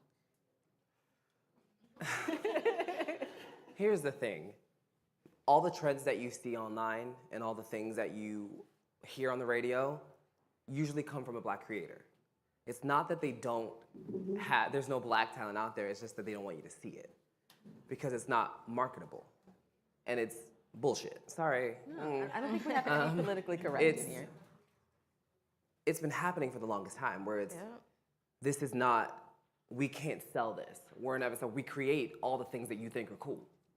Literally all the things that you think are cool have been created by our culture. Well, the history of music, just running back Boom. to, most of America's musical history was all Black folks. And then you think about Elvis coming on the scene. Yeah. Even like New Edition and New Kids on the Block. No, it stems from rhythmic beats in Africa into gospel, into hymns, into jazz, into standard music, into folk music, into rock and roll, into R&B, into blues, rhythm and blues if you want to go there, and then it's also pop music. We have been the blueprint for all of it and have never gotten the credit. So that's a lie. That's always been the lie, that you can't find Black talent. If you go on TikTok and you listen to every sound that you hear, if you find the origin of the sound, it's usually a Black girl in Alabama who made a really cool thing and you wouldn't know that it was her because it's being mouthed over by someone else. We are the blueprint for it. It is what it is. Do you think that change will also come, we have the artist, but we need to have more people behind the scenes who are looking for the talent? Because I feel like if you normally gravitate to people who look like you a lot of times. For sure. It's definitely the artist's job to be in the forefront and make sure that people see and hear and know that we are doing what we're doing, but it's also the companies that do it. Like, whenever I do a brand deal, when I first started, I would get a certain amount of money with a brand deal, and then they'd disappear. Whether it was for Pride Month, it'd be for the month of June, and then magically I would stop being gay, and they would disappear. Or after February, magically I would stop being black, and they would disappear. So now, in a contract I put in, if we do this deal for the next 6 months, we have to work together, or I won't do it. Because it's making sure that they understand that you're not going to go away, that you're not just for profit. Because that's how we're always looked at. You know, that's how we've been looked at from the beginning. We're just there to be used because we're good at what we do, but then we're replaceable. And that's not the narrative anymore. You know, it shouldn't be the narrative anymore. So I think it definitely depends on the people in the companies, in your agencies, in your music labels that know and understand what it is, what talent actually looks like, first of all, how to navigate that and how to cultivate that and then market it. Because it is a marketing game, but you have to want to do it. And that's where the problem begins. Most labels, execs, brands don't want to put in the work, you know? It's a long game. Yeah. And they're there for sure. Is that what you're kind of seeing too? Well, yeah, I mean, I came from the music industry originally and then went into television. And most, you know, black people, if you work in an office, you are in urban music, like not even in other areas. Yeah. So if you have a pop artist that needs somebody to understand like cultural nuance at a high level, even though, you know, it's pop genre, you know, you look around and it doesn't exist because all the black folks work in the black music department or the urban music department. And also I think that, you know, it's representation from the ground up. So it can't just be heavy loaded with black coordinators or black assistants, like where is the high level, you know, executive decision makers as well. And not just in urban music, but in pop, even in country. I mean, I think that's a space where we're starting to see, you know, black artists start to break through as well. So how do we make sure that we have representation there too? Let's talk about Black community support. Do you think that will help to change the minds of the record executives? Because I mean, we have the buying power. Yeah. They look to us to buy. Of course. They look to us for the creativity. Yeah. But how can we as a Black community support you and artists like you? You have to be able to see us first. And that's hard to do when we're not promoted. I think, and I'll use him as an example because Lil Nas X has been, the money they poured into this project is insane. You have to have that kind of backing because you have to be put in front of people for them to even know that you're there, you know? And it's tough because I do make music for everyone, but I am gay, and so it's always, that's a barrier as well, you know? And I've had that experience as well. But it's necessary to find a group of people who really, really, truly believe in you and will put that kind of support behind it. And it's tough. I mean, like, it takes $200,000 to get a song to radio. Wow. Every time. Every time you hear a song on the radio, that's how much it took, and probably a bit more because you're doing radio play. You're going international. It's just so much money that's poured into it. And thank God for social media because it does provide the platform for you to get to people quicker. It's just, you have to have the backing by some, you know? Or get real creative and make it work for yourself. I was gonna say, what do you think sets you apart? I know clearly you were not gonna take no as an answer. You said, okay, one door closes, I'm gonna find another door, I'm gonna make my own door. Yeah. That's what it sounds like you've done. What do you think sets you apart in this industry, internally, I guess? You know, what is it about you that has not taken those no's for an answer, a final answer? Honestly, I just know who I am. And I know what I want, and I know what I'm going to do. And I think when I was younger, that always came across cocky in my mind because you're told at a very young age, all right, like, relax, like, maybe you'll do it. And it was, for me, it was, no, I'm going to do this. More so because you don't think that I can, and I'm petty, but also, I want this. And it's attainable, and I think I got really lucky in the sense of my family and my teachers and the people who saw my potential. But I sat with myself every day and I wrote in my notebook and I was like, you are going to do this and you are going to do this and you're going to go to college, you're going to go to music school and you're going to write a song. And I made sure that I spoke into myself as much as I wanted other people to speak into me, because it's so necessary to talk to yourself and speak the life that you want. Manifestation is very, very real. I know that sounds like very like spiritual and like get into it, but also Hey, but we need to hear it. Manifest the life that you want. Say the things that you want to happen out loud, because it is bound to happen, because you're putting the work in it and you're also speaking it into the universe. People want you to win. And if you tell the people what you want, most likely you'll get it. You just have to speak on it. And we spend most of our lives not saying the things that we want out of fear that someone may think we're stupid or we're dumb or we are not good enough. And it's like, no. Just tell them that you can and then go do it. We're just supposed to be happy even being in the room a lot of times. You're like, yeah, no. I did an interview a couple days ago, and it was with a really cool publication, and I sat down and it was me and two white counterparts who do pop music, and it was though I was not there. You know what I mean? I had just gotten off stage at Coachella. She was in front watching me, and it was like I wasn't in the room. And at a certain point, I stopped. And I said, if you don't need me here, I'm gonna go somewhere that I am needed. And I think that needs to happen all the time.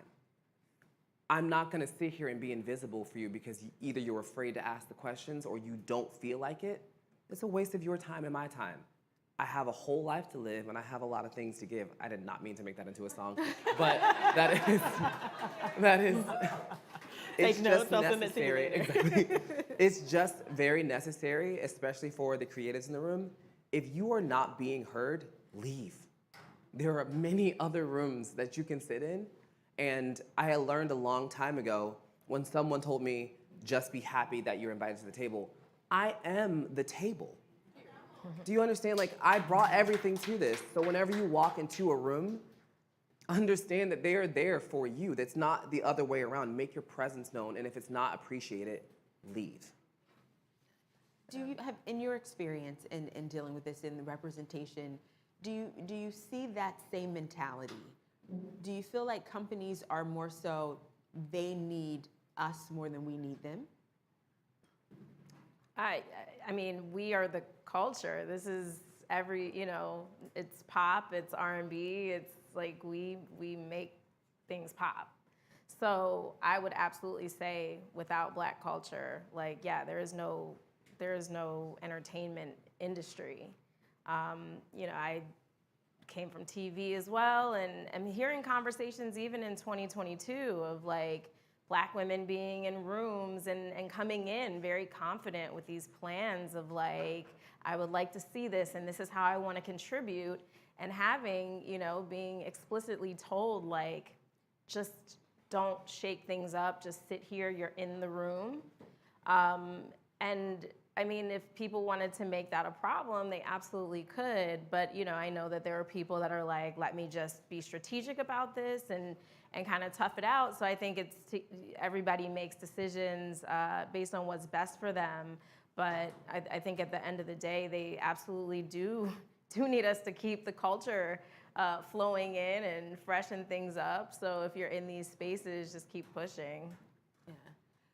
Are you now in a position where you feel like you are trying to lift as you climb? What do you mean? As in, do you feel like you are now at a place, maybe in your career just starting out, where you are able to bring other people with you, bring more of the culture, bring maybe collaborations with other artists, bring other people in the room with you? Yeah. Or do you feel like you're still trying to knock down the doors yourself, that you're not at that point yet? A bit of both. It's so funny that you asked that. I'm on tour right now, and the tour is sponsored by AT&T. In the deal, which is major, by the way. Crazy. Can we just say that's major? It's nuts. But in the deal that we came up with, I wanted there to be an LGBTQ person of color that opens in every city. Every city has a different opener, and there are 2 or 3 in each city. And along with that, they also get support from AT&T. Mm-hmm. So they are now getting interviewed, they're doing their videos, they're getting grants. it is funneling into different communities that we go to. And hopefully in the next couple of months I can announce, I just started an initiative with them to start a foundation to give out a bunch of grants to creators, because I'm independent. I've been doing this on my own for the last 5 to 6 years, and it's expensive. Like, it looks fancy and fun on Instagram, but it's expensive.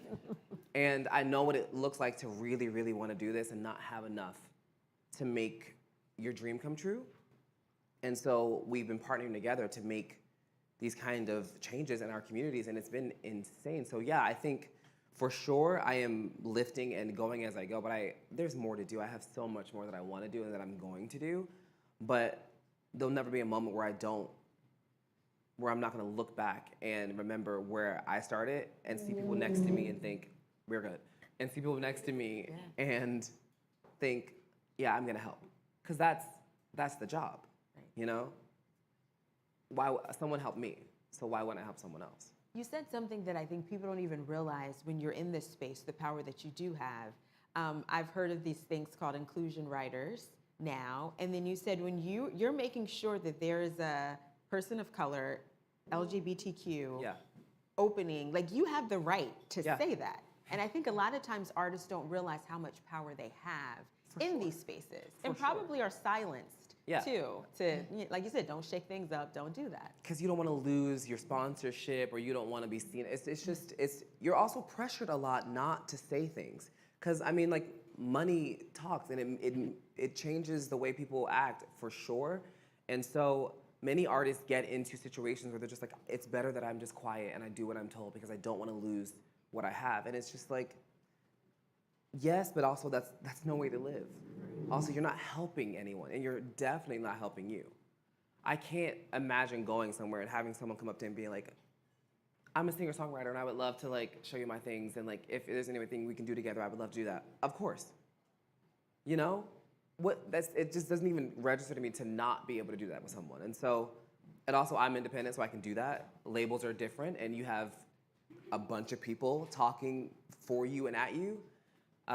It's a strange line, because it's just, I'm sure there are plenty of artists in the world who want to say the things that I'm saying. They just can't, you know? It's harder to do in that space, so you just be mindful of where you go. How do you work with companies, organizations, to make sure that their artists are able, or talent, to speak their minds, to represent, to be a part of the community and a representative of the community in the way that they want to? Yeah. I mean, you mentioned the inclusion rider, and I think that's, you know, what we're here to do with over 7 million members and a lot of backing power is we're able to really come in and provide support.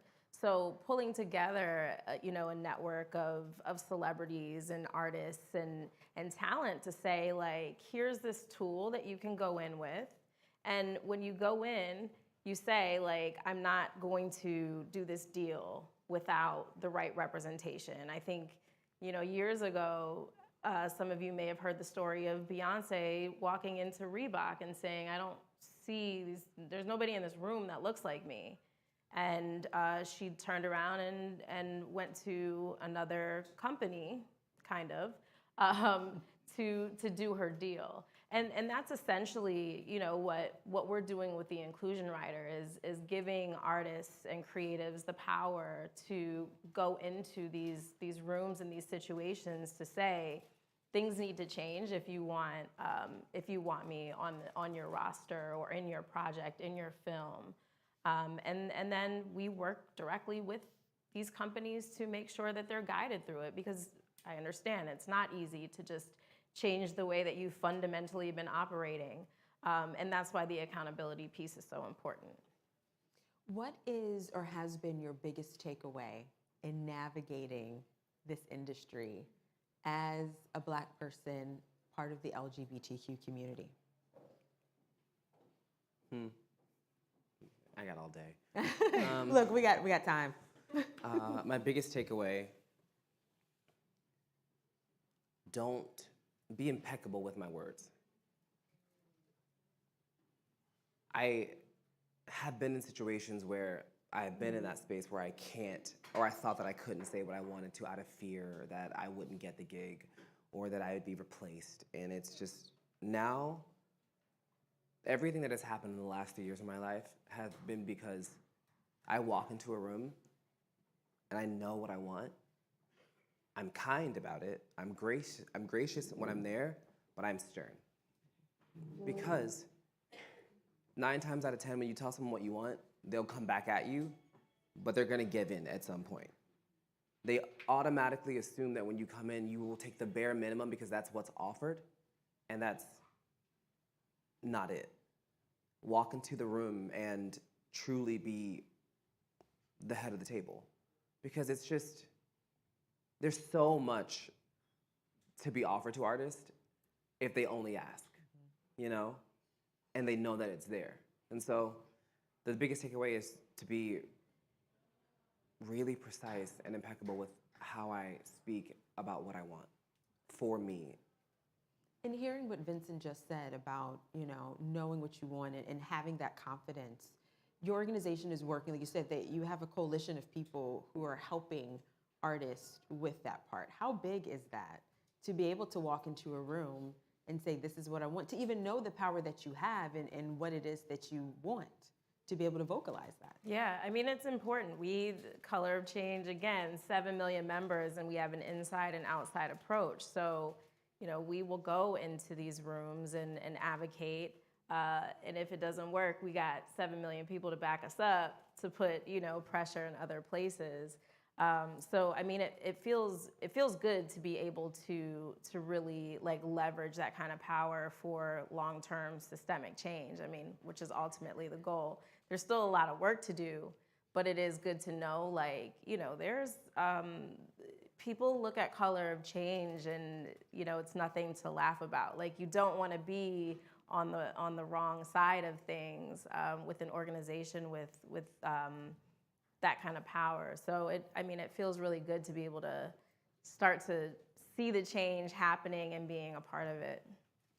What would you tell, I'm going to have my Oprah moment here.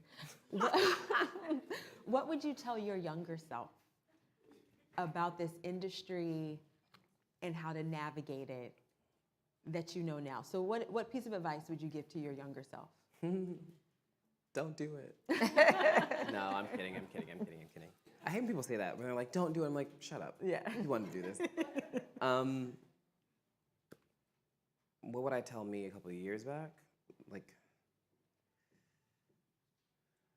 Breathe. It will be fine, and no is not the end-all be-all. That was really important for me to learn, and I learned it way later than I should have. Just because something doesn't happen doesn't mean it's not going to happen. It just wasn't meant to happen that way. And it's never gonna be like what you think it's gonna look like, ever. If it was, you'd be Miss Cleo and it would be a great life. But it's not what it is. It's never going to be exactly how you thought it was. You're never gonna get to the place that you thought you were gonna be in the way that you thought you were gonna do it. It will always look different. It's gonna be a little bit harder. It may be a lot harder. Stick with it. Remember why you're doing it. Do you love it? All these things are really important to remember because when you're down in that pit, and I think we've all been there at a certain point of our lives, remember why you started doing it. Knock all the rest of it out and just keep moving forward.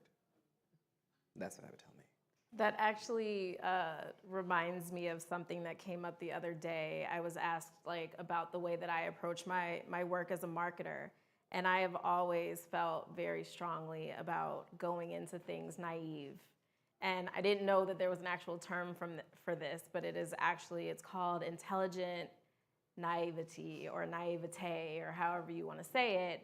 But the idea is that if you don't know what's actually ahead of you, the challenges, if you just kind of go in la-di-da, it kind of breeds this innovation, it breeds fearlessness, and you might actually change the whole game, coming in and following your own rules and not being scared of, what rules have been created for you.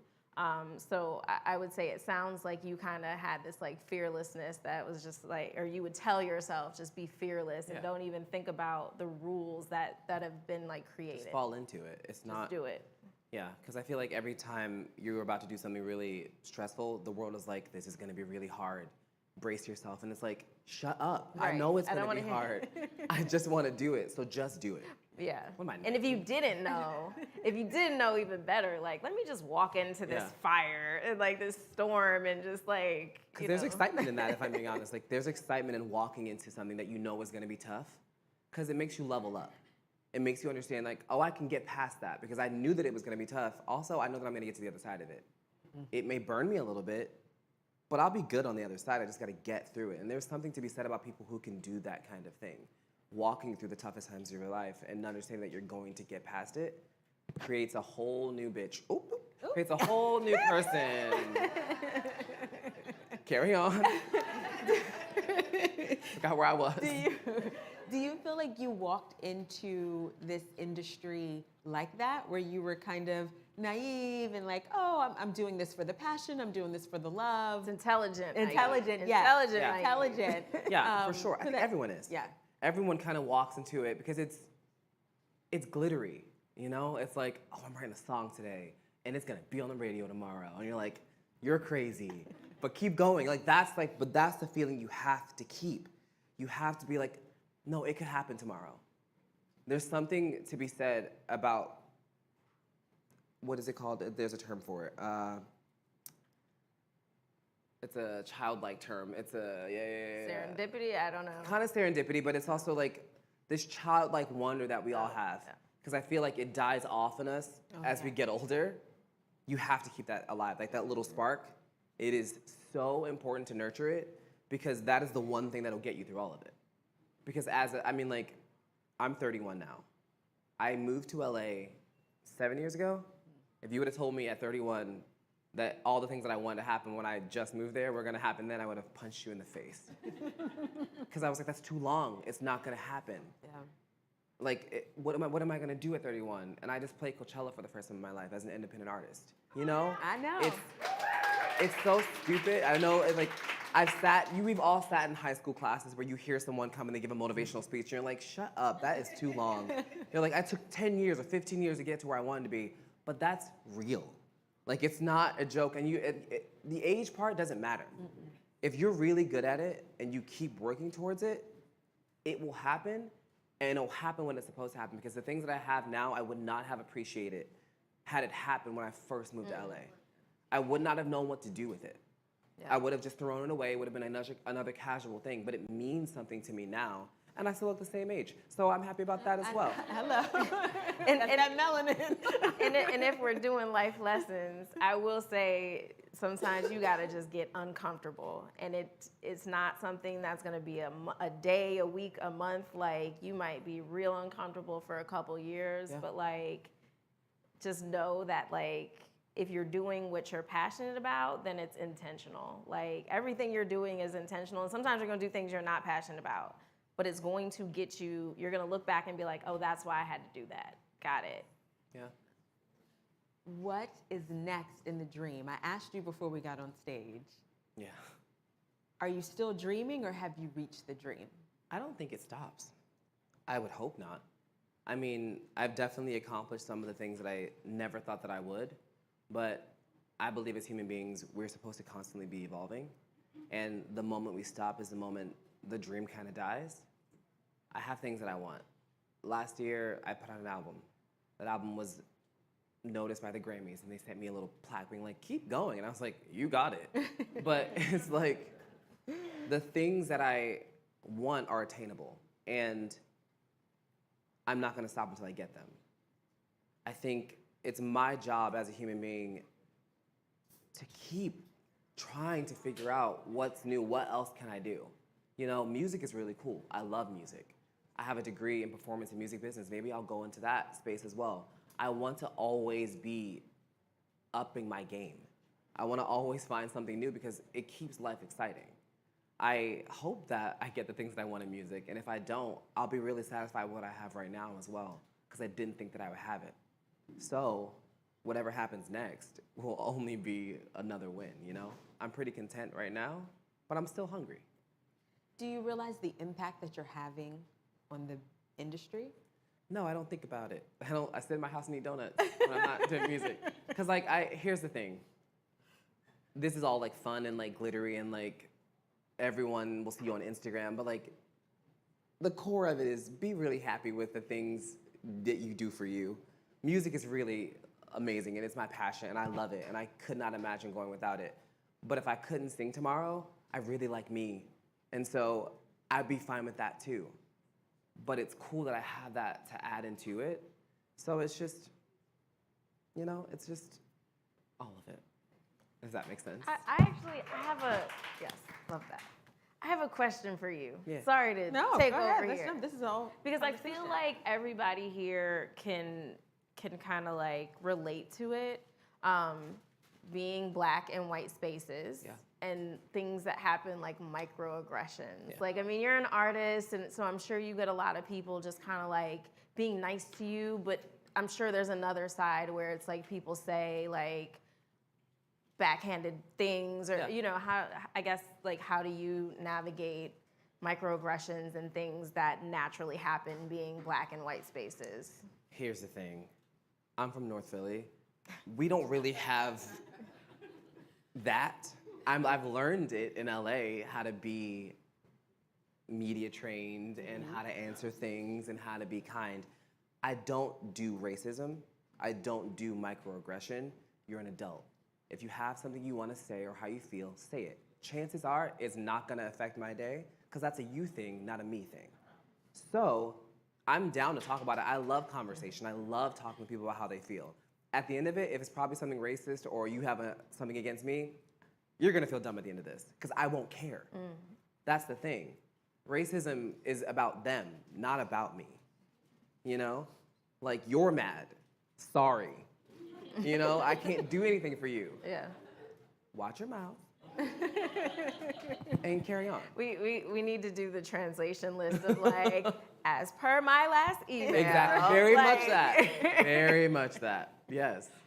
Do you find yourself in those positions though more often than not and having to, are they coming to you? Because I feel like a lot of times too, we feel like when we're the only one in the room, when there's a question about the culture, how things need to be done, we are the go-to people. Yeah. Are you that? As of late, it has been happening. I've been going to label meetings. Yikes.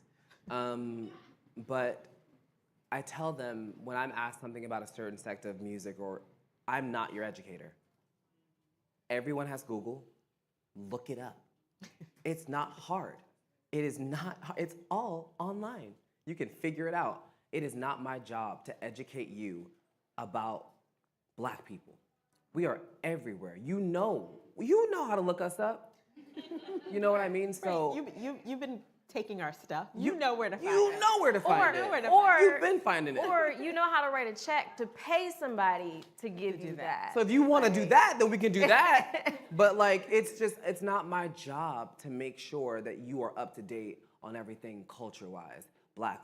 You have to do the work, because once you do the work, then I know you care. Yeah. It's initiative. You have to take the initiative. If the thing you care about matters so much to you, you'll look it up. I'm not your educator. Yeah. Call us. We'll give you some resources.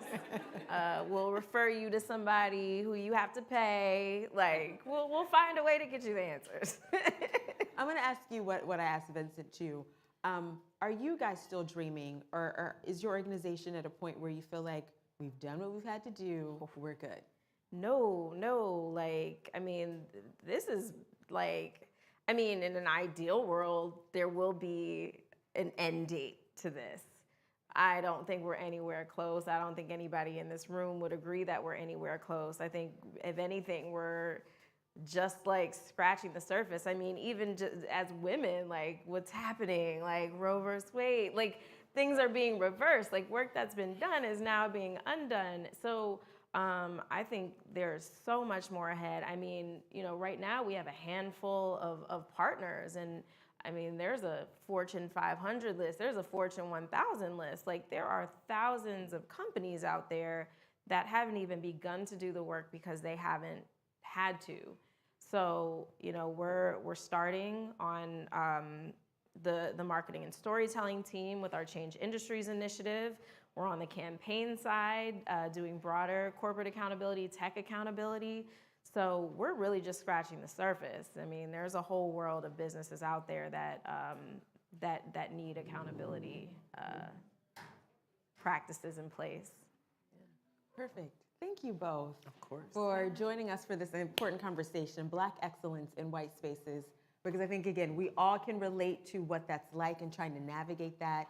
You as someone who's breaking down barriers, checking off so many boxes, and then also, Kelly, to you as someone who's navigating and making sure that these corporations and industries know that we are here. And again, if you think we're not, we can help you find who you need to find. Yeah. So thank you guys so much. Call us. And you guys join us. Yeah, we did it. Is that it? Okay, I'm on camera.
Test, test.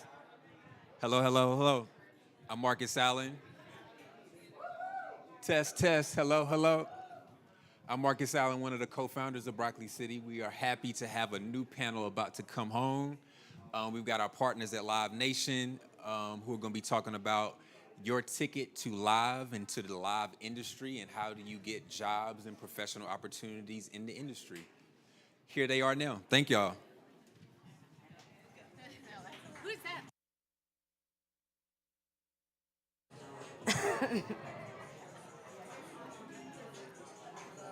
She's sitting on this end?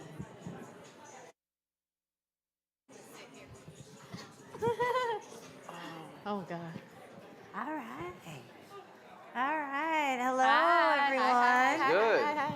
Hi. We're from Live Nation, as Marcus said. We're really happy to be here today. My name is Janelle Evans. I'm the Global VP of Diversity and Inclusion at Live Nation, and I have this amazing team here with me today, so I'll let them introduce themselves. Hi, I'm Shay Burris, the Director of Corporate Recruiting at Live Nation. I'm Chong Bennett. I'm the Director of D&I Recruiting and Partnerships for Live Nation. And I'm Joshua Williams. I'm a recruiter within Live Nation Concerts. Thank you all. And we just heard from the last panel, I heard the comment that, you know, there are a lot of Fortune 100, 500, 1,000 companies out there that aren't taking the steps that they should be taking. And, you know, that's part of why we're here today as Live Nation, because we are, and we are committed to change, and we are committed to diversity. We've publicly stated those commitments. And, you know, we're here to change, you know, the direction that we're going. We're leading the entertainment industry in this space and in this effort. And so we're here also to have you hear from our recruiters actually about opportunities with Live Nation, to learn more about us as an organization, and maybe some tips and tricks that could be helpful to you in your career. So with that, I'd love to start by asking our panel our favorite question, my favorite question. What would you say is your favorite or most recent concert, and what's the memory associated with that? Anyone? Your first favorite, most recent. I mean, I went to see Snow on Sunday. She's on tour right now. This is a good memory. So essentially, she was performing, and there was a spotlight cast into the crowd. And she said, "Is your mic on?" And then all of a sudden, this dude stands up. He's with his girlfriend. He's confessed, well, he's not, well, they're already together, but he's like, "I love you, I want to be with you." And he ends up proposing to her in the middle of the concert. And she said yes, so. Thank goodness. Yeah, that would have been embarrassing. That's helpful. Chong. It's really hard for me. I mean, most people love concerts because of the experience, and I'm no different than that. I like acts that are all about engaging the audience, just kind of like what you just expressed. I'm really fond of the Kendrick Damn concert. Yeah. I really like that, and Anderson .Paak, I saw him recently as well. I think they just have a way of bringing everyone in, and there's so much that's going on that is a statement, but also very theatrical. And I love that feeling when someone comes on and you're engaged from the second they hit the stage to the very end, to the last second. And you can't deny Kendrick does that every time he gets on stage. Every time. Magic. Yeah. I have a ton of amazing concert experiences, but I'm gonna give you two actually. So one is Coachella 2017. This is Gucci Mane, skinny Gucci, so post-jail, like Gucci with abs Gucci. But he was skinny Gucci, but he did fat Gucci music. So this was all of my college. So this is Freaky Girl, everything. And it was amazing because it was a tent full of white people. Sorry for y'all in here. Tent full of white people who didn't know any of the early 2000s Gucci. So it was me and my two best friends literally living life only to fat Gucci music. Second experience was Beyonce 2019 as a Hampton University graduate. Hampton University graduate, seeing that experience and seeing our HBCU concert turned into a global experience was amazing. And all of my girlfriends that were there, was 13 of us, all of us had graduated from HBCUs, so we were all in there literally acting like it was our graduation. So yeah, literally, lit the rap. So those are my two.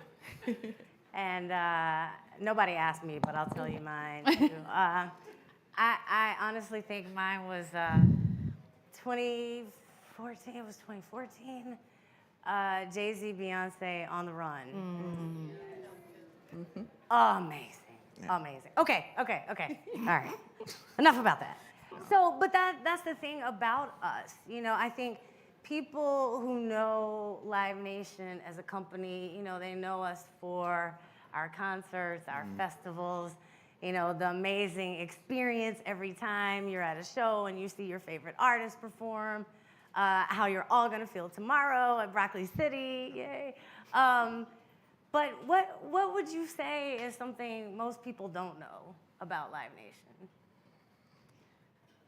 I think everything else. I think everybody knows us just for our concerts and our artists, but the company is so big and global and evolving. Like, obviously you're here for Broccoli City, and you know Urban does the most amazing festivals, but we also have many other divisions that manage or own venues. We have media and sponsorship, who's here today. We have so many different groups. We have Live Nation Production, who actually makes movies. We do so much that people don't know about other than concerts. So yeah, multifaceted global company. So Yeah, I would piggyback on that. As leading the corporate recruiting side, I think so many people think of Live Nation, you think of entertainment, you think of music, and you think of a creative career. Yeah. But there's actually sort of what we would consider support roles, operational roles that you can do. So you can be an accounting major, you can be a marketing major, you can be a finance major and still have a job in entertainment.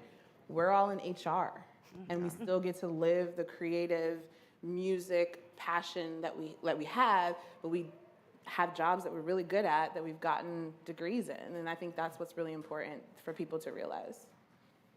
Did you want to add? I mean, they took the word. I mean, other than that, I mean, I went to a lot of concerts in school. I think as you look at the stage, you just see the people doing the lighting, just all the production elements of that. But just as you both said, like, you don't have to be on that side of the business. There's plenty of departments that might be well suited for all the majors that you have. So I mean, we're hiring too. So definitely, we're hiring. Yes. We are hiring. We have. that's why we're here. Yeah. So. Meet us over there. Meet us after. Excuse me. And I was gonna say too, you know, a lot of people know our other brands, but don't realize, you know, we're all a part of the same organization, like Ticketmaster, like House of Blues, like Rock Nation, like Feminine Forward, like Insomniac, Veeps. All of that is Live Nation Entertainment. So to your points, we've got whatever you're interested in, I guarantee we probably have a role for you. But you know, along those lines, and I wanted us to kind of have some conversation around this too, because, you know, there's a history, and it's been thought, you know, that it's very challenging to get into the entertainment industry. You know, Wasserman the group talked about this a little bit before us, that it's, you know, particularly hard for people of color. And for that reason, you know, the barriers that have existed historically, and for that reason, you know, a lot of people of color, Black people, even a lot of women, right? It's tough for women in our industry. Just haven't really considered entertainment as an option, right? Or at least one of the first thoughts as an industry to go into. So, you know, when you think about that, what do you think about that, and sort of where Live Nation is with that today? Yeah. So I'm from Maryland. I grew up in Montgomery County. I went to a historically Black college and university. And as somebody who's grown up in the DMV, like, the idea of a career in fashion or a career in entertainment is super far-fetched. our parents are like, find stability, get into the government, you know, bide your time, keep your benefits, right? And so those tend to be the directions that we go in. But I've always been someone who loved fashion, loved music, and before my career here at Live Nation, I worked in fashion for 8 years. And to be honest, most of my success has come from acknowledging that I'm Black, but not standing in the fact that I'm Black. Because to sometimes maneuver these spaces, you have to be other, right? And you have to kind of pretend that you don't see color, even though we very much see color, in order to kind of put yourself in these spaces. And I think that's one of the really amazing things about Live Nation is when you think about entertainment, like we just talked about, these careers that are not necessarily creative or music specific, but they're back of house type roles or operational roles. It's also, you know, even though you are working in the backside, you still get the opportunity to be around creatives, and you get the opportunity to be around yourself. Be yourself. Live Nation and being based in LA, even though we have offices all over, there's a certain type of energy in LA where everyone is accepted, even when you're weird, right? Or even when you're different. And that kind of transcends throughout our culture, no matter where we are. And I think that's one thing that makes us really unique is even though we've got a long way to go when it comes to diversity in certain spaces, we have a really diverse organization. And I think it's really unique. And I think it kind of also illustrates how the work that we've done up until this point to get those people into the right spaces. Thank you. Yeah, I mean, I kind of echo what you're saying, and also, I mean, I'm a little bit older than these other folks here, so I'll say I'm used to being the other person in the room that's not, you know, not a Caucasian male leader, if I can say that, in corporate America. And, you know, it's changed a lot for the good. We have a lot, you know, a long way to go. And I think that's why it's so exciting, especially speaking for us in recruiting in HR, is that I got into this career to help people to find a way, find their career path, figure out what they want to do, live their dream career in whatever space they want to be in. And so being in a place where there weren't many people that were other was kind of an advantage for me, and that I could have the different perspective, but then I could help leaders to see why they needed to hire more people like me, why we needed to be different, why diversity matters in teams. And so I think we've come a long way. I think it's really exciting that we have so much more work to do, and that's why we're so excited to be here, because you know, we're just all about bringing everybody in that's different.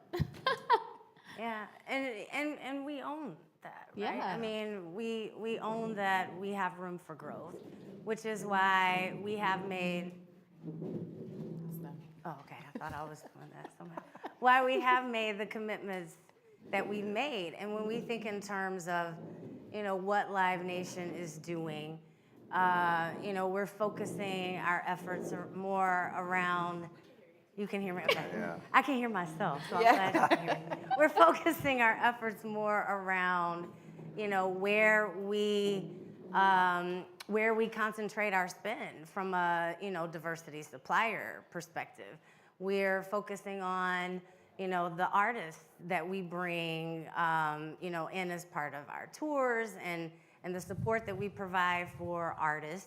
We're recruiting, obviously, and really changing, you know, even our approach to recruiting by, you know, really stepping out and going to where the talent is, right? Versus thinking we're Live Nation, of course. People want to come work for us. Maybe, but, you know, we feel like there are things that we can do on our part to, you know, get the word out and to let everybody know exactly what Chong said, right? You know, there's certainly a place for everyone within Live Nation, and we celebrate that. And I'll also say, you know, what I've found, you know, is remarkable to me, in addition to these commitments that we've made. I mean, there are other things that we do from a business perspective, like, so when we talk, you know, Black change, right? Investing in Black entrepreneurs. Yeah. And those are some of the joint ventures that we have.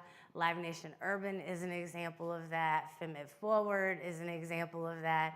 And it was so fascinating talking to Markel earlier today, he was sharing with us just how much it means to him to see Live Nation as an organization have an urban component, right? That is clearly and unapologetically, focusing on the Black community, Black artists, Black talent, Black fans. And so, I think that's something that's remarkable about us as well and what we're doing to drive change. Okay, so enough from me, back to you. Josh, you mentioned when you were in college. Yeah. You went to an HBCU as well, Yeah. because there's more than just one. Yes. HBCU. Are we sure? I'm just letting you know in case you thought differently. Yeah. No, where'd you go to school? So I went to Dillard University in New Orleans. Obviously, it's always a party out there with Mardi Gras. I still made it through class. So I'm here. Yeah. Well, good for you. And the thing I wanted to ask you about that, actually both of you, having gone to an HBCU, did you know anything about Live Nation when you were a student? Yeah, I mean, Live Nation was everywhere in New Orleans. I mean, no, like you Oh, knew it, but like not really. At Hampton, they were teaching you about wearing a business suit and stockings, especially in 2008 when I was there. They were like, go work at Deloitte, go work at Accenture. Why would you work in entertainment? So I think like Live Nation and, before Live Nation, I worked at Forever 21 and Lucky Brand, Denim Company. Like all of that seemed far-fetched. Like I wanted a career in fashion, but even at the time when I was there, we didn't have like a fashion major. We had marketing, we had finance. So all of this kind of seemed like I can go to a show, but I'll never work there. But that's almost the point. Yeah. So the shows existed. Yeah. Probably Live Nation shows, Yeah. but you had no idea. And they kind of fleeted past Hampton, like Yeah. we had a little blip on the, kind of slid past and went to New York, but yeah. Josh, you I mean- saw it differently. Yeah, no. So Dillard is not too far from the French Quarter, and fortunately, there's a House of Blues location right in the French Quarter, so you really couldn't miss Live Nation. Plus, there's always a festival or something going on in the city. There's a lot of competitors out there always throwing events, but Live Nation really, had its mark on the city with like Voodoo Fest and Louisiana Festival, which is Live Nation Urban as well. I was a big concert goer because I like taking photos of the artists at concerts, so Live Nation was top of mind for me, like as soon as I got to school. Yeah. Yeah. But I think it's fascinating to see kind of the different, viewpoints there. You totally saw Live Nation, knew what it was, knew what it was about. You, on the other hand, not so much. You knew there were concerts, you knew there were festivals, not necessarily that it was Live Nation. Yeah. And so that, again, leads to part of, the conversation and what we're looking to change. It's us behind your favorite shows. And you can come work for us, but we'll get to that in a second. But kind of on that note, when you think about, your roles as recruiters and recruiters at Live Nation, what are some tips, you can give to folks that would be helpful to them in terms of how to get better visibility with recruiters? I mean, whether it's Live Nation or not, right? Just as they're growing in their careers and looking to try new opportunities, what are some tips that you could share that are helpful? I mean, besides attending an event like this, I'm always a strong advocate of this saying. I'm sure many of you have heard this as well, but your network is your net worth. But the issue is when people hear that, they usually try to network with the most senior person they can find at a company. Find someone at your peer level, even more junior than you, because essentially everyone's going to grow at some point in their role. They're going to move and change industries. So one thing that's top of mind for me is like not only to focus on the seniors in the company that you're aspiring to join, but find someone at the peer level as well. Build a relationship with them. Because essentially, doors are open for you when your name is, like, if people speak highly of you behind closed doors, those doors will eventually open. So if you have strong relationships with people and an opportunity comes up and like, hey, I know this person, you should reach out. It's not like when people are referred for a position at a company, they're only going to look at the referrals from the directors or the CEO. Like they're going to look at referrals from everyone at all levels. At least that's what Live Nation does. I don't know if anyone else does that, but we look at referrals from all levels. So you don't need to go to the top of the top to have them advocate for you. So that's.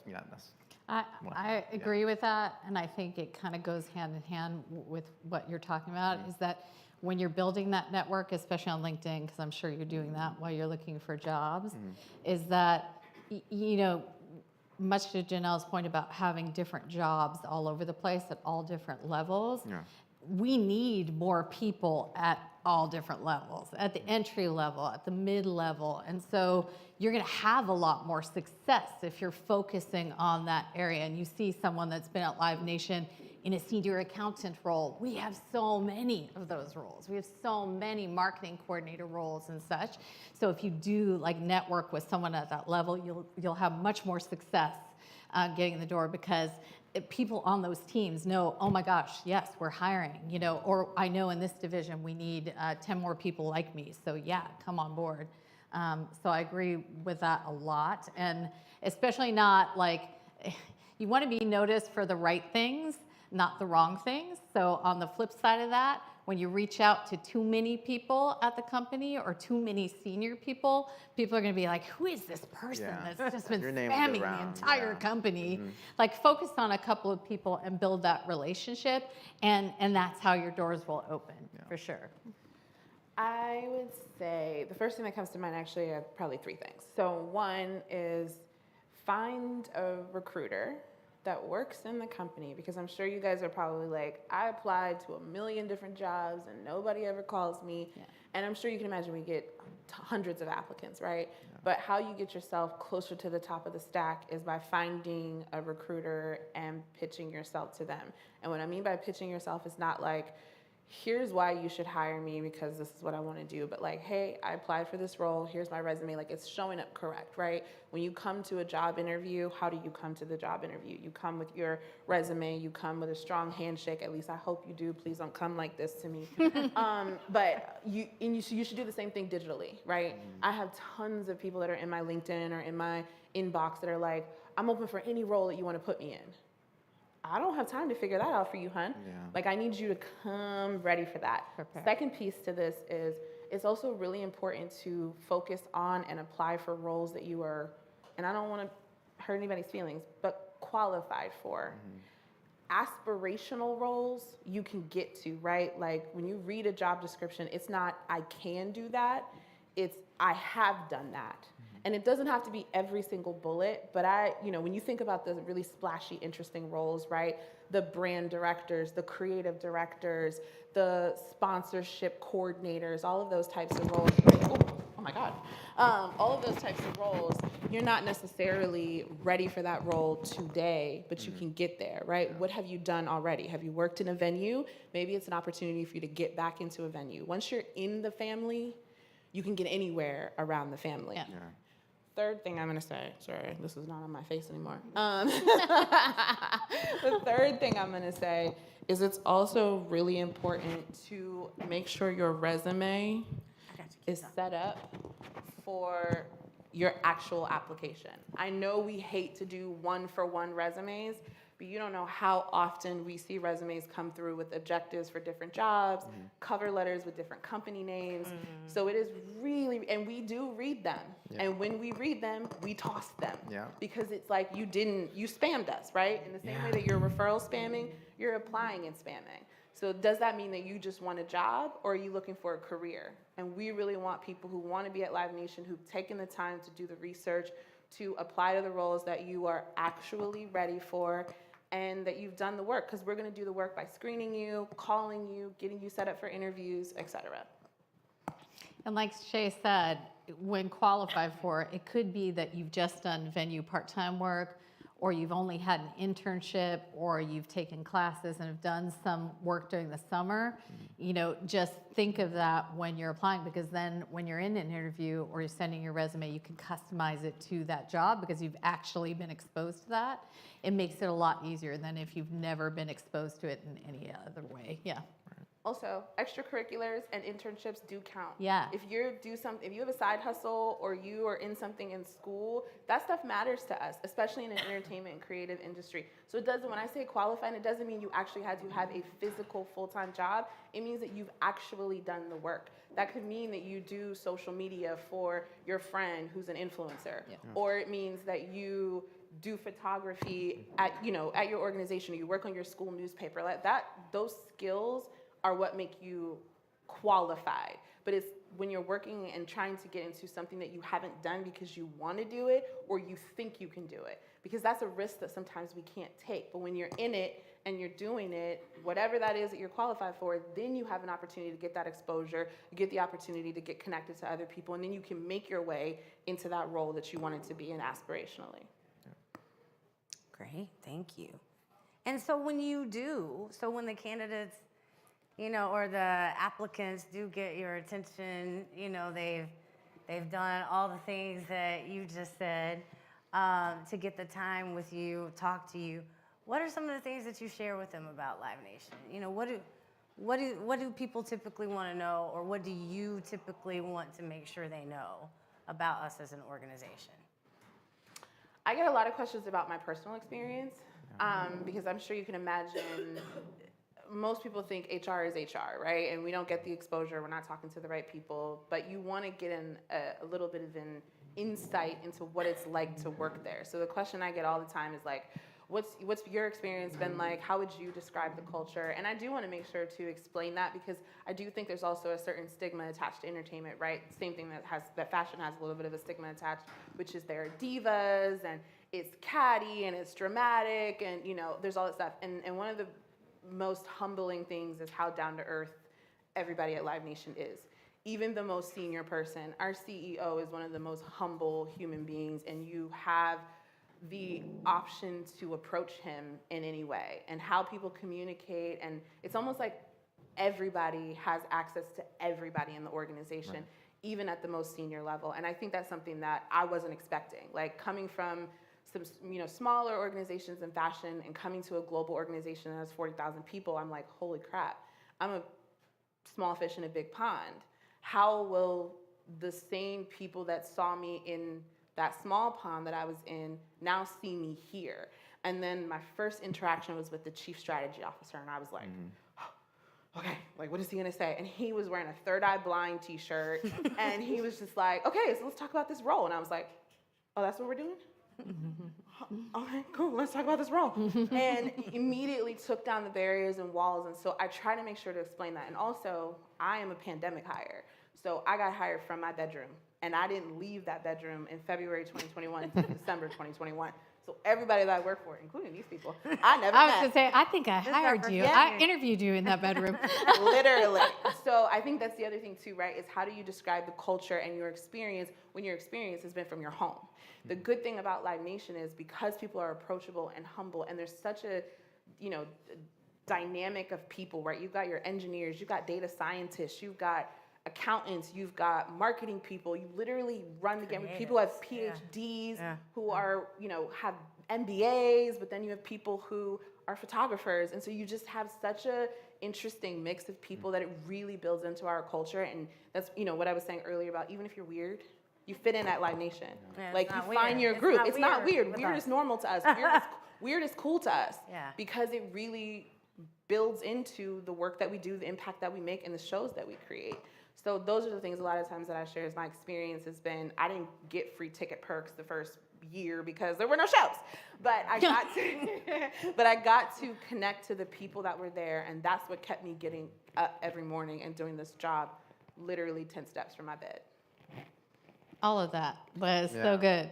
Yeah, no, I was going to say, like, based on what you said too, not only is everybody accessible, it's that we run, even though we're so large, one of the misconceptions about a lot of large kind of corporations is that once someone gets to a certain level, they don't touch the work, they don't do that kind of work. But you see, you can be at any level, This is Yes. our VP right here, Global VP of D&I. And you're going to still be moving boxes and setting up things and doing, and I think that's great because you never lose touch with the business and what you're doing and the people especially. And that's why our culture, we have everybody from everywhere at all levels, but we're always interacting. You're never going to be that far away from helping set up an event or take down an event, and that's why it's so exciting and different than other companies. And we really want to stay that way. That entrepreneurial feel will never go away because our CEO is that way, believes in that. We're all different, and we want to stay that way. Yeah. I think besides, I mean, yeah, I agree with all of that, but I think when we also connect with candidates, besides walking through the extensive benefits package, which is 20 plus pages long, I like to remind candidates that, hey, you know, you're going to participate in this process, you might get the role, but keep in mind, as we kept saying this whole time, this is a big organization, so there's a lot of internal mobility. I think once you get in the family, we don't want to lose you. Like, if you have that subject matter expertise and it could be used in another department or another division, you can make that move over, and your current supervisor or manager will be supportive of that. But yeah, everything else, you kind of... We call it vertical movement and horizontal movement. Yeah. So you could move up, but you could move out. And out means to another division, another department. We do so many internal transfers and promotions attached to that. So that's another thing that definitely, because I'm sure you guys want to know, if I come in, what do I have to look forward to, right? Yeah. And it's not always that you're going to be a director or a VP. Sometimes it's you get the opportunity to be a manager, but you might manage multiple different areas across the business, which ultimately is building your profile, it's building your resume, and it's also building your skill set. And I think that's so rare. That's the other thing about us that's so different, is a lot of people, they graduate, they get their degree, they start in a career, and they just work their way up, and then they're stuck. You know, I talk to so many people that have gotten to a certain level, and they're like, there's no more growth for me. There's nowhere to go. I just have one person above me, and I have nowhere to go. The exciting thing is, if you haven't figured out what you want to do now, or even if you think you have, you can move outside of that. I can't tell you how many people have started in a venue and they decided, oh, I think I've got finance too, and I want to be exposed to pricing and how do they handle tickets at events or seats, and then they move over to the corporate side, and vice versa. You know, folks that have started on corporate and go, no, I think I want to be at shows. That's what I love. So that's possible. And so when you talk to a recruiter, you want to be honest about what your goals are, that you haven't figured it out, because someone like me is going to go, well, I'm asking you about your goals and not just to ask you an interview question. I want to get to know you so that when you come on board, we can say, hey, it's my job as your manager to help you to develop, whether that means you're going to stay with me or you're going to move somewhere else. And that's like my biggest pride as a leader, is to be able to help people get where they're going. And it's not going to be with me. And that's exciting, that people get to explore whatever they want to with Live Nation. And I'll just say, that's what I've heard a lot of leaders say too at Live Nation, is that, you know, I'm not doing my job if I'm holding someone on my team back from another opportunity, if I'm not, you know, developing them for that next opportunity, which may mean they leave me, they leave my team, and they go on to a different area within Live Nation. And we were having a conversation with someone this morning just about, even from a marketing perspective, the variety of avenues. It's like you can have this really robust marketing career with us going through all these different tracks, right? You may work on the brand side and, you know, sponsorships. You may work on the concert side, right, and touring. You may work in corporate marketing, which has, you know, a really strong technical component. Or you may work in marketing for an actual venue, like here with the Fillmore and the Warner Theater. Shout out to Maggie back We've there. got our leader, our venue leader over here. We've got our general manager of both of those venues here with us. She has jobs too. But yeah, you can, you know, explore all aspects of, you know, your area of expertise in a variety of different settings, using a variety and learning a variety of skills without ever having to leave the organization. And that's amazing. And we're getting to the end, so I think I just have a couple of last questions. Josh, you mentioned our 20-something page benefits handbook pamphlet, you mentioned perks. Okay, so when you think about, working at what's your favorite? Because we have a few. Oh. We have a few That's perks. easy. What's your favorite perk working at Live Nation? 2 words, free tickets. I mean, I've been to so many shows since I joined. I hit the year mark in June, but I've seen just about everyone I've wanted to see, from Blast to Snow to Summer Walker to Lucky Day. My head is scrambling. I've seen so many people. Yeah, so I've seen a lot of those folks, and not to mention like the people we're going to see tomorrow at the festival. So we have the ticket concierge. You can put in your request for shows, both in the U.S. and internationally. Festival tickets. Yeah, there's a lot going on with that. That's my favorite perk for sure. I put in mine for Lollapalooza Yep, lately. same. Yeah. I mean, I did Backstreet Boys. I'm not gonna lie, because they're old. We don't know when they're gonna do this again. Like, let's get in there. I want to see Joy one more time. Maybe one last time. So I would say take a person too, and then I think like the willingness of the concert promoters to offer you opportunities to go places. Yeah. And just last weekend I was in Vegas for Vibra Urbana, which is a reggaeton festival. I don't know anything about reggaeton, but somebody asked me, did I want to go? And I was like, yeah, because aren't concerts about discovering music, right? Mm-hmm. And if you can have the opportunity to discover music for free, like I have seen Nicky Jam only in a movie. I actually got to see him perform. He's amazing. So now I have a whole new plethora of reggaeton artists that I've never heard before. And so that's what's really a dope-ass perk, is like the opportunity for people to be like, who want to go? Let me know. I'll put you on the list, and you always get to bring a friend. Yeah. That's the best part, because, who wants to go to a show alone? Right. We are not stingy about it. Can you bring your whole crew? No. But can you bring plus one? Absolutely. Yeah. So that's one thing. And then I would say, it's a rare occurrence to get tuition reimbursement and student loan assistance, which is another one of our perks. And so tuition reimbursement, obviously is you need to be going back to school for something that's going to benefit Live Nation and benefit you in your career. But we do take care of that. And then obviously I've been out of school for a long time, still have student loans. Thank you, Live Nation, for helping me pay them down. Yeah. So that's another really amazing perk that I take use of. That's the answer too. Yes. I mean, I like the tickets too. I'm not gonna lie about that. But I mean, this sounds really cheesy, but the people are my perk, because before Live Nation, it was really hard for me to find a place where there was a little bit of everybody and where you could actually find a community. And obviously, being in D&I, we have employee resource groups. Most people belong to multiple ones, and that's.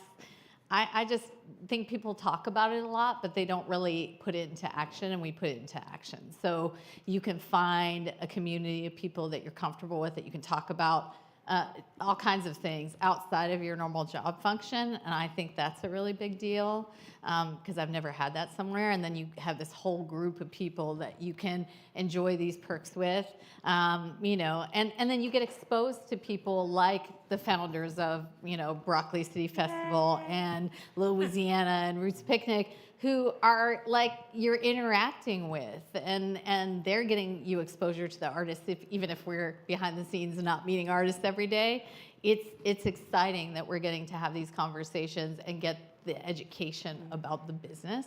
So even if it's not your normal job function, I've learned so much in the last 5 years about how the business works, and I think that's invaluable. You can take that anywhere.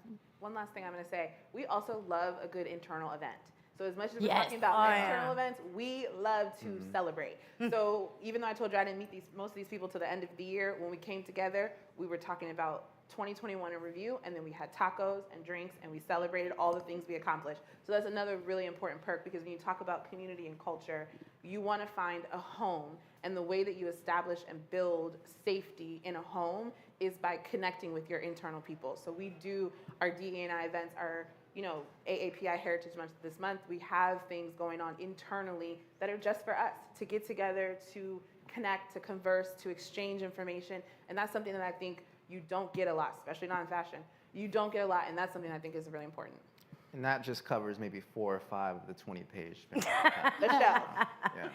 Yeah. There's a lot going on. Good point. Good point. Okay, last question. as we wrap up, why did you think it was important for us to be here at BroccoliCon and be a part of this conversation today? Say what now? I was gonna say this is the most dope festival in the most dope city, right? I'm like, it's that. I'm like, we're in DC, right? We didn't pay him to say that. No. Unsolicited, but thank you.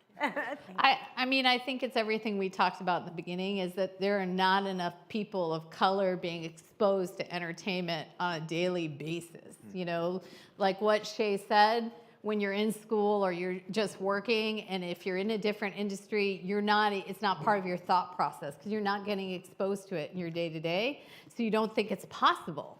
So I think it's so important that we and other people in entertainment are coming to where you are meeting you where you are, and making ourselves available so that you can go, okay, I saw them, I can reach out to them now. It's not just an application, someone's gonna talk to me.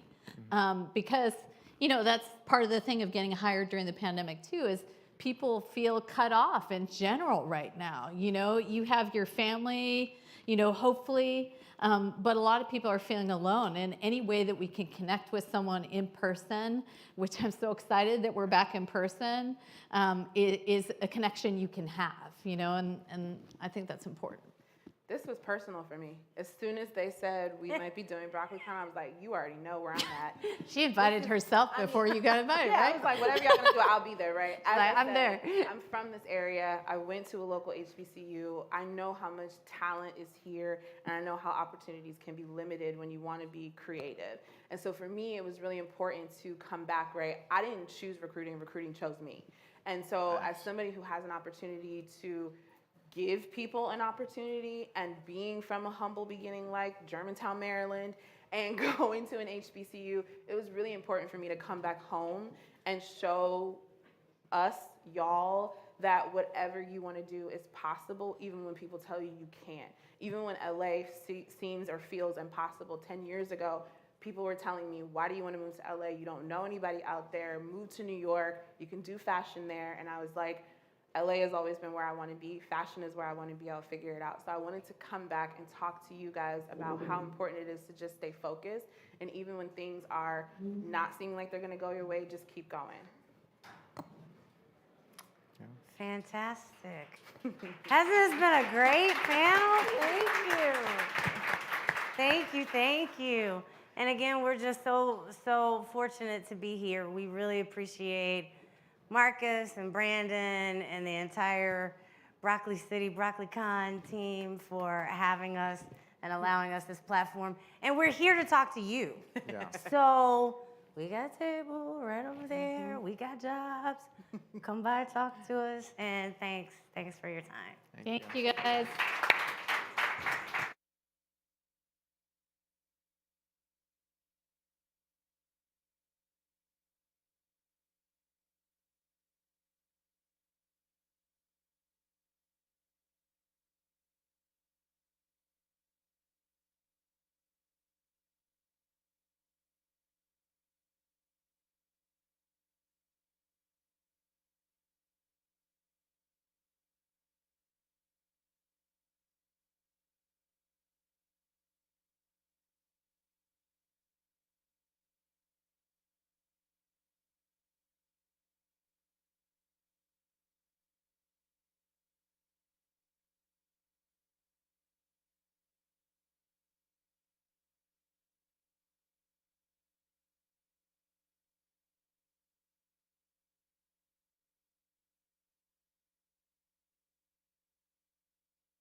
Yo.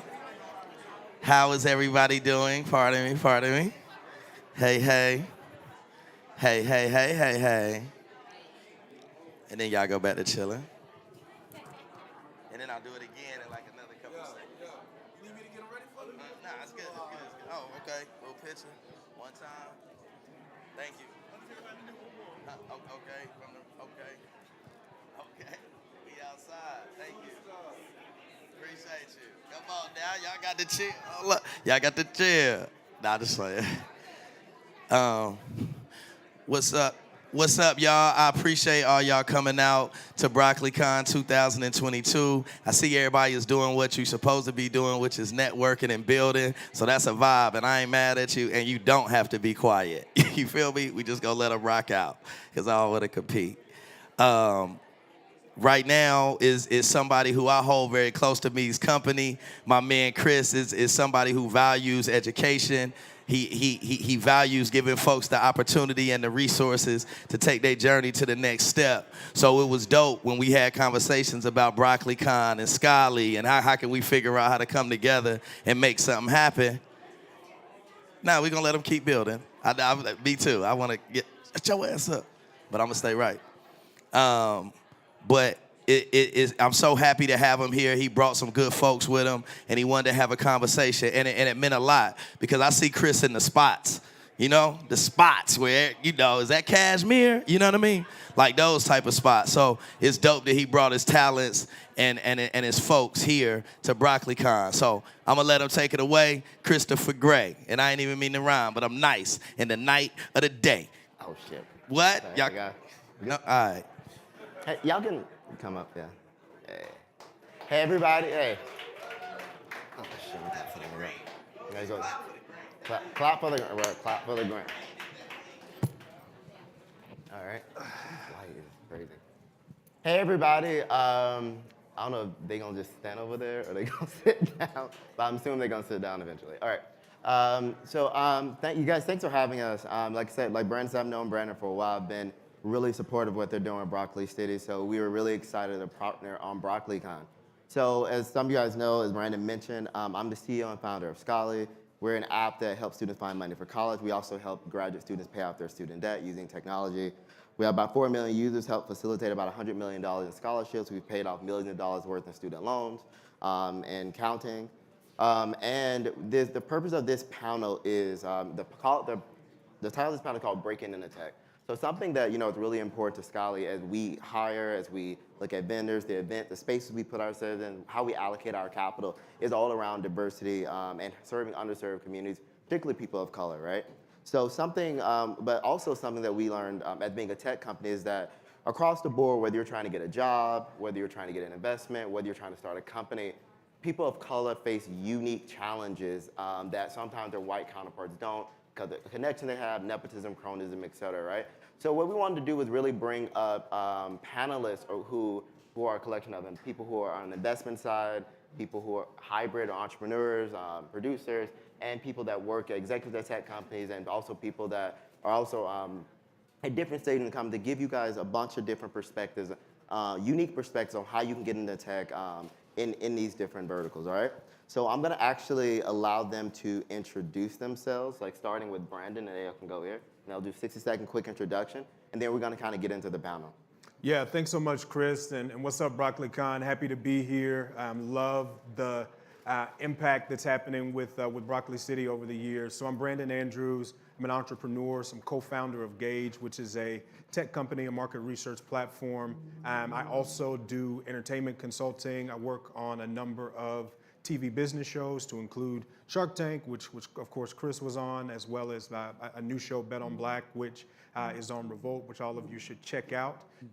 In addition to that, I am the chief product officer for my company, and so I manage our dev team, I do all of our product road mapping, and my undergrad degree was in international relations, and so I didn't start in tech, but have gone on a journey and looking forward to talking about that and how you can do that too. Cool. Hi, everybody. Hey, BroccoliCon. Really great to be here today. My name is Dara Joy Clay, and I am a tech executive and aspiring entrepreneur, like some of these guys on the panel today. I'm currently a brand partnerships director at Instacart. where I work to help CPGs and brands figure out how to learn our data, our new platform, and online grocery, and figure out how to build relationships with consumers and drive sales and ultimately like grow share in the grocery marketplace. Right now in the US, $1 trillion is spent on groceries every single year. 8% of groceries are bought online, and that's predicted to be 30% by the year 2025. So just a really exciting technology space. We drive enterprise solutions for retailers and again, CPG brands. Prior to that, I have an 18-year career in technology, advertising, and marketing sales.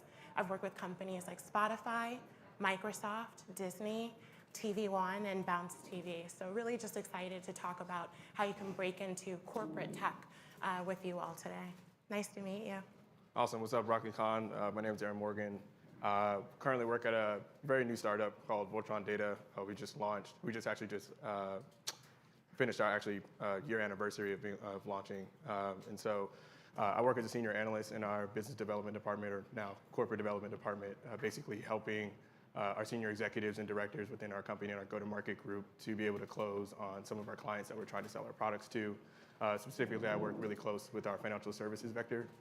And so I help with a lot of the project management behind the scenes. A little bit of background about me: graduated from Wesleyan University in Connecticut. No, not the one in Ohio, and no, not the one in New York.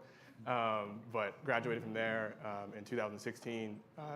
Immediately after school, started actually in policy, and then worked my way to the nonprofit space and working at UNCF, United Negro College Fund, working for a $48 million philanthropy program called the Fund to STEM Scholars Foundation, where I actually met Chris.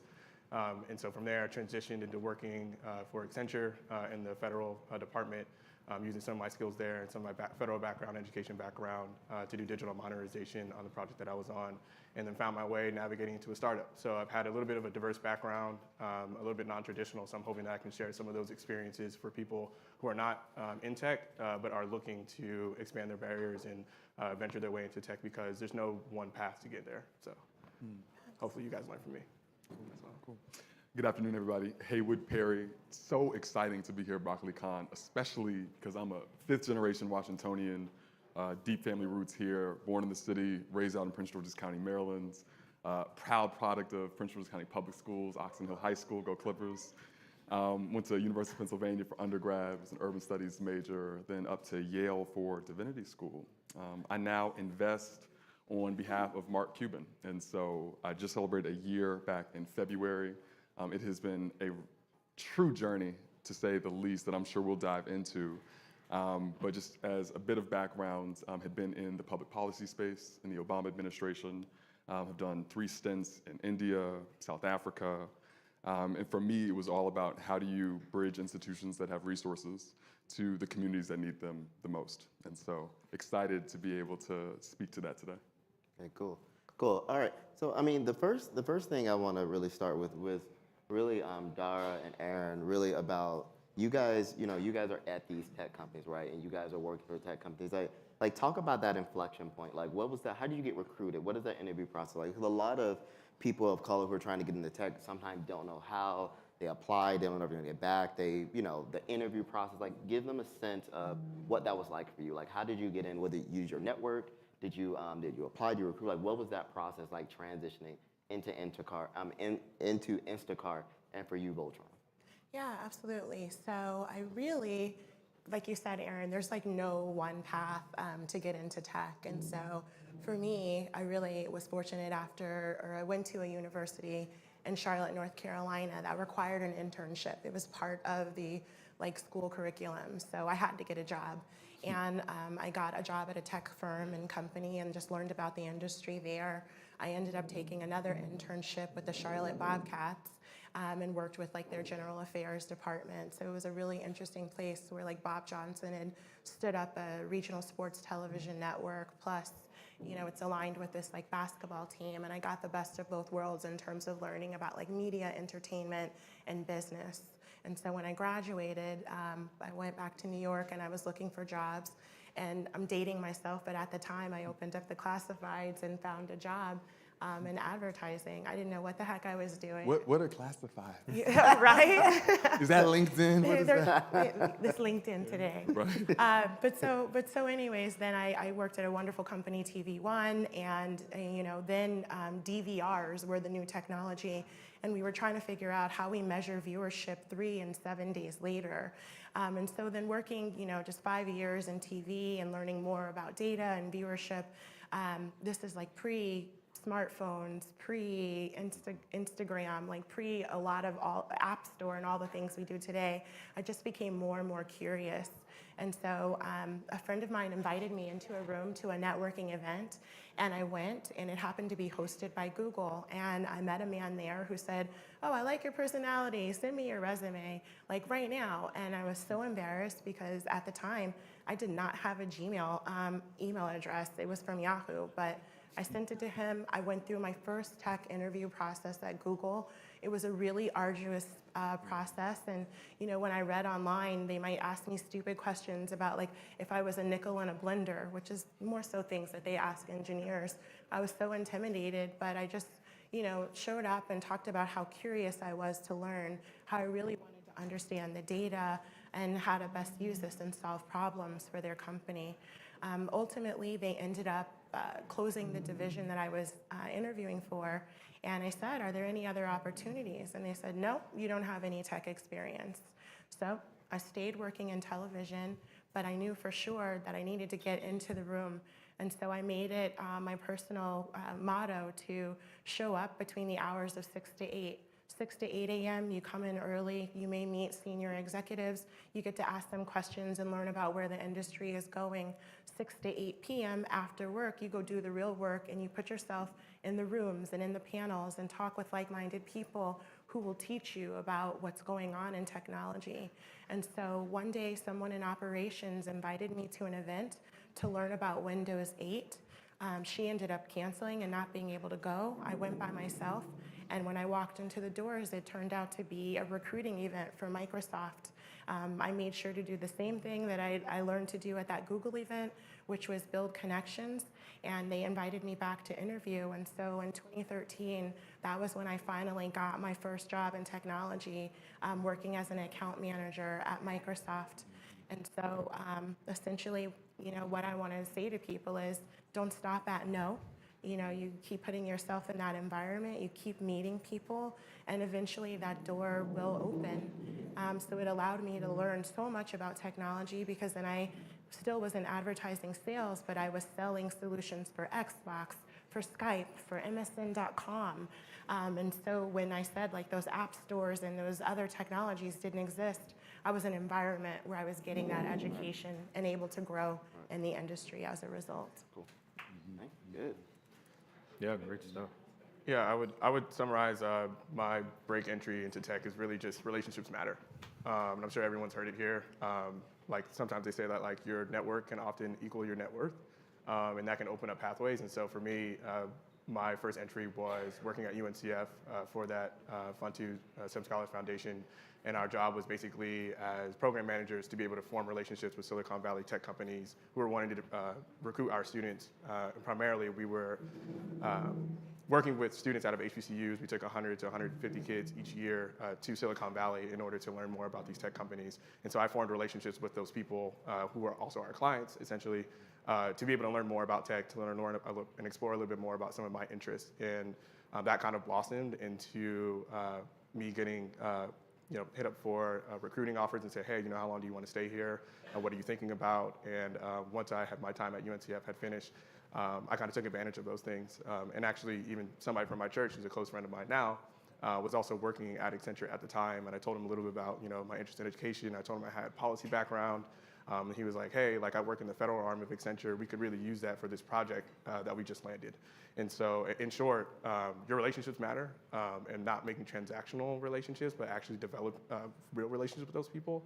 And then taking that advantage of those relationships and being able to say, these are things that I'm interested in, and then there's a great fit for you. And so that person actually invited me, and that ended up being my interview time for that to get into Accenture. And then a little bit about the process is really depending on what company you're in. A lot of times they will do behavioral interviews. And so for me at Accenture, they really wanted to figure out not necessarily whether you know all the answers to things in consulting, but really just how do you think, how do you problem solve, how do you approach problems when they're given to you, how do you pivot when a certain problem shifts or they give you another thing that's happening. And so that's kind of like a summary for that. And that also was the same reason why I was able to get into Voltron Data. A mentor of mine who I had done work with through a DC local nonprofit called LightPoint. I had developed a relationship with him and had done really good work with him. And when his friend, who's now the CEO, said I wanted to start a tech company, he called me and another mentee and said, hey, I trust you. I know that you're really interested. I know that you're ready to take the next step. And he invited me and said, hey, we have this position opening. I think you could really help, laying the DEI infrastructure. And so that allowed me actually to get my second stake in tech and now working for a startup and transitioning from a Fortune 500. Cool. Amazing. Yeah, great stuff. All right, cool. So right now they just gave you guys the experience of really getting into getting into a tech company, networking, not networking at church and everything like that. So it's really good. Amen. Not that you can network anywhere, build those relationships. So one thing that one of the key points that you mentioned, like relationships are everything. Building your network, nurturing those relationships. And to my earlier point, that's how a lot of people who are non-people of color get jobs, right? They know people, they have cronyism, nepotism, right? And sometimes networks that we don't inherently have, maybe through our family, et cetera. So really nurturing and building those relationships are key. So I want to flip and go from an investor's perspective, right? So Haywood was also a part of something I was part of in college called Dorm Room Fund, where they invest in student-run startups. So I was one of the first members, and Haywood also was a part of that as well. So you're now working on NBC Talk. Like that's a very different perspective, right? Talk about, and a lot of Black people really work hard to try to get into venture and to get questions about how to navigate into that. So what was that inflection point for you, like particularly like getting from Dorm Room Fund to Mark Cuban? What's that journey like? Yeah, and I'm gonna, if I can, real quick, start at home. Okay. Because that is where it started for me. I'm the eldest son of two entrepreneurs. My mother's a veterinarian. My father's a professional dog trainer. They've known each other since they were 13 years old, went to middle school, high school, college together at Howard. And I'm starting there because I grew up in their business, right? And when you think about who has pets, right, it's every type of person, right? From your average Joe to your CEO. Every type of person has pets. And as a 8, 9, 10, 11-year-old answering the phones on their behalf and, just literally all hands on deck. But it was that initial starting point for me that exposed me to the mountains and valleys of entrepreneurship, right? You have a lot of highs and you have a lot of lows. And so you're talking about my experience with the Dorm Room Fund, right? So I get to Yale for divinity school and I'm in divinity school and, I just had this kind of recognition that our ideas are sacred, especially Black and brown folks, right? Our ideas are sacred. And so for me, it's how do you help connect people to their purpose by investing in their ideas, right? And so, I'm in grad school, doing school full-time, also working full-time for the Aspen Institute here in DC, the kind of public policy think tank. And then my second year of grad school, the co-founder of Alibaba, Joseph Tsai, came back to campus. He's a Yale undergrad law school, made this huge donation, endowed the Tsai Center for Innovative Thinking at Yale, hired President Obama's former Deputy Chief Technology Officer of the United States to be the inaugural executive director. And that gentleman, in turn, hired me in this threefold capacity. First, to advise their startup accelerator and nonprofit accelerator. Second, to launch their Leaders Innovation Lab. And third, to administer the Student Innovation Fund. And it was because of that I got rooted in the entrepreneurial ecosystem on campus. And so when I got to my third and final year, I got tapped to be an investment partner for the Dorm Room Fund. And so Dorm Room Fund is first round capital, big VC firm based out of the Bay, based out of Silicon Valley, that is basically how do you find the next Mark Zuckerberg while he or she is still on campus, right? How do you invest early, right? And so now I'm cutting checks, right, for $10,000 to student entrepreneurs, and I'm really kind of cutting my teeth on that. So I actually ended up switching my degree program from the Master of Divinity to the Master of Arts and Religion when I realized that I had actually fulfilled all the requirements for that. Applied to UC Berkeley's law school for an executive education, certificate in venture capital, got a full ride for that. And then first time ever in the Bay, had never been there before. And I was just like, oh wait, this is Silicon Valley. This is what they're doing in these parts. And I ended up applying to K4 Capital, which is an impact investing firm that invests in technologies that close gaps of access in education, healthcare, social justice issues. And little summer associate role.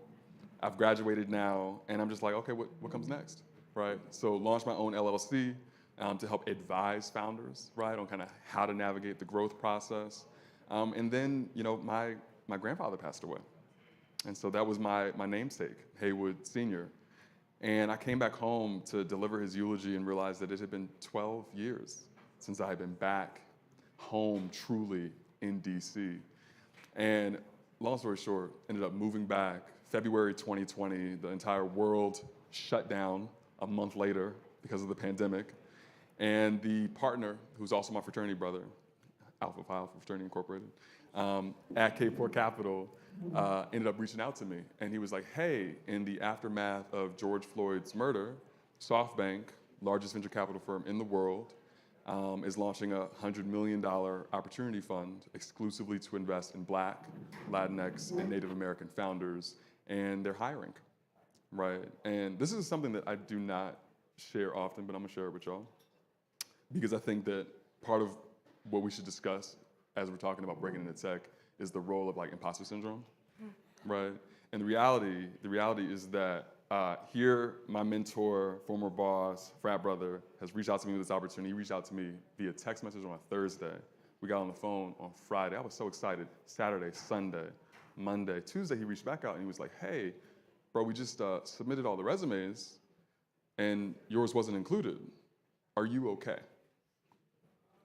And I had gotten so in my head about the opportunity, even though I had all this experience, all these backgrounds, all these credentials, all this whatever, but I had gotten so in my head that all I needed to do was update my resume and send it in. And I had not done that yet. But because, and this goes to the relationship building part and why it's so critically important, because he reached out to me and asked me if I was okay, right, I was able to get it together, right? And so they ended up submitting a half dozen resumes. I was the only person hired out of all of the recommendations that they put forward. And so I started SoftBank, helped them launch this new fund, and then when I wrapped up that contract, they personally referred me to Mark Cuban's team. And so that's how I broke in. Cool, that's good, yeah. Good story. So Brandon, you kind of are in this hybrid place in your life. You have Gage, you're a co-founder of that. You also, help a lot of Black people get on Shark Tank. So you kind of have experience of on the entertainment side, helping founders get into, getting their idea in front of investors, but you also do your own investing, but you also have its founder. So just talk about, and you also came originally through government, right? Mm-hmm. So talk about that transition for you and talk about those stepping stones of how you got to do, getting to do what you're doing. And also, time management. How do you do all of it? That is a thing. That is a thing. That's the key question. Yeah, right. How? So to start with, yes, Chris, through our impact agency Values Partnerships, we run a nationwide casting tour for ABC Shark Tank, specifically focused on making sure that the audience watching at home, audiences like this, are reflected in the entrepreneurs and, to the extent that we can, also the investors that appear on Shark Tank. I think it's incredibly important that we use the tool of media and entertainment to not only support businesses, but also to tell these stories from folks in our communities, because as I think about my background, I grew up small town, South Alabama, and I had heard of being a business person, but I didn't know what business people did or how to become one. And I certainly hadn't wrapped my mind around owning my own business, being an entrepreneur. And so I look at the work that I do, and I've worked on a number of shows over the years, as showing what you could do if you had the guidance or if you had something to aspire to. So Chris, having you on the show, you're from Alabama as well, on the north side of the state though, is an inspiration to, I think, a lot of people who grew up in a similar space as you, who have had issues trying to fund their education. And so that's what I want to do as we continue, whether it's Shark Tank or Bet on Black or any of the other shows that I work on. I think from a tech perspective, one of my favorite quotes, and I'll tell a little story that I think will make it relevant, but one of my favorite quotes is by Arthur Ashe. It's start where you are, use what you have, do what you can. And for those who don't know who Arthur Ashe is, Arthur Ashe was a black, gay tennis champion who competed decades ago, but broke a lot of barriers and also gave a lot of really inspirational quotes, which you should look up as well. But so I grew up in Alabama, but I was born in Atlanta, Georgia. I'm a Grady baby, if anybody's from Atlanta. And I have a cousin there, cousin Bam. And I actually don't know Bam's real name. But you probably have some cousins who you don't know their real name either. But I love Bam because Bam is a family guy. He works in transportation there in Atlanta, but he's also a rapper. And so on the weekends, he goes out, he does his parties, he does his concerts, etc. And at some point years ago, Bam was like, okay, I'm making money from these tickets, but I could also make money from selling drinks because people like to have a little drink when they go to a concert. And so Bam created this drink business. And like a lot of people during the pandemic, he decided to actually take the drink business, which had been a cash business, and make it into an actual micro business. And so if you look at the stats, my brother Andre Perry at Brookings Institution tracks this, 2.8 million more micro businesses were started in 2020 during the pandemic than in 2019. And of those micro businesses that were started, 27% were started by Black people. So we've always over-indexed when it comes to entrepreneurship, but especially with some of these smaller businesses. And so Bam decided to create a website for his business, to start selling online. He has all kinds of interesting flavors. My favorite is that goddamn Bam juice, which is his best seller. And he reached out to me during the pandemic and was like, look, cuz I'm launching this business. I need a little help. And so we talked about his business. And so I think for all of you, if you're looking to get into tech, back to the Arthur Ashe quote, start where you are. Because all of you probably know a cousin Bam or a friend or someone that's working on something that could use a little bit of help and who would be very willing to allow you to come in and learn some tech skills or apply whatever tech skills you have to their micro business to help them grow and scale. Now, not all of those micro businesses are actually gonna be on a venture track and get an equity investment, and that's fine too. It's okay to just put money in your pocket. But as I think about my journey in tech, it's been volunteering or trying to be helpful to businesses that I met or to friends or just personally wanting to learn, volunteering to start building some of these skills. And over the years, if you start where you are, you use what you have and do what you can. If you start somewhere, you start working, what you have to use ends up growing because your skills are going to grow, and what you can do in the tech space, whether it's your own business or working with another business, will grow as well. And so that's my thoughts on it, Chris. Cool, cool. All right. So now just transitioning, because you guys have broken the tech and individually on the investment side, entrepreneurship side, working for a tech company. So I want to kind of get into what is the experience like now that you're in the door, right? So Haywood mentioned imposter syndrome. Dara mentioned, I know like Voltron has a Black co-founder. Like it'd be good to see it. Does that affect that? How do you guys prioritize diversity? How do you feel as it relates to your white counterparts? What is your experience, your candid view on what that experience like is now? So I'll start with Haywood. Just what's that? Because since you mentioned it a little earlier. Yeah. So I've been really fortunate, right? Because K-Port Capital is one of the leading forefront for decades now in terms of making sure that, one, Black and brown and marginalized folks are centralized, right? Are prioritized, right? They are prioritized in terms of the investment. There's a standard that they set to their entire kind of investment thesis. So I was super fortunate, right? That was my first kind of post-grad job, was at a firm that showed me the kind of critical business imperative, right? Of us making sure that our investments are reflective of our broader society. And then when I get to SoftBank, you know, 3 of the 4 investment committee members were Black for a $100 million fund. You know, it's really kind of like unprecedented, especially at a place like SoftBank.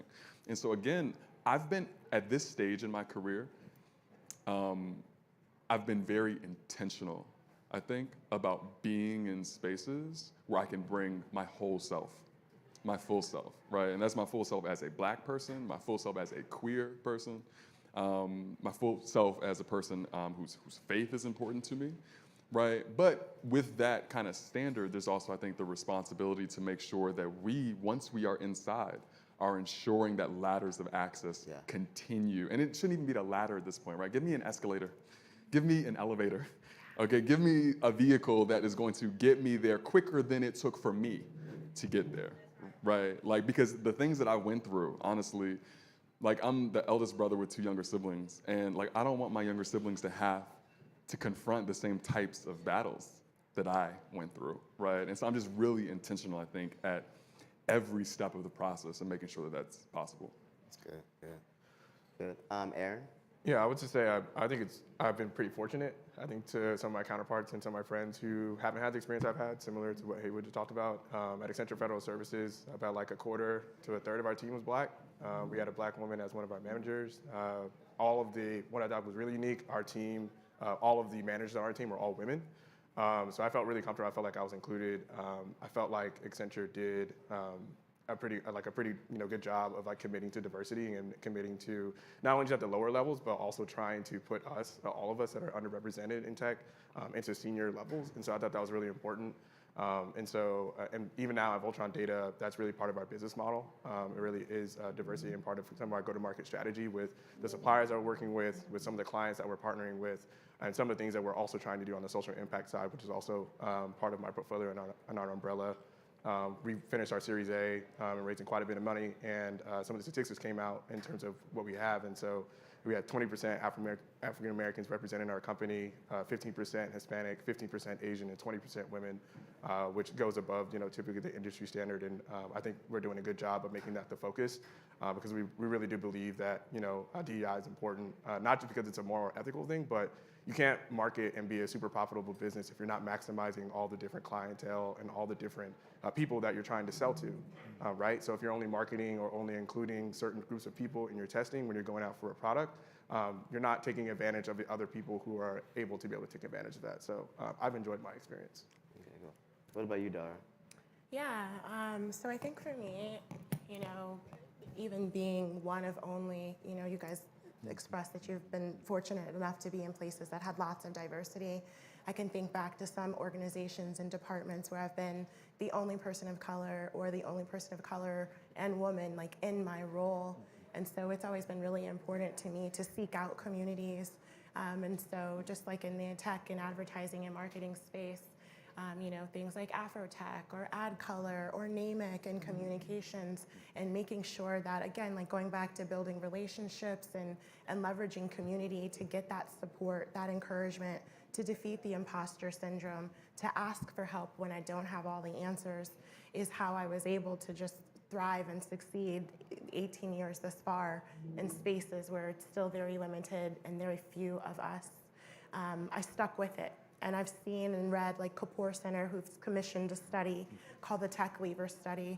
And it's a really incredible research project done that talks about from birth all the way to actually mid-stage career in tech, why the 3% is still the 3% and why there's a problem. And so really, for me personally, it lies in retention and not just recruitment. And what are companies doing to create safe environments, psychological safety, and companies and organizations where people can bring their whole selves to work. And so I've had to be bold and be brave and be vocal about what my needs were as a woman of color in tech, and really hold my company accountable to being able to open doors and provide resources and education and opportunities so that I could continue to stay and grow.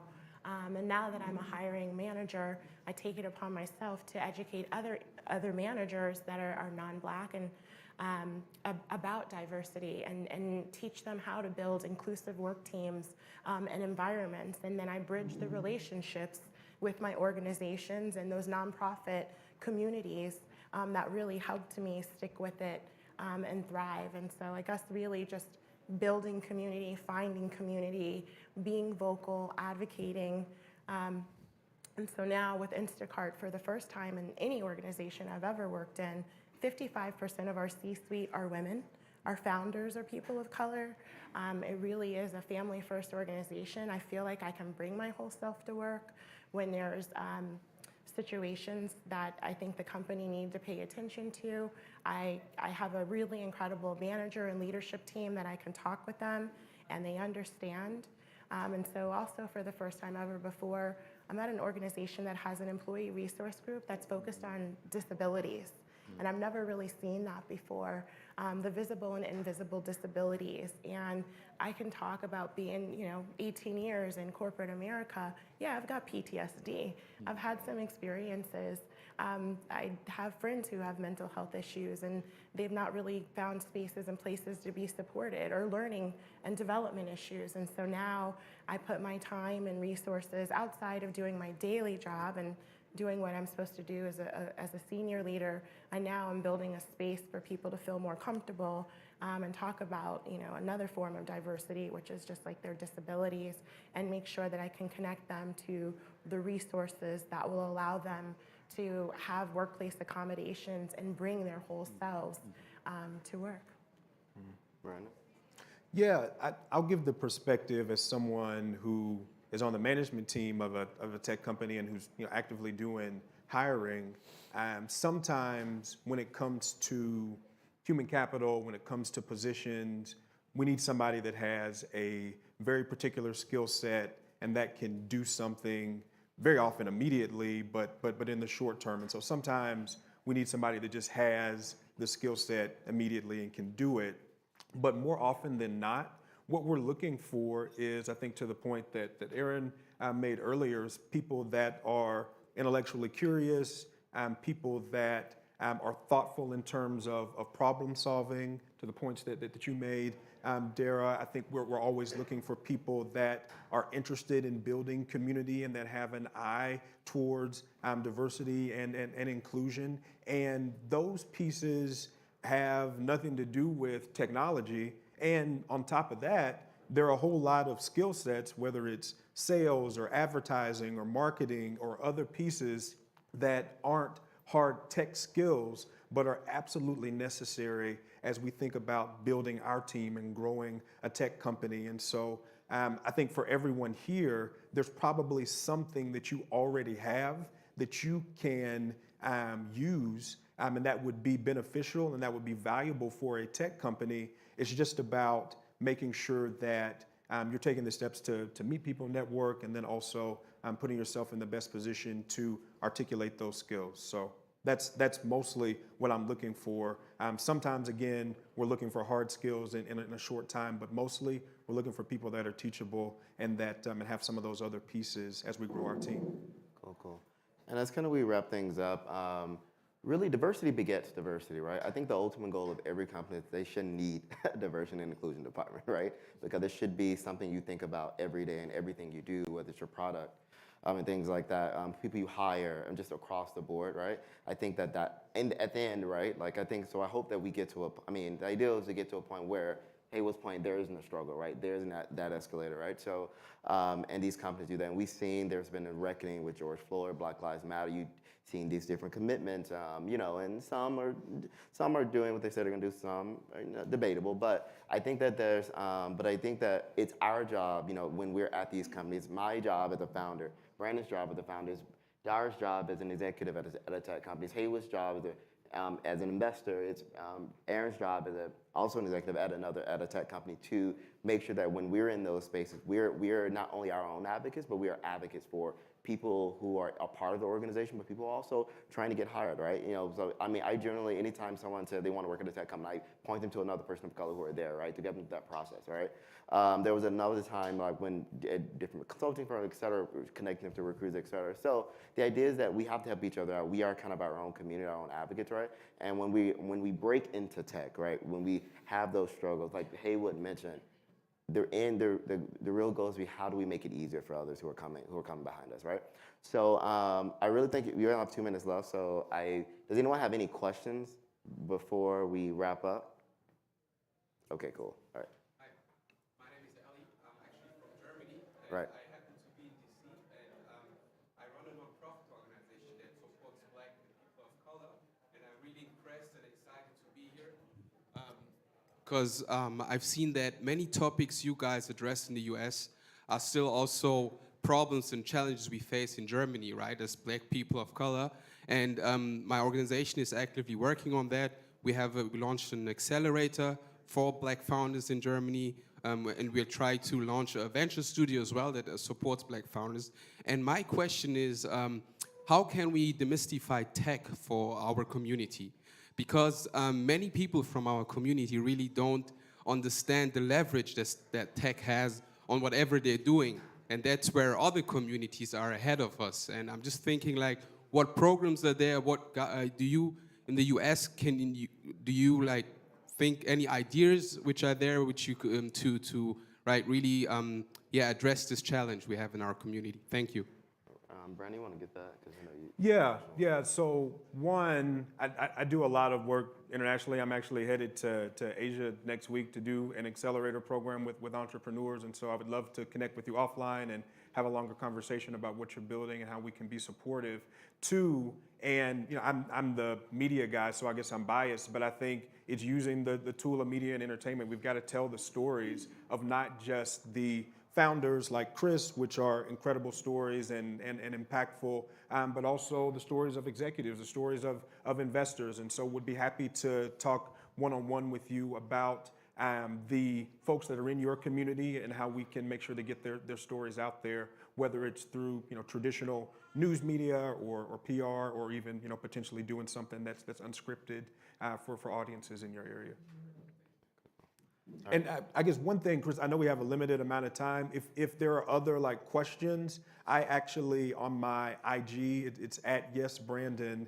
If you go to my IG story, I put up a question feature that just says BroccoliCon breaking into tech questions. And so if there are other questions that we can't get to, feel free to drop them there, and I'm happy to respond, and certainly we'll tag others here if relevant for whatever the question may be. And all right, who's the running the show? Because I wanted to think, I know, was that just the time for the panel? Do we have time for questions? I want to just make sure I'm not overstepping. Who's running? Okay, cool. All right, cool. So who else? Anybody has any other questions? Lady, and then I'll get you. Hold on. Hi, how are you? One of the promises that Mayor Muriel Bowser made about 8 years ago was to make DC the tech hub of the East. Have you guys noticed any trends with more businesses moving to DC in tech? And if so, how can local people, because there's a lot of opportunities in government here, but how can, just like you guys talked about before, how can people who have different skill sets transition from their jobs that may be more corporate into tech in DC specifically?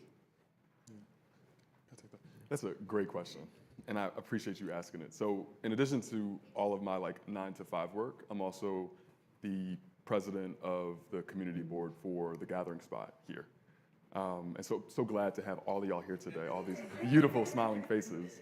So I'm the president of the board, but before I got elected to the board, I'm also the co-chair of our tech circle, right? And so the Gathering Spot is a really interesting place, right? Because over the past year, right, we have over 2,000 members, all of whom have been intentional about building community, right? Intentionally building community. And the tech circle within the Gathering Spot now has all of these members who are name affirm, Google, Meta, like literally name a firm, and they're not just engineers, right? They're engineers, they're marketers, they're sales folks, they're chief of staffs, and I'm highlighting that because an important thing that Brandon mentioned earlier, right, is that we are one of the largest consumers of tech, Black folks, right?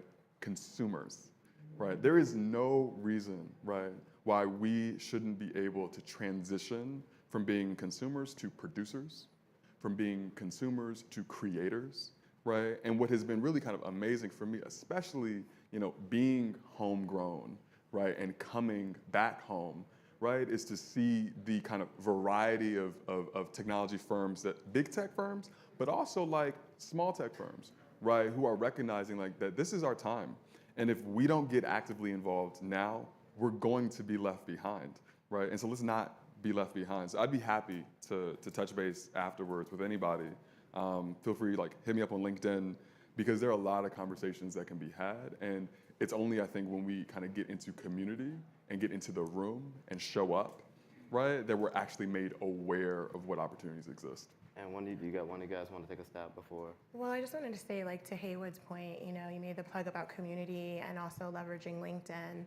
I personally think that LinkedIn is one of the most powerful tools in the world.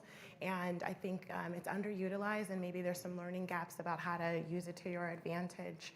But if you're specifically looking at how you can connect with people who are in the tech space, who are like-minded like you and trying to transition into it, one, you go and you search and filter Washington, D.C., use keywords like technology, or use the companies that you might be interested in working for. You can search by the hashtag, and now it's really popular, hiring managers, hashtag I'm hiring, hashtag we're hiring. You go filter by that and make sure that like you're taking advantage of connecting, like, because the algorithm is incredibly powerful. What it's gonna do is make sure that, like, if you share content, thought leadership, or just like and comment on articles, it's gonna keep surfacing you and their, their home screens. And by default, it's gonna start bringing forward those job opportunities that you're interested in, to your home screen. And then you go from there, and you can see what events are happening in the space in your area. You can follow people and see where they may be speaking. You can comment and ask questions. And so really bypass the application process and really connect with that hiring manager and say, I might like to talk to you just for information. This is my story. This is my 1-minute elevator pitch. Here are my applied skills. And here's why I'm interested in working for your company and helping you solve problems. When you think about like the tech culture, like, the Meta, the Googles, and if you watch movies or programs about them, it seems like very much like a college campus or community-based. And I think what it is just like-minded people who are trying to solve problems together. And once you start having those conversations, then they invite you into their community, like similar to church, right? And then all of a sudden you belong, and then they're reaching out to you with the opportunity instead of you seeking it from them. Yeah, just to add on a little bit, I'd say one, play to your strengths. I think Haywood talked about that. Like, I think there's a mystification around tech is like everyone's an engineer. And there's like, that's not in reality like every tech company. Like even the biggest ones you do think of, like they need a marketing department, they need business development, they need corporate development, they need DEI, they need HR, they need production in some cases depending on what industry you're in. So I would just say like play to your strengths and really to like, don't pigeonhole yourself to just being an engineer. And if you want to go that route and you want to like, or if you're trying to be in like a computer science realm, be an engineer, like if you didn't major that in college, I was a sociology major. I don't want to code whatsoever. My boss probably will hate me for saying that, but like there are other things that you can do, like companies like General Assembly, like do professional development seminars where you can learn like basic things like HTML, CSS. They'll teach you C++. They do Java, all those other different things, and then also find programs like I'm giving them a free promo. But UNCF STEM Scholar Program, what really amazed me was like they put money and resources towards developing these kids who want to pursue a passion in STEM. It connected them with people to help them do hackathons. They connected them with and form relationships with those companies that later like poured into them so that they had a relationship, but also they can assess their skills and also tell them, hey, you know, you need to work on X, Y, and Z skill set in order to meet industry demand to get into these companies. So there's a lot of free programs that both companies, universities, and institutions and other nonprofits offer to be able to help develop, you know, your tech skills, especially if you're coding. So I would just like look for those things. And really quickly to directly address the question about Mayor Bowser, so is DC seen as more of a tech hub today than it was when she first got to office? I think the answer there is yes. I also think that there was groundwork that was laid by previous administrations, and it's certainly a cumulative effect, but she's also put her money where her mouth is. Haywood and I were just talking before the panel. There was a grant program for manufacturing in DC, and so there's a local entrepreneur, her name's Rahama Wright. She has a fair trade shea butter business called Shea Yaleen. She applied for the manufacturing grant, and one of the issues that I see very often in doing Shark Tank casting or meeting all these entrepreneurs is very often, especially for a beauty business, people get traction in their business, but the capacity that they have within their kitchen or their basement to be able to actually produce the product and meet that demand that they're getting from the traction, it's very quickly outstripped once they start getting sales and doing that ad campaign. And so they also, if they're just getting traction, can't afford a co-packer. They can't afford to set up a line in a big manufacturing facility. And so Rahama's facility will be small-scale manufacturing based here in DC in Ward 7 for beauty businesses, specifically founded by women of color. And she got a $600,000 grant from the District of Columbia because of Mayor Bowser to build that facility here. She's got some other funding outside of that as well. I also know about a local program where a local woman in Ward 8, cosmetologist was able to buy her space after renting her space for over a decade, and now she's thinking about expanding that space and having other businesses in it. And so, yes, it's in a better place, but it doesn't happen without the money, which I think sometimes people tiptoe around, but in DC here in particular, it's something that's happened. All right, cool. And one more question we'll get you, because I don't want to miss you. You have that. Hello, I'm Lay.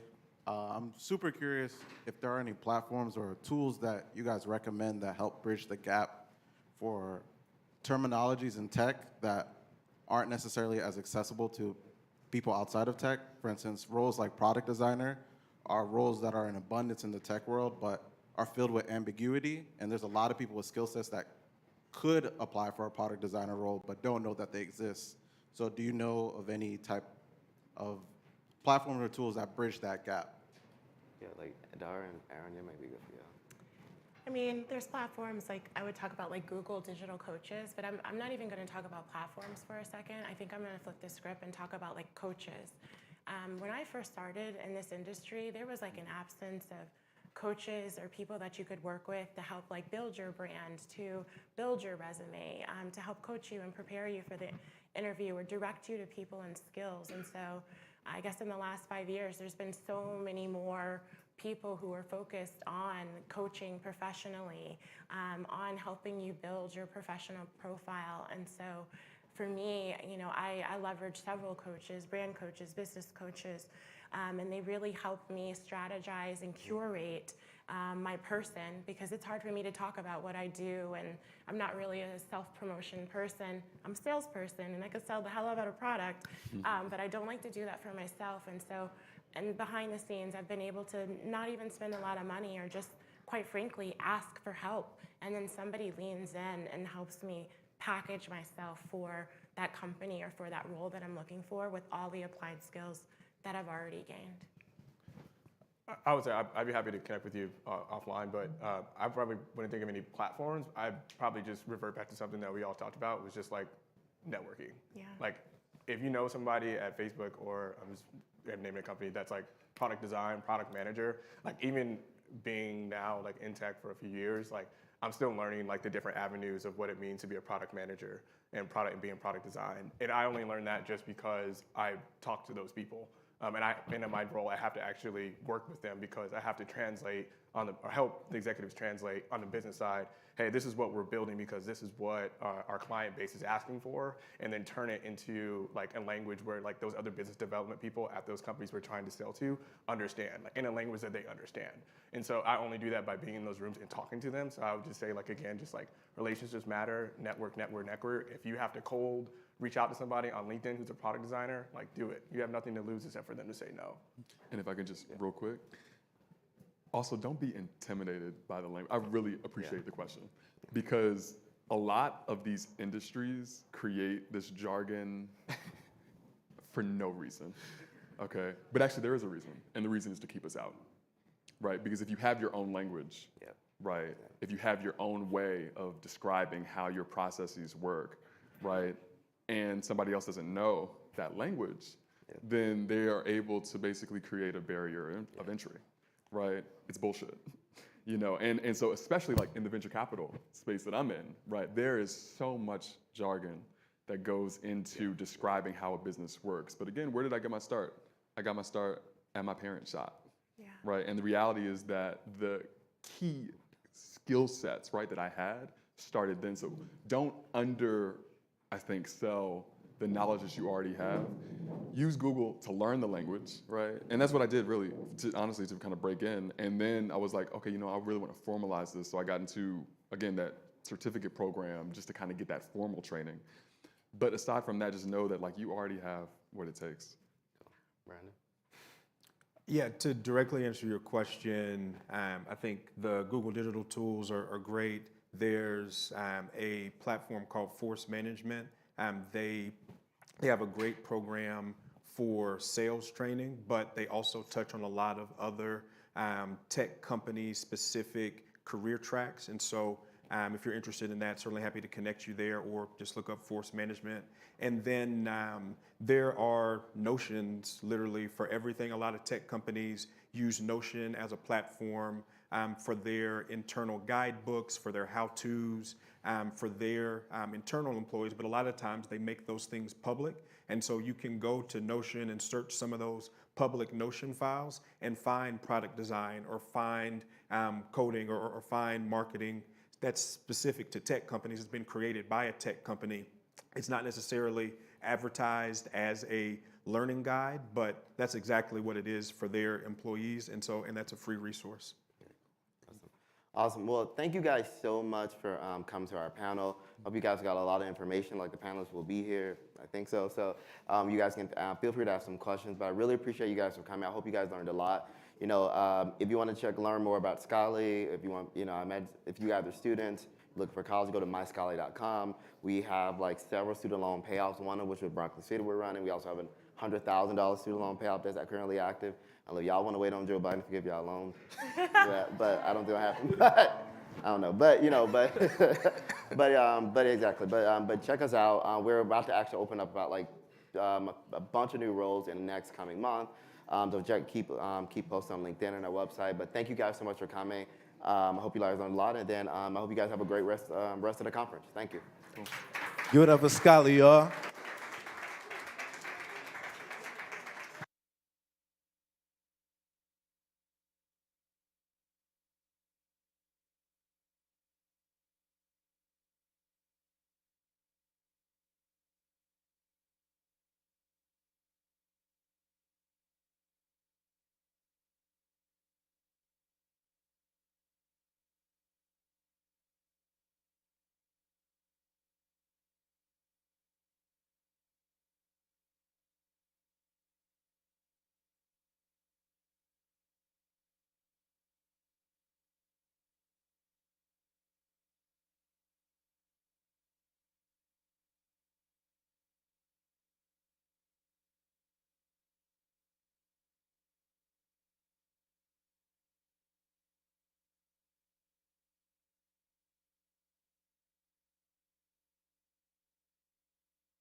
What's up, y'all? We're going to get it going in like 2 seconds, so don't get too comfortable.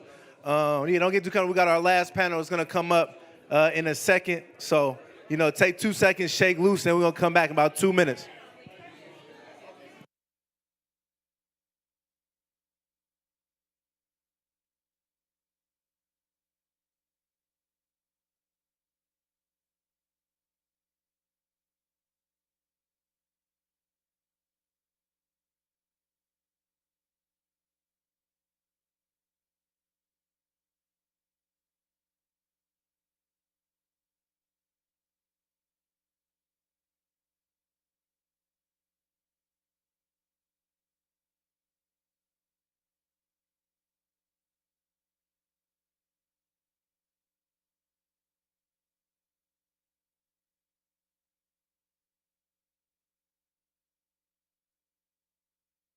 All right, y'all. Can I get y'all to come back to the seats? We're gonna have plenty of time to mix and mingle and get together. But let's start sitting down so we can get this next panel up and on the road. It's about to be dynamite. So yeah, let's get ready.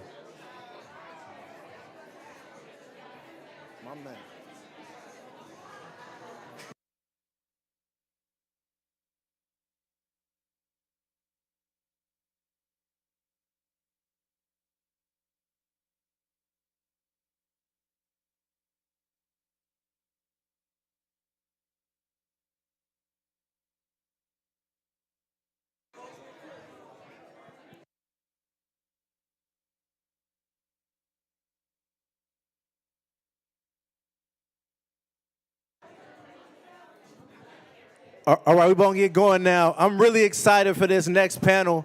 Can I get a little quiet? We're going to get started. We want to get this. We got to keep this thing rolling, y'all. Let's go. Let's get it.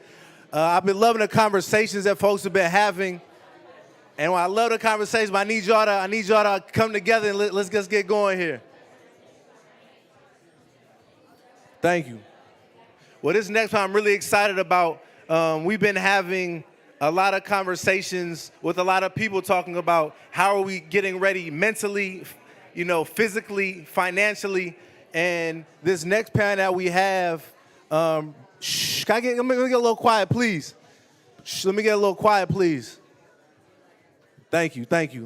This next panel I'm really excited for, and they came to us, and Alicia, she was talking, she works, it was AARP, and it's like, what does AARP and Broccoli City have to do together? And there was a lot of overlap, and I was like, because it's important how we take care of ourselves now, so we're prepared as we get older, that we're living healthy, that we have financial means, that our mental health is right. And so we want to be having these conversations now, and I'm just excited for who's on this panel. I have relationships with everybody here, and they're just dynamite, so I really want to bring up this next panel, talking about how we change the narrative about health, wellness, and really come together and living well and disrupting aging. So let's go. Thank you.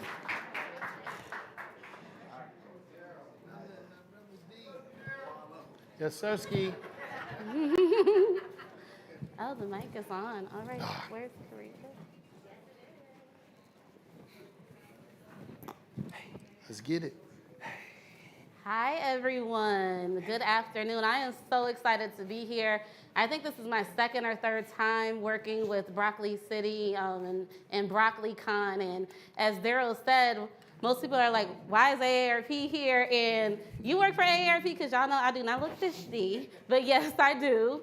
And we're here because in my role as Director of Age Inclusion in our Office of Diversity, Equity, and Inclusion, I am challenged to look at health disparities and figure out ways we can begin to remedy them. And it's my belief, even in my studies that as I was getting my master's in public health, I just believe that we have to tackle a lot of these things before we get to the age where they become detrimental to our health.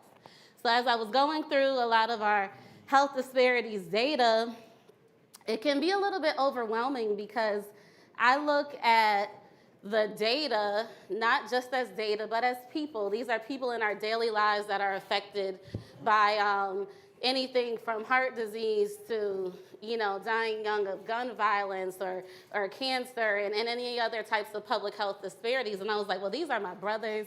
These are my fathers. My father actually died of a heart attack when he was 58 years old. And we thought it was something like heart related, but it was stress. And he's a Black man, so we didn't recognize it. And now, hindsight being 2020, I just saw somebody do a deep breath in the audience as soon as I said that, because hindsight being 2020, I'm like, wow, he was very depressed over the years, and it got increasingly worse until he passed away, at such a young age, I believe. But all of us here, we might not be that old, but we have the time and the resources, hopefully, to begin to change our lives for the better, and most importantly, to share what we're doing with these positive habits that we're creating with other people. I was talking to Kariga a little bit before the panel, and we were saying how we believe that health and wellness is something anybody should be able to attain. It doesn't have a particular face, name, income, or geography attached to it. And with AARP, we have the means to get this conversation out to the people who really need it. And perhaps you all will remember us down the line when you get to be membership age, and you'll say, I know that girl in the green was speaking the truth at AARP. So, but most importantly, I really wanted to share the stage with these phenomenal panelists we have here today. They're gonna share a little bit about their personal stories, and hopefully I have some poignant questions that will add some wisdom to your lives as you begin to choose how you live as you age. That's what we say with Disrupt Aging. So, Kenna, do you want to introduce yourself first? Sure. My name is Dr. E. Kenna Myers. I am an internal medicine physician by training. Currently, my position is clinical program manager of the African American Health Program, which is a Department of Health and Human Services program in Montgomery County, which is his own goal, my goal, is to eliminate health disparities among people of African descent. And we do that via a couple of programs that we have, chronic disease management programs, we have yoga, exercise, fitness, cooking demonstrations, but then we also have mother, infant, child programs, weight loss programs, and things like that. So that's me. Welcome. Kariga. Peace, good people. I'm Kariga Bailey. I'm an MC, a Black health and Black family wellness practitioner with a specialty in grief as an experience of love. And I think that when we are looking at the experiences that outline the Black lived experiences, a lot of that stress and a lot of the social determinants of health coming from things we don't articulate, and grief is one of them. So I'm honored to be here, based in Oakland, California, doing some incredible work out there, and just grateful. So let's do this. Yes. Wallow. My name is Wallow 267. I'm a co-host of a podcast. I'm a speaker, and I'm a cultural carrier. All righty. So I want all of us to just reflect a little bit, because the name of this session is called the Halftime Reset, reinventing yourself for the next phase. Yeah. So being an older millennial, I think I have a lot of knowledge from, my past about what's brought me, to where I am now. Things that I might have changed, things that I was, that I'm acing. And then I know that I'm kind of at this inflection point in life where I feel like there's just a shift going on in my life where I can adopt new habits that will carry me on for the next, 40, 50 years. So if you all think about, the first half of your life, I'll say, is there anything that you wish you would have known when you were younger that you've now learned at your ripe age? Yeah, absolutely. So I won't tell my age, but you can if you want, I didn't tell mine. But I think looking back, it would definitely be as far as relationship-wise, fostering those powerful relationships that I had coming through the college ranks that I was going to need and or would be good moving into my professional career. And then taking advantage of those, possibly building on those and building wealth amongst my friends that I had and have, and talking to and having those conversations with my friends that I did have that were in my community and or looking out towards others and maybe fostering some of those relationships. But then in addition to that, also, really searching out a mentor, a black mentor that was in my field, and really, gravitating towards that positioning and holding on, because there are people that you can look towards that will carry you through and literally, dart a path for you if you just find them. So yeah, that'd be me. Well said. Maybe something that I would consider now that I didn't have 10 years ago. I think coming from my experience in this generation, a lot of school was emphasized. I'm a child of immigrants, so you focused on school, you focused on these tools to kind of help the family build, and then somewhere along the line, like family planning and family building it feels less attainable. But I had everything I needed all along to build the family that I have. I had everything I needed all along to be the father that I am. And looking outward, like if you don't learn to go within, you'll go without. Right? And that's what I learned. If you don't learn to go within, you'll go without. So it's really an inward journey. Put that on a Well t-shirt, said. somebody. Yeah. And if you tweet it, use the hashtag #DisruptAging. Thank you. Wallow. Well said, bro. I wish I'd have listened more. I wish I'd have listened to those that lived before me. When you're young, you know everything. And hearing is not your thing when you're a certain age. So it was like me, I was running around just doing all types of crazy stuff. And I had a lot of OGs, but I looked at them. I looked at the OGs that was doing the stuff that was popular in the culture in the ghetto. So I was always trying to like emulate them because, so it was like, so the ones that was telling me, it was like they was outnumbered by the shines and the things. So, I just wish I just would have just listened a lot more and just paid attention to people that journeyed through life before me, and laid the path down, Definitely. So we have mentorship, looking inward, and listening, especially to those of a different generation. That's something that we talk about a lot in my work as well, the benefit of multi-generational conversations. Yep.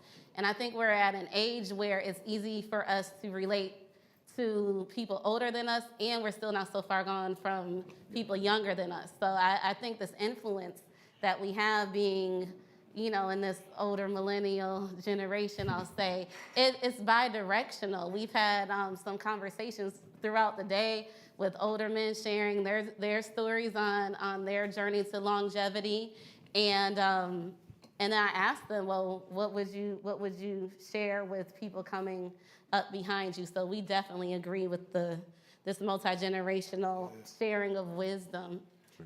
Yeah. Do you all think that within the past 2 years since the pandemic, has there been anything just like so monumental in your life that's shaped the way you want to live going forward? So we talked about what we learned in the past, but now, is there anything that's kind of guiding you and you're like, Dad, I learned that just now, and that's going to help me for the next 20 years? Me personally,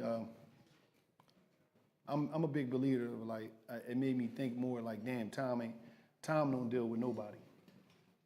And you never know what's gonna happen. So it just made me live even more, live to the extreme. Because it's like, the way I look at life, I look at it differently because you never know when you're gonna expire. I'm 42 years old, I take care of myself the best of my ability, but I think there's always more that we could do. I get checkups, all that stuff. But it's like, I said to myself, damn, there's a strong possibility that what percentage am I at right now of leaving? Because it's like, I'm 42, is 60% of my life gone? Is 70% of gone? Do I got 30% left? Or is 80% gone? I don't know, you never know. And you could be the healthiest person in the world. And you could be out of this joint. So it'd be just like, when they told us, you gotta stay in the crib, I ain't gonna front. I was one of them dudes, I never stayed in. I couldn't, I do too much, I stayed in too long. Being in jail, I ain't staying, what, you tripping? So, I took it, I'm like, man, y'all can stay in the crib if y'all want to. Yeah. I'm out of here. Yeah. And I'm just being straight up. Yeah. I was on plane, trains, and automobiles. I got out of there. Oh man, I wasn't doing, I stayed in the cell for all that time. So I'm like, you just don't never know in this world that we living in, and with all this extra marketing on us, there's all this fear going on. So I'm like, man, I gotta live this shit out. I don't know what's going on. So it made me live to the, I'm telling you, I was already extremist, but it made me like, I'm maxing this shit out today. Yeah. You know what I mean? Because when you think about it, I'm gonna show you something real quick. Let me show you something. And I always go to this because this is important to me. If you go to, I'm gonna go to this app, and this is important. It's called World Meters, right? I'm always on this app. It's not an app, it's like really, what's the name? And I'm gonna let him tell you. And it's real-time data and real-time numbers. All right, so I'm gonna ask you, how many people died this year? Right now it's reading 20,244,283, 4, 5, 6, 7. It's counting real time. All right, now, how many people died today?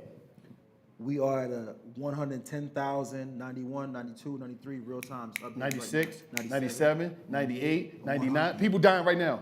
104, 106, 107, 108, 100. So what I'm saying is, I look at this every day and I'm like, man, I ain't trying to be on there. And I'm thankful that I woke up this morning. So I ain't got time to be playing no games. So I'm maxing out every day. So I think when we wake up, we got to lead life out here, because I'm looking at this is the world. Right. Wow. I'm looking at the real live numbers every day and it's clicking. I'm like, I ain't trying to be another number right now. And when I do become another number, I left all that shit on Right. You know what I mean? So it's like, that's how I'm looking at it, you know? Well said. Now, we all on borrowed clocks. I mean, you don't... It's a borrowed clock. I think to that extent, what happened to me in this pandemic was a repurposing of experiences, right? So I remember, too, we was actually all here together.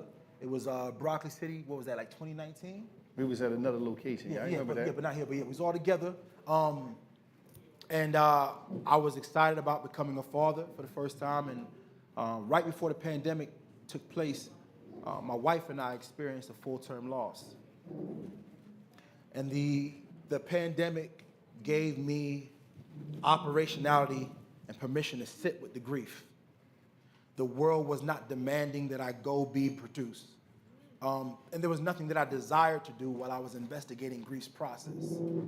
But grief taught me something, and then watching the public experience grief with no language for it, right? We have a very grief-illiterate society, and the pandemic was a massive grief.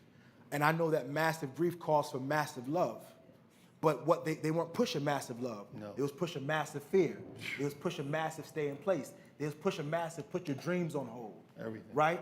And hate isn't the opposite of fear. Hate isn't the opposite of love. Fear is the lowest vibration, right? Love is the highest vibration. So it became the intersection of life where I had to live in love out loud. And my wife and I began to create toolkits to help people process their grief, to help people understand the nuances of grief. But the goal was really to see healthier people.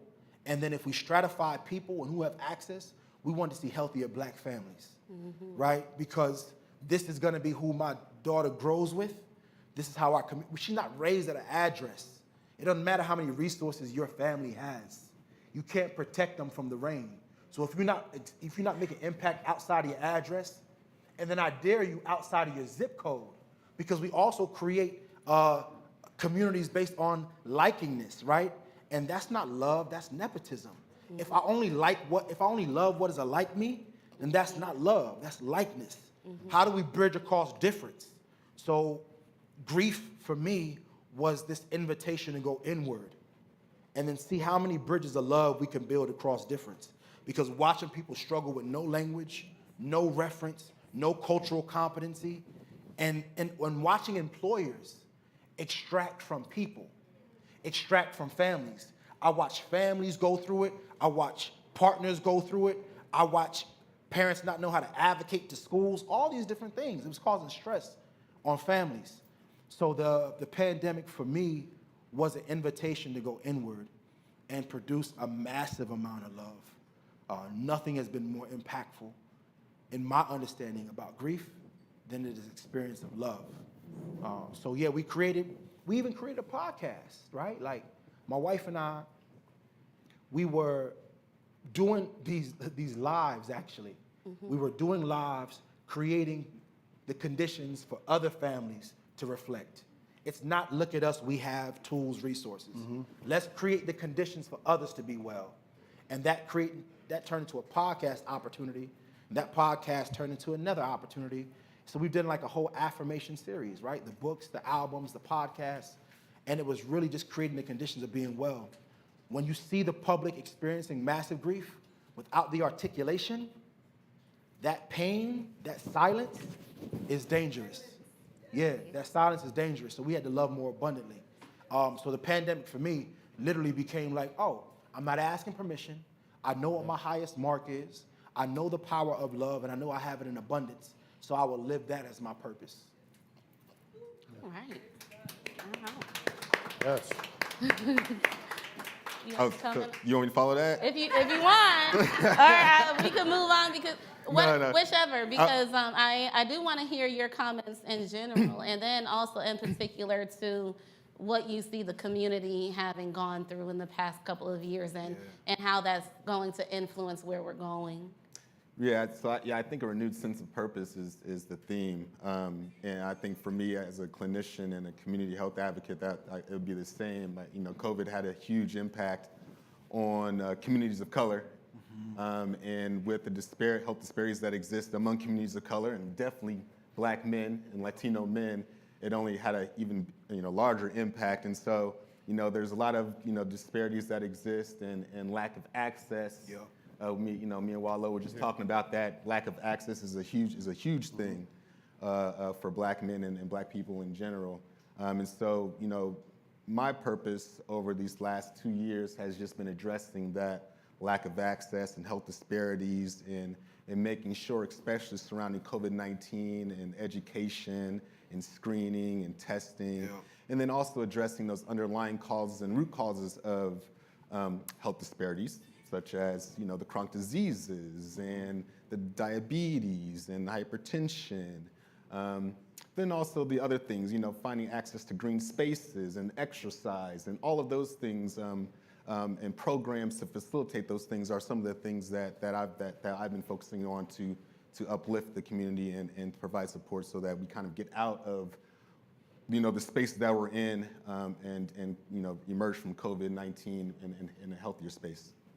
I love how everyone has commented on their self-reflection, because whether the pandemic made you seize the day and live life to the fullest, or go internal to build your capacity for love, or understand the need for your voice, especially in a health setting, everyone has entirely been activated by the way the world has changed over the past couple of years, and I really appreciate you all sharing that with us. Now let's talk about what's to come. So do you feel like you all are in a stage of reinvention?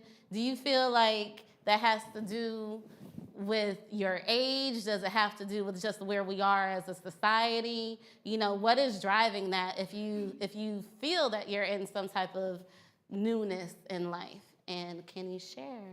I think I've been in the newness for a while. Like ever since I came home from prison, it was like me going to prison at 17 and coming out 37. One of the benefits that I got from that was that by me not having experienced the everyday life, I was able to fortify and protect my imagination. A lot of us get this, when we live through life, that life experience to kick our ass so much, we start becoming jaded and worn down, and we be afraid. So now, what you thought you could do at 17, 18, how you dream big, I'm gonna do this, I'm gonna take over the world, I could do anything. That start to break down. Your heart get broken. Stuff don't materialize. Family members let you down. You're trying to still figure out you felt lost. So a lot of that, I ain't had to deal with that. So when I walked out of the penitentiary, I'm coming out there like, man, I could do whatever, because it was like I'm still 17, even though I'm 37. So it's like, when you see people, that's why you got to be mindful. Like me and Kay just had a real important conversation. You got to be mindful who you share your dreams with because of this. People will put their insecurities and fear on you. It might even be your mom or your father or your brother or your sister or your best friend, because it's like, you come up with an idea. I got the idea. Now I'm sharing this idea, but how you gonna talk about you trying to build a big time tech company, but you sharing that idea with a mechanic because he's your friend? He can't give you no advice. And he telling you, man, I don't think you could do no, you know what I mean? You ain't a tech company. You trying to be Mark Zuckerberg. You ain't, bro, you fix cars, man. And I ain't saying nothing wrong with you fixing cars, but why am I coming to you for advice? So we got to be mindful who we share ideas with, because you got a lot of dream finesses out there. They'll finesse you out of your dream.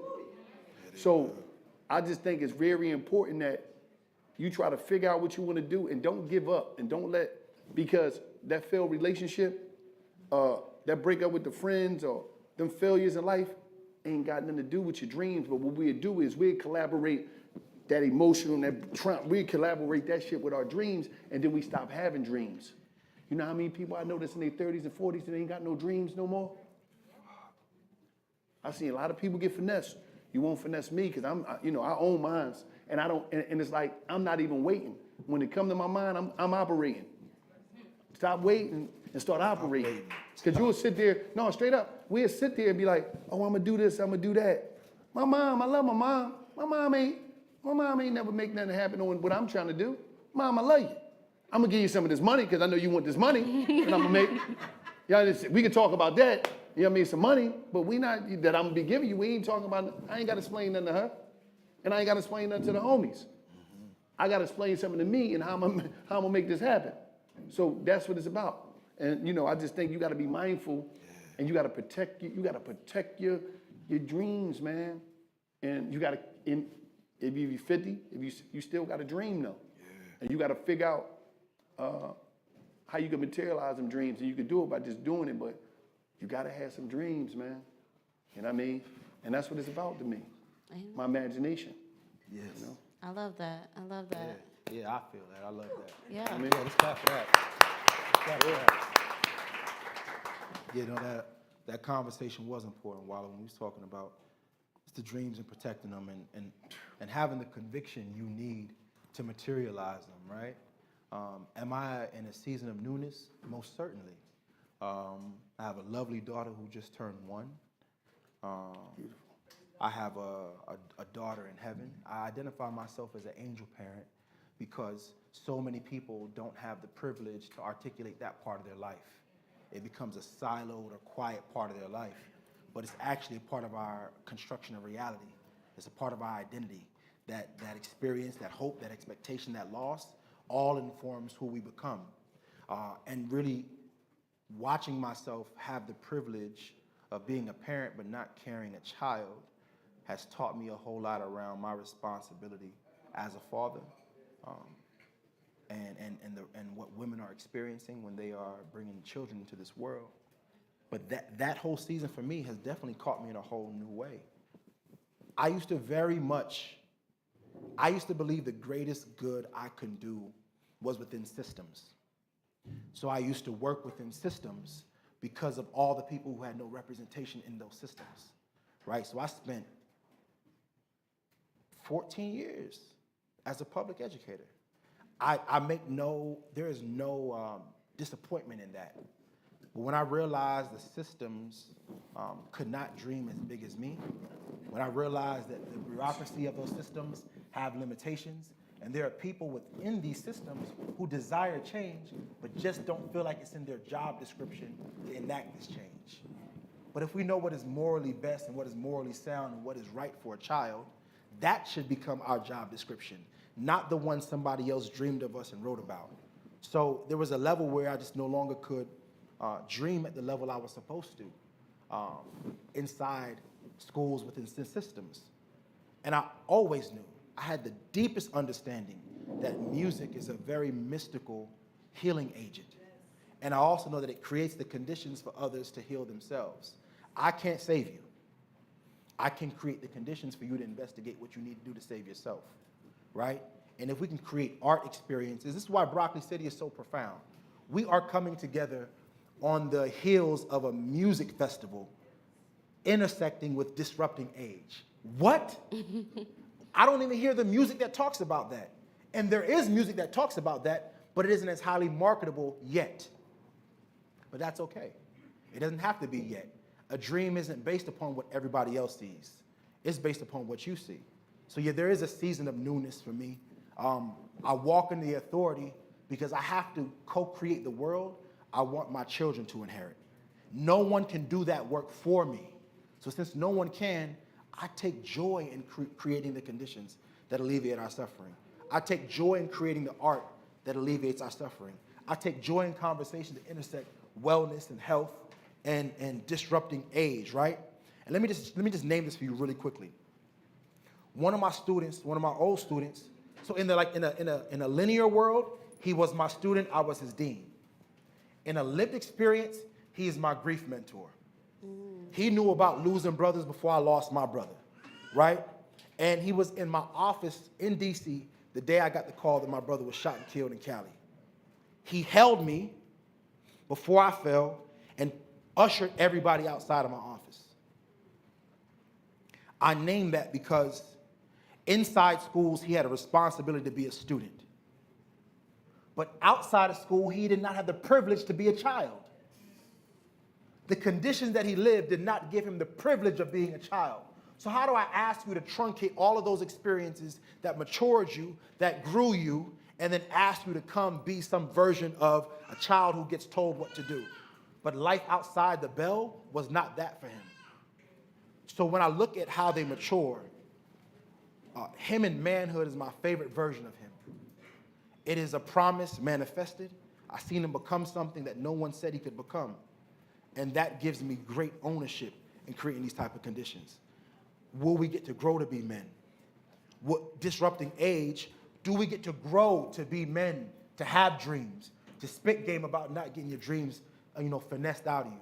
So, this is definitely a season of newness for me. And we are creating and creating. I am creating so much art right now out of the wellness. I'm creating art from wellness. Wellness is now a genre. They don't know it yet, but wellness is a genre. And I'm grateful to be able to do that.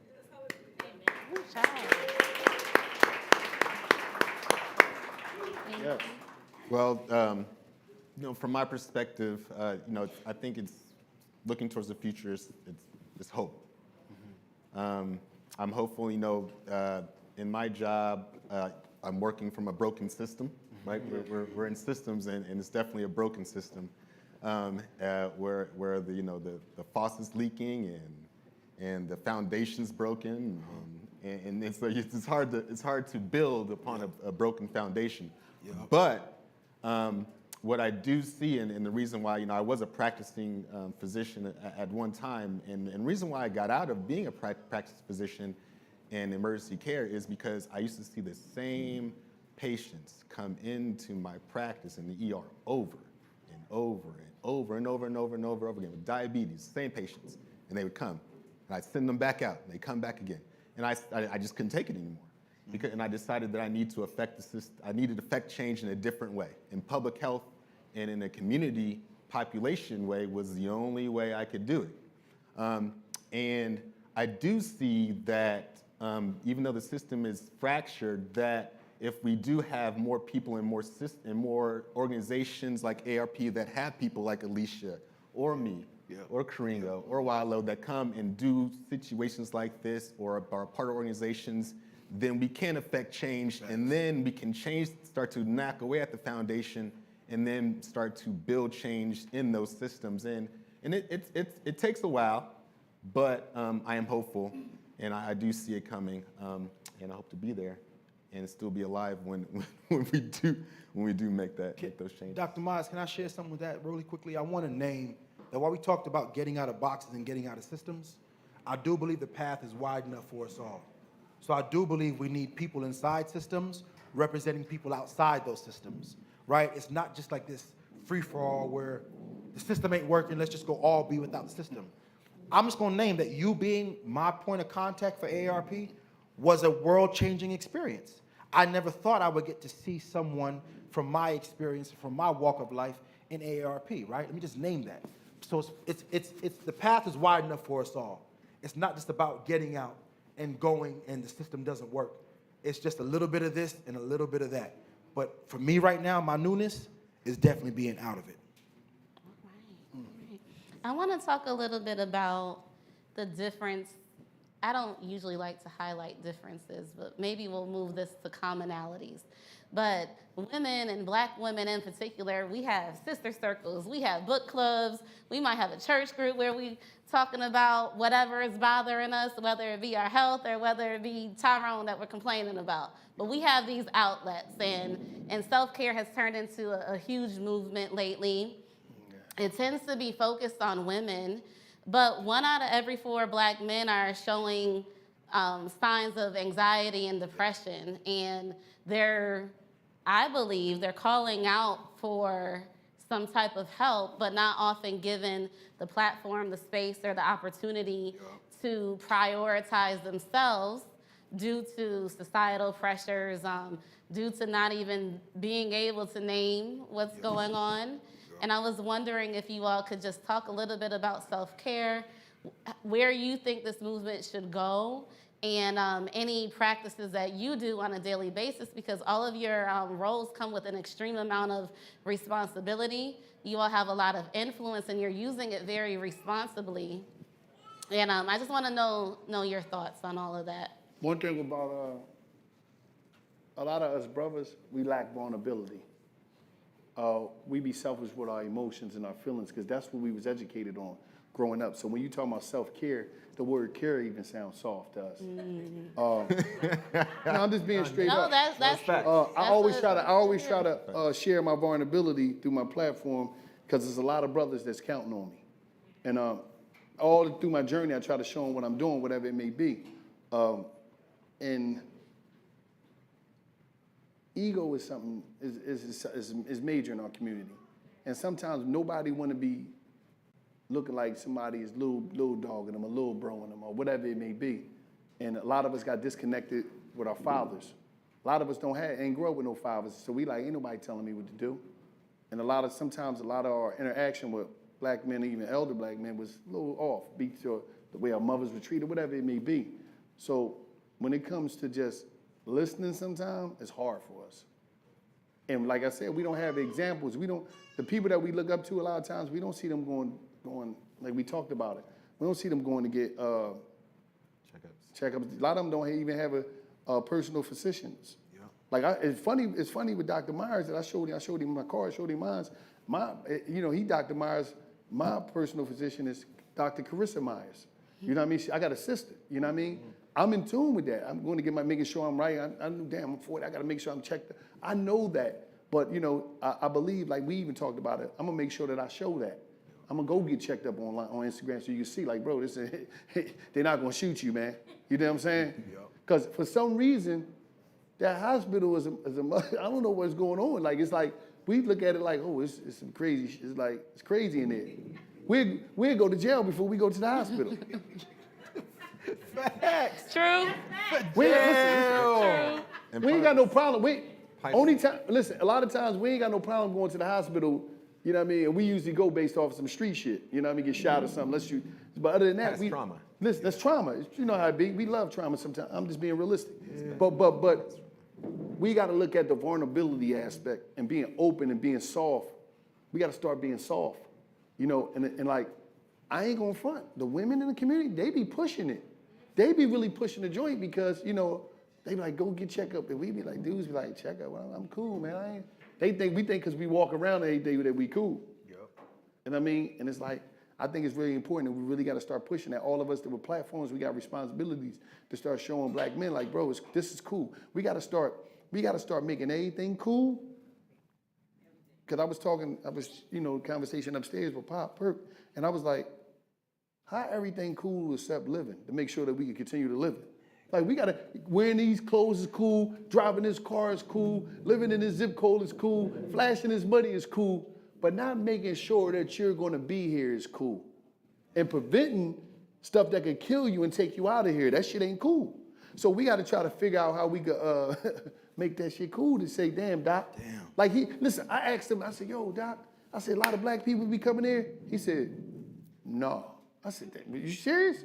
I pulled out my card. Look, man, see my doctor right here, this, that, and the third. And then it was funny, I had a conversation with him because I'm doing this thing, with this insurance.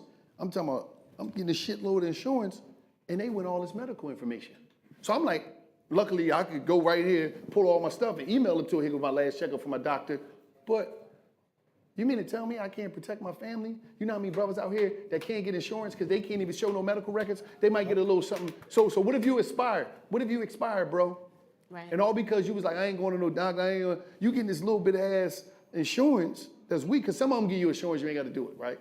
But you're not getting no generational wealth insurance. Yep. And that's how people was getting in the game. Right. See, we talk about generational wealth off of, oh yeah, I'm gonna get some real estate, I'm gonna get this, I'm gonna get that. Bro, you go get 5, 6, 7 million and leverage that insurance to survive. And when you expire, you still have that to lead to the babies and your woman. But you can't get that because you won't go ahead and get some blood, man. And let them check your colon. Bro, let them check your colon, man. Yeah, got to. I'm just being straight up. Yeah. Name that. But you won't do that shit when now you can't even get in it because they're like, no, we give you a couple dollars. We can't give you, what you need, 30,000, 75,000? You're not getting no millions without no health. Without no health, they're not giving you the M's. Health is the wealth. So now it's like we got to really start, but you know what I think it is? Us brothers with platforms, we got to start packaging it up. So we might got to talk about them different things. So, because one thing about us, we hear things differently sometimes when it's packaged up. And we got to put that designer packaging on that shit. You know what I mean? And it's crazy, but that's the real. So it's just that me and him having a conversation. He shocked me when he said, I said, what?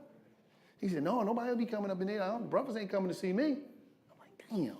So that's scary, man.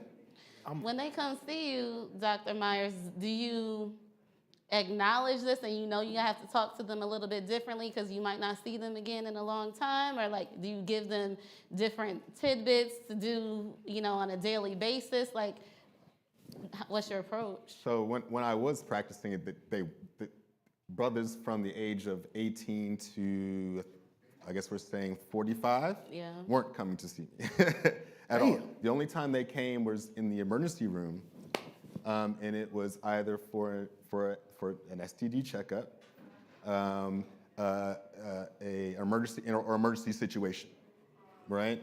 The only time you saw somebody that came in for an annual was for school, college, school or college. That's it. So there was no 25, 35-year-old coming in for, or 45 Chadwick Belt coming in for a colonoscopy or a prostate or even an annual physical or a lump here or hey doc, let's talk about this or anything like that. It just doesn't happen, and it's really sad. It's not normalized. Even as a physician, I have a father who still doesn't go. I was talking to who still doesn't go to the doctor. Yeah. I have to go home in order for him to even think about getting a checkup, right? And it's because our fathers, uncles, brothers just don't talk about going to see the doctor, right? It's not something that's normalized in our community. Self-care, talking about getting a haircut. Your uncle talks about that, right? Your pops talks about that. Your homeboys talk about that. That's cool. Yeah, we got a barber, but we ain't got no doctor. But we ain't got no doctor, right? But what if Uncle, Pops, Uncle, whoever talked about giving us that game. You gave you that game, then you would go do it. And that just needs to be part of those normal, everyday, cool conversations, and then it would be a thing. Because outside of that, we've done initiatives, barbershop initiatives, right? Where you go into the barbershop and try to get people to do blood pressure. And that's sometimes, and it works if you really work it, but you gotta work it in order for that to work. Dr. Myers, when you talked about, as far as your pops not going and when brothers only coming in, and Wallow, you said something that was really poignant to me around like self-care. Care sounds soft, right? Yeah. But something I've been learning and investigating by raising a daughter is that like rock hard, like being hard is not the same as being strong. No. Hard and strong are not synonymous. No. And we're presented that being hard is being strong. From kids. But let me tell you this, a stretch muscle is a strong muscle. If you are not doing preventative work in however you do your mobility work, a stretch muscle is a strong muscle. So hard is not strong.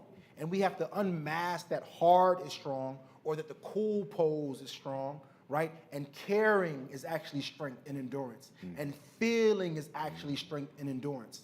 and creating the conditions. Like when he said, right now in Oakland, we have a men's wellness group. And I want to say something really quickly too. This might be a little challenging for some ears. I was always taught not to do this in mixed company. I have an older brother he's 43, and he went and just got a checkup. And I told him how much I appreciated him talking to me about this because our pops didn't talk about this, right? But my pops is like a real hard Kingstonian, right? So he didn't actually practice these types of doctor checkups until he was like 65. Now he talks to me openly about health.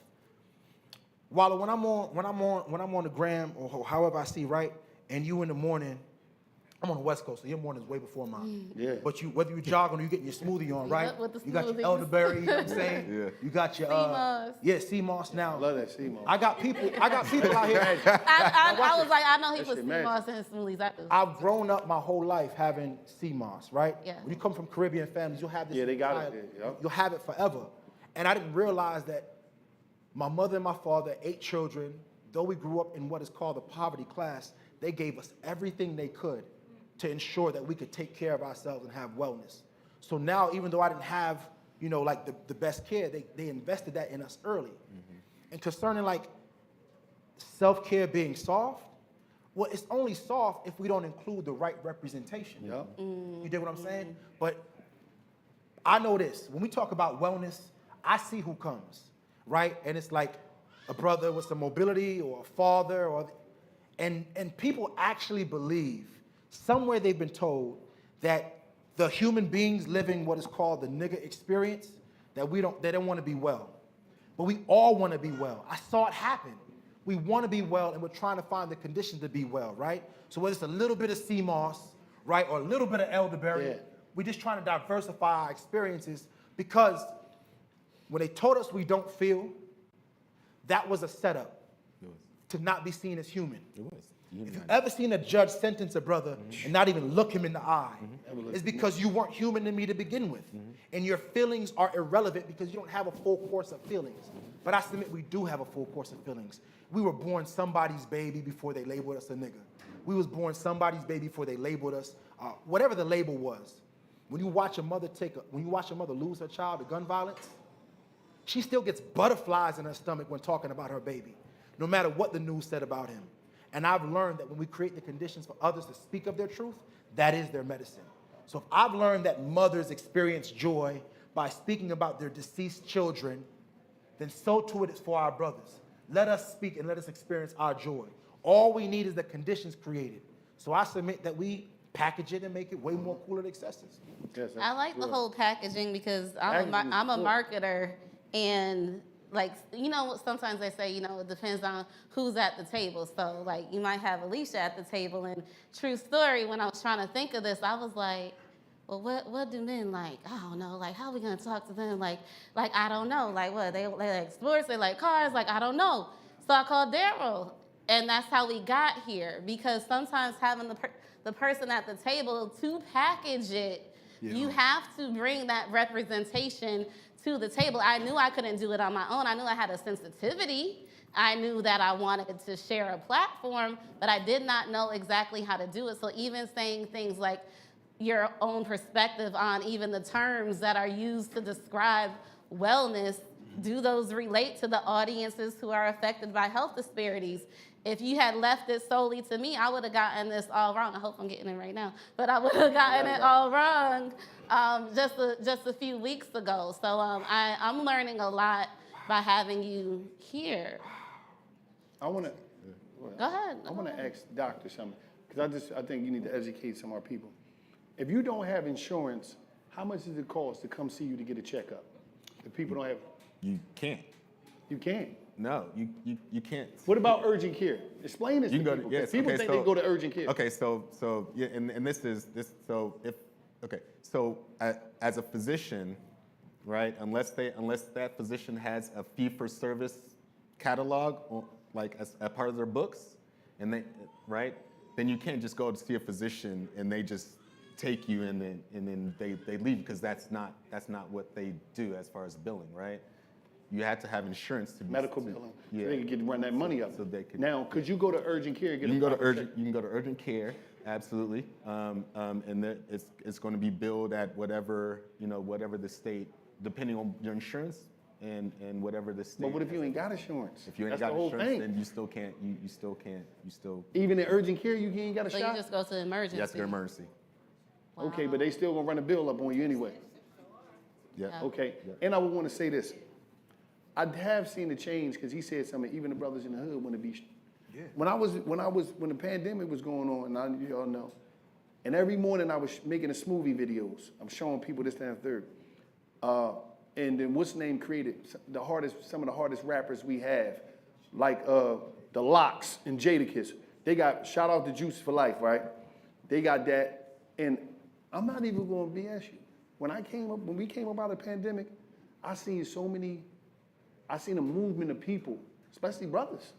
Got their smoothies, they got their C-malls. I'm talking about boys I know that's just like on a whole different operation level. You know what I mean? Because my homie West Philly Tuck, he got Better You Better Life C-malls. I'm seeing these orders going out. And I'm talking about all type of rappers, athletes, everybody getting up on it. So I'm like, I do have hope. I believe tomorrow's gonna be better than yesterday. I just think we just gotta keep pushing the education out there. We gotta get them to the doctor's office. And we gotta, like we talked about this upstairs, we gotta figure out a way to check up, you know what I mean? So you won't check out. So we gotta figure that out just to get them into that office. But people is attempting with the C-malls, the healthy stuff, the shots, they drinking the stuff, they so we just gotta figure out a way to continue this conversation and encourage people to go get checked up. Yeah, and I want to. So I do want to, Chris. So you're speaking to the supplements and CMOS, and I know everybody's taking supplements, and I just want to put it out there. Physicians are okay with people taking supplements. Okay, pharmacists are okay with people taking supplements. In fact, most of the medications that are out there, all the medications, in fact, unless they're compounded chemically, all medications, especially aspirin, are made from a plant. Okay, they're derived. The chemical is derived from a plant. So, it behooves you, if you are taking a medication, don't be scared to go to your physician or supplement. Don't be scared to go to a physician and say, "Hey, I'm taking CMOS. What's up?" Right? I'm taking vitamin D. I'm taking, whatever, St. John's wort, whatever you may be taking. Go and talk to them so that you can, get some feedback and get some education. You may be taking a medication that may be interacting with that, right? Yep. Or maybe pushing your blood pressure. There's some medication, there's some supplements that make your blood pressure go too low if you're taking blood pressure medication. So, it's about optimal health. And so, having a healthcare team is really what you want. And that team doesn't have to just be your primary care and like rigid. It can be a naturopathic person. It could be a Reiki healer. It could be a yoga person. It could be a dietitian. It needs to be a primary care at the basic level, but you can add on to that once you get past that and get your baselines. I was going to ask you about that, Dr. Myers, in terms of primary care physicians or, all types of, like your care team. Any tips or like meditation and walking and like easier types of things that can reduce stress that aren't necessarily, medication? Like, have you been seeing more of a trend toward that? I know you're having a community health day tomorrow. Are these some of the things that you're touting? Yeah, absolutely. So mental health and wellness has direct impact on your physical health.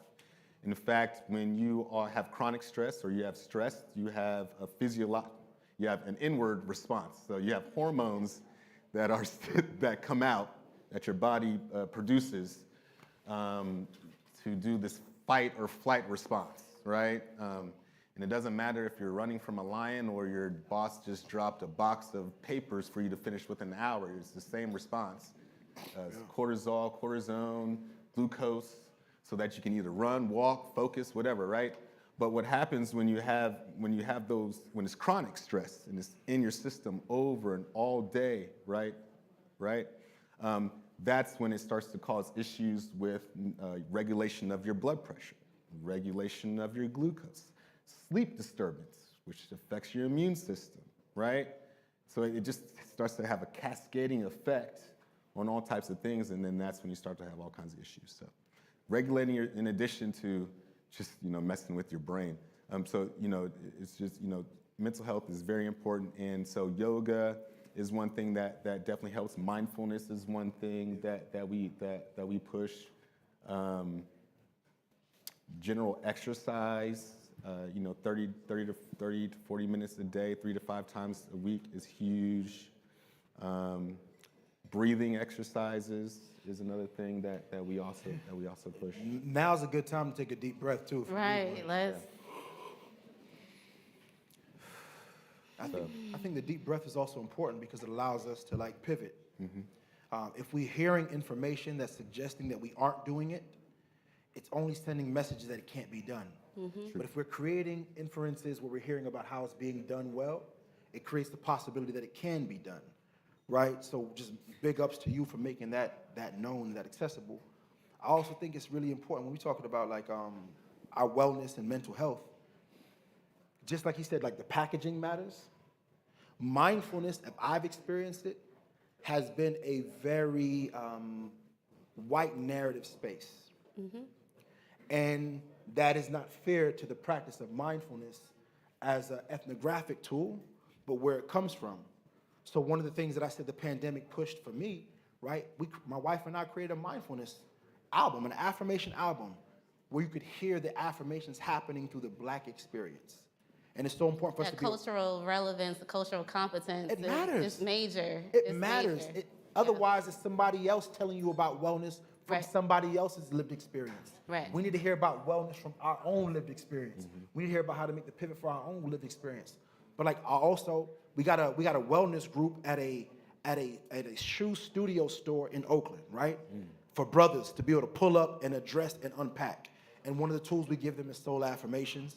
But we also, it's like a peer-led, it's peer investigated. There is no mastery. There is no, you can't save me, I can't save you. But we can create the conditions together to unpack it. One of the affirmations that I just really think is really important is like impermanence, right? It's like, for today I acknowledge the gift of impermanence. Neither struggle nor ease will last forever. So I learn to have respect for them both. If we could look at adverse experiences as growth experiences, as invitations to growth, because ease ain't the path to growth. I pulled up on Barbara Perkins. In the depth of my grief, I found an elder to sit with because I needed to hear something about the road ahead. I could not see beyond what I could see. The elder gave me intergenerational wisdom. So we also need intergenerational spaces. This is not just done in one generation. We will not get well exclusively on our own. There's wisdom we need from generations before and after. I love it, and it leads me to, I'm gonna ask this last question before we open it up to the audience. Legacy is, I wanna hear everyone's perspective on it. I understand it to be more than just financial, though that does help because I do have my life insurance set up. And I just wanna hear more about how you envision it. What that would look like for you all, and in terms of not just your family, but the impression that you want to leave on the world based on the work that you're doing now. To me, legacy is when you leave, you don't leave, you're still here. I just think it's about your contribution to society and humanity. And when you got a real legacy, it's something that you could smell, you could feel it, even though you might be somewhere else. And I think that's the truest legacy to me. It's just, you left memories out here with people, you left information out here with people that people is gonna live off. I'm talking about, to be able, like my whole thing is I'm trying to make moves that's gonna secure the futures of the family members I won't be living to meet. Right. And I'm not just talking about no bread. The money is the easy part. Right. But it's about putting out information and direction and a roadmap. And the roadmap is not just the family members telling you, it's the people that never even met me telling you about the possibilities based off of my execution while I was here. And to me, that's how I can simplify what legacy means to me. That's just to me. Well said, well said, well said. Even when you're here, you're not here. Even when you're not here, you're here. I love that perspective. For me, I've been really dissecting legacy as it relates to, is Kamali in the room? Oh, she was She had just to take in the out. back. Mom had to take out. Yeah. Well, if you could find was Kamali. talking. Okay, yeah, if you could find Kamali, I want her in the room. Because looking in her eyes frames for me my responsibility. So the legacy is not just like in capital, but there is culture, right? Legacy of who you are and who you are in this world that is changing around you. You have to be able to define yourself for yourself. So you have capital, you have culture, and I believe most importantly is like who you are in the legacy of love.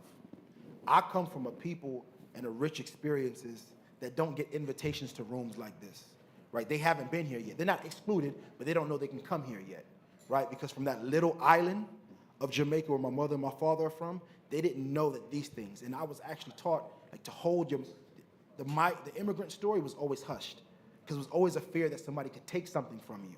So we went not telling the fullness of our story. When we tell the fullness of our story, then we find the richness of the love.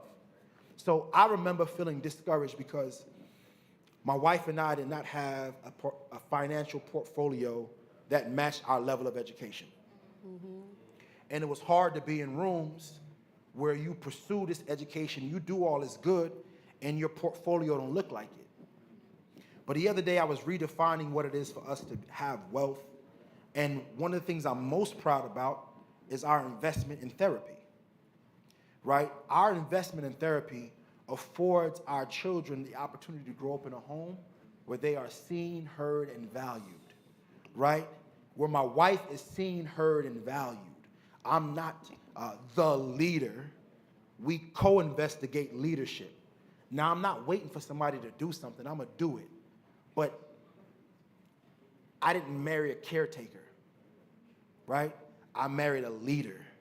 And being able to articulate that in our household for our children to see is one of the most game-changing things I think I can hand them. Because my daughter is a game changer. She's a leader. You dig what I'm saying? And I was discouraged. I was a MC and a public school teacher. And I'm watching my friends buy these houses and make these, these strides towards upward mobility. And I'm an administrator, my wife has a PhD, and we're just kind of like, what is this? But the careers didn't save anybody in the pandemic. No. It was the ability to go inward. And we've been practicing going inward for a long time. So since I'm not, and when Wallo talked about being vulnerable, and if I want to learn something about finances, I'm going to go to my friend who got the game. Teach me. I'm not doing something right. Give me the game, please. Make sure that Kamali is set up for college. Make sure that I'm managing what I'm making now to set her up. Give me that information. So when we open that up, when we're open about our stories, I can share some medicine with you that you might want to grow in a direction. You can share with me that we would grow in a direction. And that's the full walk of life. I don't got it all, and nobody got it all. But if we don't start sharing it, we all gonna suffer. Yeah, man, that's good. Doc, like, I'm chilling, man. Like, man, y'all go, y'all got that. He was like, man, you want me to say something? Like, No, so, for me, I got two boys, 12 and 14. So personally, it's exhibiting and showing them all of those, showing them the behaviors that I want them to exhibit within myself, right? So the self-care and breaking those barriers that my dad and my uncles may have not shown me, right? And then also being, showing them the vulnerability and not being the dad that's always trying to, boss them around and, knock things out their hands and, make them fight and shit like that. But and being more caring. So exhibiting those types of behaviors. But then also, across the board, capacity-wide, also making sure that I am addressing the systems that do exist in the world. Yeah. And staying true to my gifts and my goals. Yes. And realizing that even though that it may not be change right now, there can be change. And I do see that, with the work that is being done currently, that there's more work to do, and we'll continue to keep working. Yeah. I have my grandmother's nameplate, her cartouche on right now, and as you all were answering your questions, I was like, wow, I guess I'm here as part of my grandmother's legacy as well, because she used to say, open your mouth and speak, Alicia. And I'm like, okay, like I'm sitting here like I hope my posture's good, but that's part of how I see it as well. So when I can use my voice, I will open my mouth and speak, and I do wear this cartouche as a reminder to that. I didn't even think that was gonna. Blessings to her legacy. Yes, I know. Yes, blessings to her. I love my grandmother. I want to talk a little bit about. We're gonna wrap it up. So I'm gonna forego that last question and just ask if we have any questions from the audience. Yes, we got two. Yellow right here. Oh, hold on. Yellow. Right here with the yellow. I just saw her first, and that was our amen corner for the session too. Sorry. The baby trying to get up here. You know it. Come on, I'm up here. Yeah, let it go. She'll walk over here. She go, look at her. First of all, I just want to say, She like, I'm walking around. Detour. She like, I'm out. I'm out. She like, I can do this. I just want to say, first of all, to you three men, like, I'm just grateful to God that you've accepted the calling on your life that allows you to even be in these seats sharing the wisdom that you are. So much love and gratitude to both of y'all. All three of y'all. So, my question is, in our culture, I feel like we talk a lot about women loving themselves and other women, but I think a lot of times in popular culture, we don't talk enough about how we should be properly loving Black men. And so I want to ask you all, like, what are some things that we as Black women can do that would have us showing up for you in the ways that you would feel it most? I did not plant her in the audience. That was my last question. See, know, you were that's my here, spiritual gift. I want to have. I want that Like, I'm answer. trying to see where my mom. What can we do to support you all? Well, Black women have been supporting Black men for the longest. So I'm gonna start. I'm gonna get to it, but I'm gonna start by saying that because I don't want to not say it. Right. He's smart. Yeah. So come on, Doc. But I will say that a lot of times what often happens, and I'm a victim of this also, is the wife or the girlfriend will say, "Hey, baby, what's wrong? Are you okay?" We'll say, "Yeah, I'm all right," right? And so I think maybe it's giving that extra, "Baby, are you sure?" and pushing us a little bit more to maybe see somebody and creating extra safe spaces. Now, in that, as a wife and an indoor girlfriend, maybe you might be the only person to be able to see what that he may need or he may need. But I think that extra step in that insight is definitely is what's needed from my perspective. Yeah, I think I'm gonna start it off like you started off. How did you start it off? You said I'm gonna say this. I'm gonna start off like Harriet did enough for us. Harriet looked out. So I can't really say too much. Harriet did a lot. Harriet Tubman did a lot. So I'm like, I don't want to do no complaining.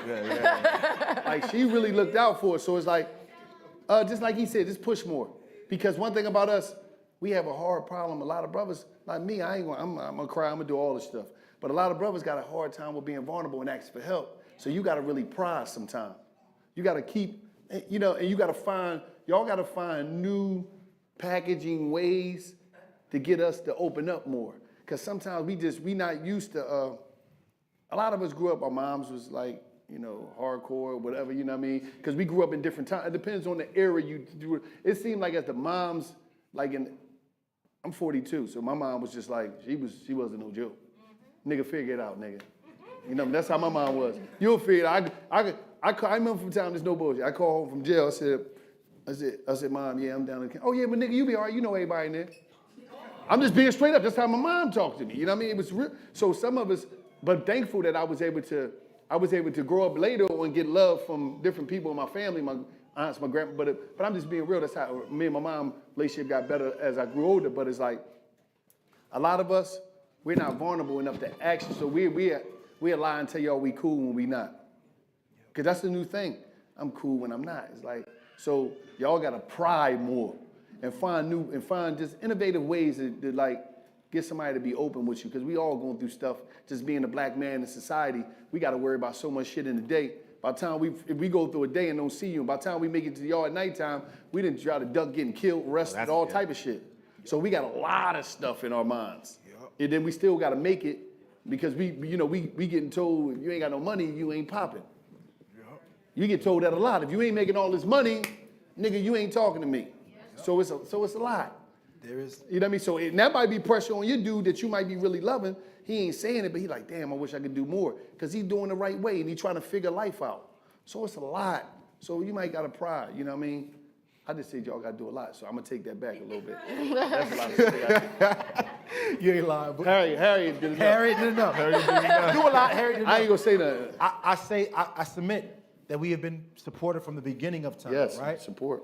But I also know that when a woman is in a space and sees a reflection of her partner, her man, in either one of us, it helps her invite him to a space that's for him, right? So just be a seeker of spaces that are for him, because you yourself may not be able to do it, but you can invite him to a space. So let's keep creating the spaces, and then you invite him to a space so we can find camaraderie, brotherhood, self-identification. So we can look in the eyes of another brother and say, there goes I, right? So that's one of the tools you can do. Just bring him into spaces. Me and my producer, John, be laughing all the time, right? One of the things we laugh about, be like, yeah, my girl put me up on that shit, right? He was always saying it. Yeah, my girl put me up on They put us up on everything. But it's the truth, though, right? Whether it's the better bread, right? The better soap. Name it. Like the better bread, the better soap. Hold. I ain't even going to front. I'm not even going to front. I did a video talking about this, man. See? When I came home from prison, the women put you on everything. How to get your credit right. How to get, I'm talking about, you trying to get your identification. You trying to get, they put you on everything with ease. The homies be like, man, I don't know. I don't know. You got to go ask this girl, right? But they say my sister, she gonna hook you up. Yeah, she got the cobalt butter. She got the credit people. She got the king cobalt oil. No, and all get that. your stuff from this market because all this shit. And I'll also say this too, though. While there is a deep commitment of, while there's a deep commitment of fearing out of one another, after you learn, like showing up for each other, y'all already doing that. One of the greatest forms of advice I can lend is that difference doesn't mean deficit, right? Difference isn't deficit. So even if we are different, we can build across difference. And every bridge that we build is a roadmap, is a highway, is an atlas, so that differences don't separate us. Differences are actually part of effective leadership teams. I actually need my wife to see something differently than I see it. I need you to see something differently than I see it. I need you to see something differently, because that's the diversity. That's why we have diversity and inclusion, right? Yeah. I need multiple perspectives to give me a read on this one pulse, and then we'll make the best decision. When she was being delivered, we had a lot of black women physicians in the room. But I also remember that there were different teams who came in to check the vital stats. And one person's vital stats was not the fact until another person came and checked those stats. Another person came and checked those stats. And they all did it differently. And that is showing us that there is power in difference. So although you support us from the beginning of time, if we could all remember that difference isn't deficit and build bridges across that difference, now we talking real time. There's nothing we can't do when we can bridge across difference. Let's sum this up. 3 words to sum up your participation today. Loved it amazingly. Sure. 3 words to sum up / describe your participation today. Wellness.